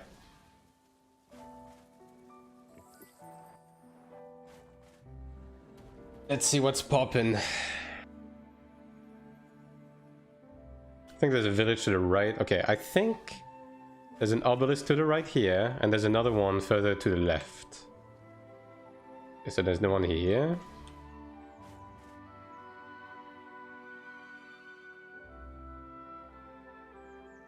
Further south, so the second obelisk, I guess, right? Yeah. Yeah, it's like up this tower or something. Oh, there's a guy here.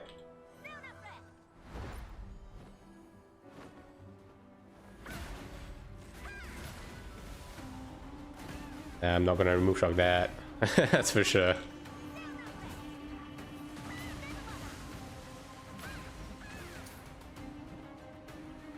Well, there was a guy.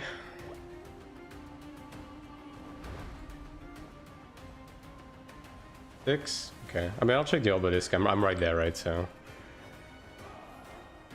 Okay, there's no one here.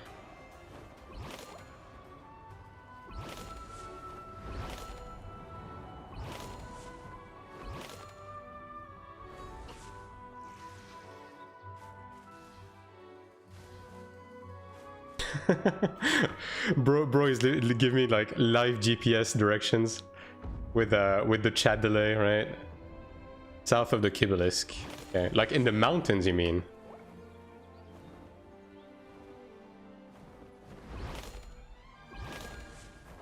Like, is that what you mean? There's PvE flag people.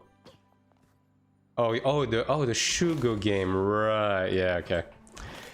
I see. Oh yeah, there is people. Holy. I understand what you are laying down now.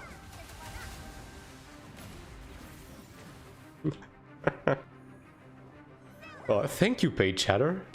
Wow. That doesn't feel right.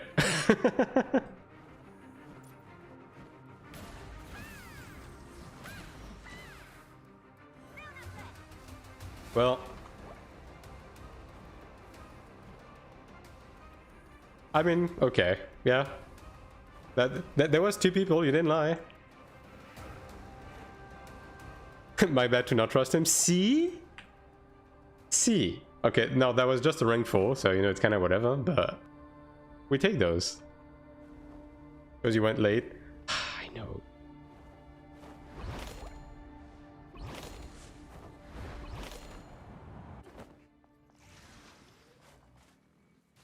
I kind of was at the opposite side of the map, so it is what it is.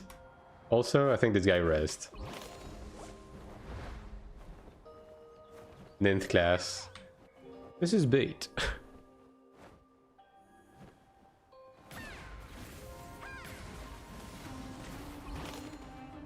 Alright, let's see if that Glad is back. After Sugar event, there was a lot of people talking. That's funny, right? Because... So this one I don't usually check because it's kind of out of the way. But I do check Jump and the racing one, I forgot the name. I check these two pretty often and there's never flagged people here. But I do guess, yeah, I guess the tile minigame happens here, right? So there's probably more people doing the tile minigame than the other ones in general. So, yeah.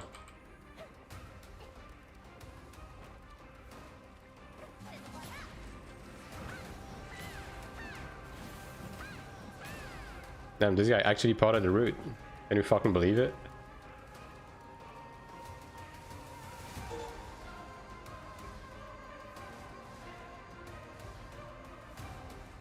On that map. Yes, so the PvE flag did not exist from the beginning of this game. Like, it was very progressive. Like, rifting in this game...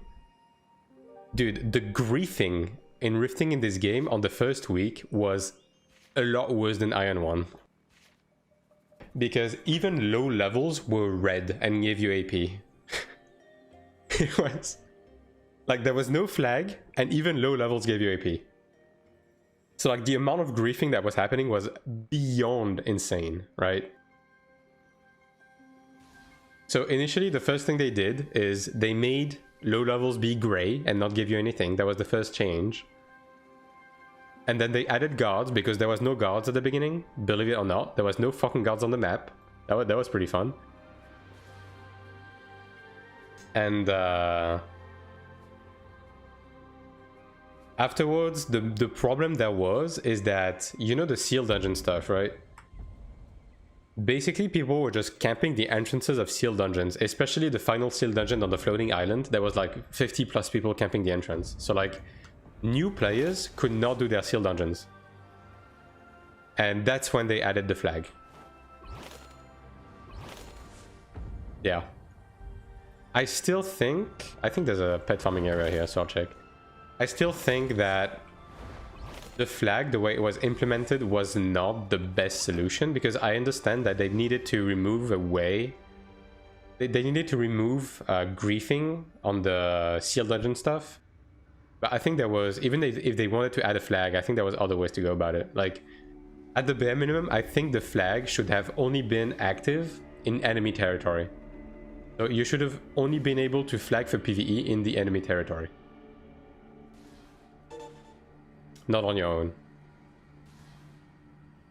And also they need to add more perks to the PvP flag, because right now, like, people don't really do rifting. So like, a lot of people are just straight up not flagged for PvP.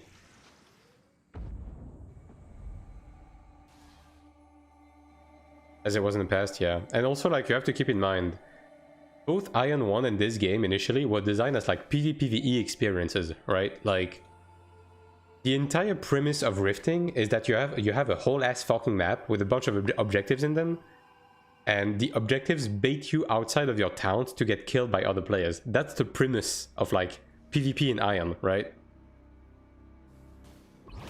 The thing is, because of the flag, any activity that would draw you outside of the main hub, you just flag for PvE, so this way nobody can attack you, right?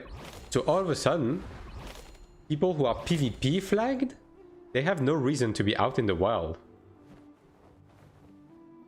So that ends up in like people only fighting inside of the towns. Okay, this guy is like in the flames. Like, is he gonna come for me, or... I mean, I'm gonna kill this guy if not.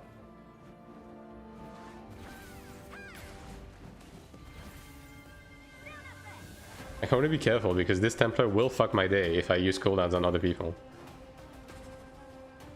And I don't have a Kisk right now. So yeah, like, they need to add perks to encourage people to flag for PvP and go outside of towns. 100%. Because you will notice that I mostly kill people inside of towns, right, in rifting. Like, I have found a couple of people outside of town today, which is pretty rare. Like, that pretty rarely happens.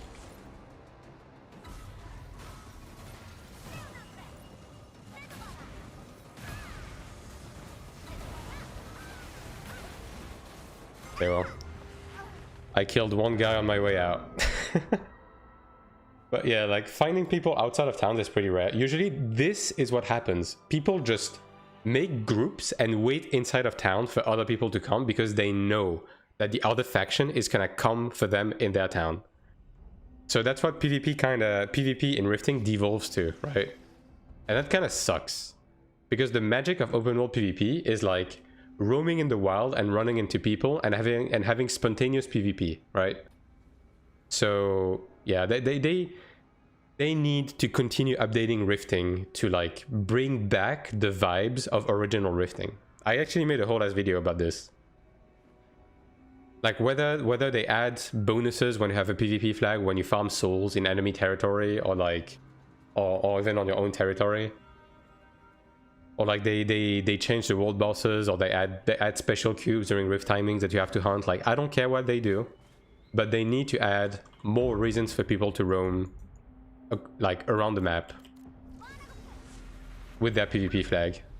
Because right now you just get zugged in towns. Like, that's how you do in rifting.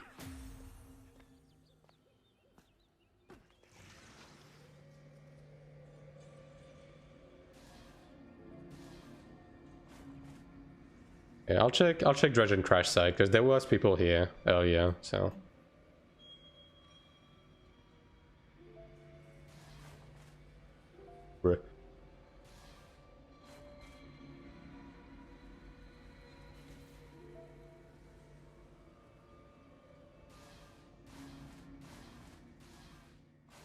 We'll see. I mean, they're gonna have to iterate on the rifting, the whole rifting thing, right? Either way, because Morheim and Elden are on their way. And we already know there's gonna be rifting in these, right? There will be, right? So they're gonna have to rethink rifting with these at the bare minimum in the development process. Like for Outguard and Verderon, you can make the argument that they developed rifting with the whole like pet farming and cube hunting and like daily quest and so on like in mind. So they're gonna have to like rethink it for those new maps. Because they have to see. I mean, okay, maybe in Korea it's different. Like I don't know if anyone here also watches like Korean streams. Maybe rifting in Korea is different and people actually go outside, right? But being on Taiwan right now and having gotten matched against 2 different servers now, it has been the same on both. Rifting is just getting zugged in hubs. Like that's it. Like you're fighting guards more than you're fighting players.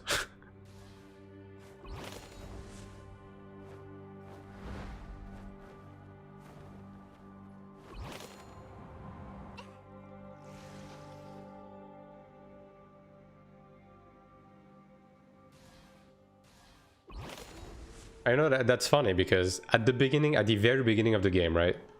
When rifting was still without the flag and everything, it was really fun to like go all around the map to find people.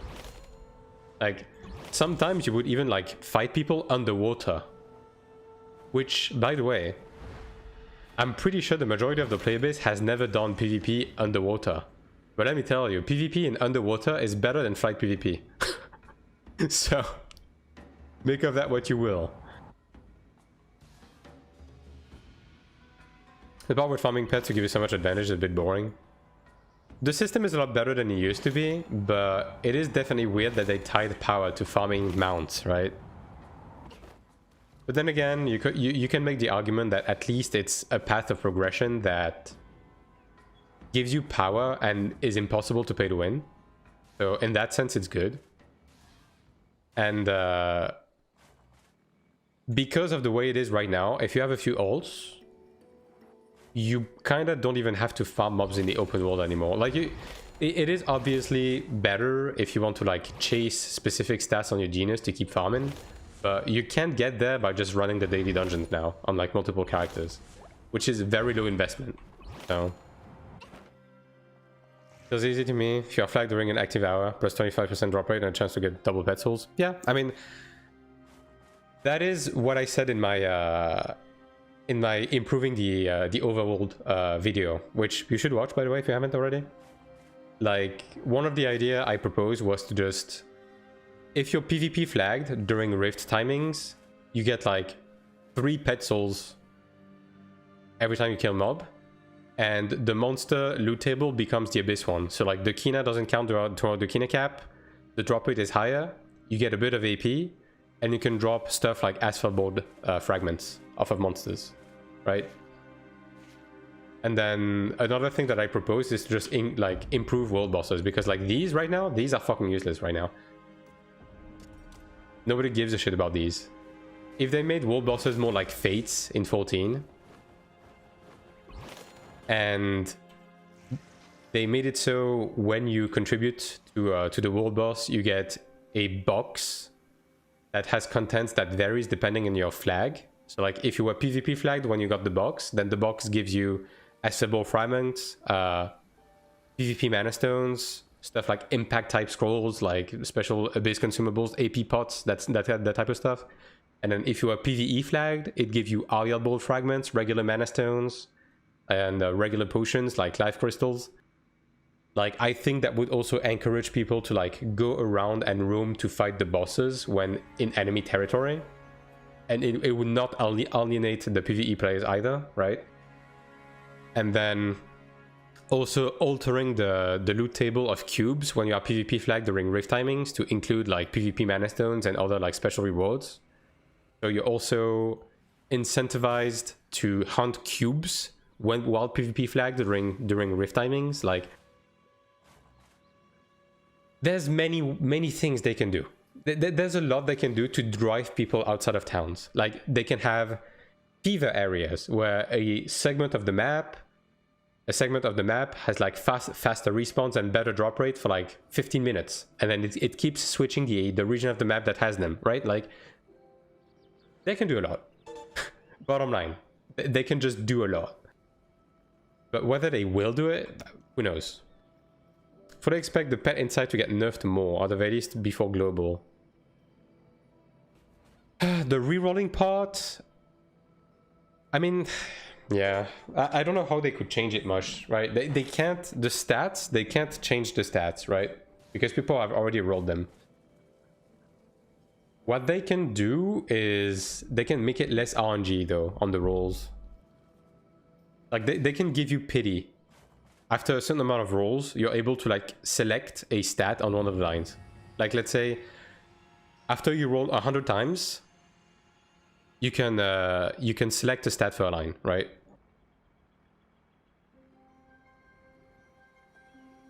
Like, they could do something like that, but I don't think it would change. I don't think the pet system is going to change much until global, because in the current position, in the current way it is right now, is already like very easy and fast, right?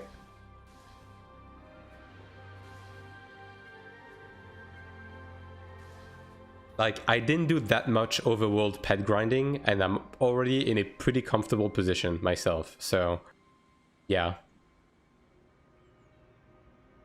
Yeah, there's just no Helios. Unfortunate, man.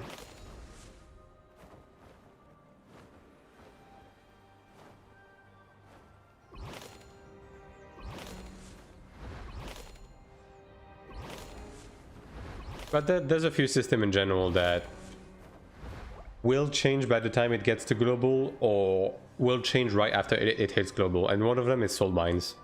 Soulbinds is not gonna stay the way it is, even though it's a lot better now, because number one, we have a lot more mats, and number two, we have the gear inheritance.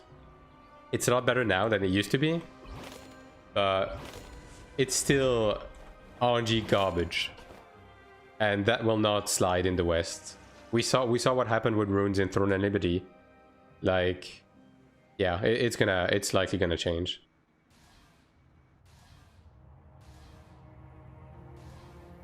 Like, there's a couple of changes that I can imagine them do in the West. Like, I can see them like halving the enchantment costs and stuff like that, right? Like, yeah, it's not very difficult to make this game a lot better for the West. Like, make the subs purchasable with Kuna. Like, reduce some of the enchantment costs and stuff like that. Reduce the RNG on the Soulbind system. Only introduce crafted gear like very progressively into the game, so it's actually accessible and not purely whale bait. 7 premium passes sold. NCSoft hire this man.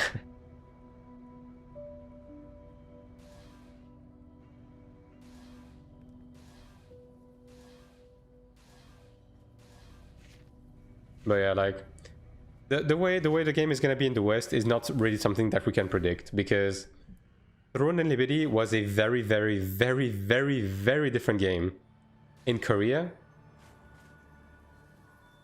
compared to when it landed in the West, right? Like, it went from sub-based in Korea to no sub in the West, right? A bunch of the systems that had RNG got changed to not have RNG when they got to the West. Like, yeah, we just don't know. It's unpredictable, to be honest. We can only wish and speculate at this point.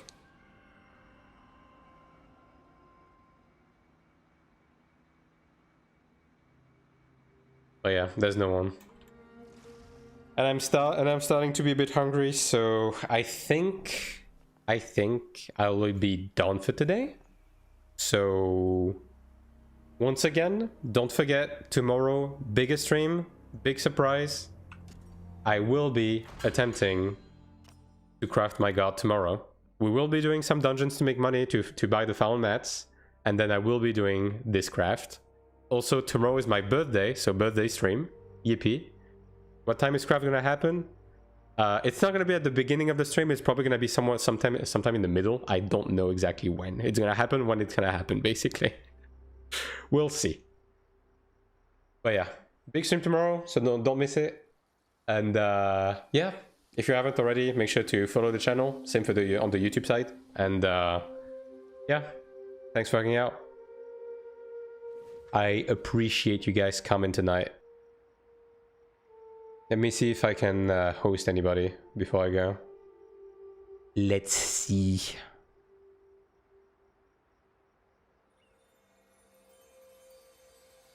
Ion 2. I don't see any of the friends streaming right now, so yeah, I guess I will just let you guys go and do your own activities. You are dismissed. Don't forget to join the Discord if you haven't already. You know, stay updated with the channel, and also you can keep asking me questions there. Exclamation mark Discord, and yeah, I will see you guys tomorrow. GG's.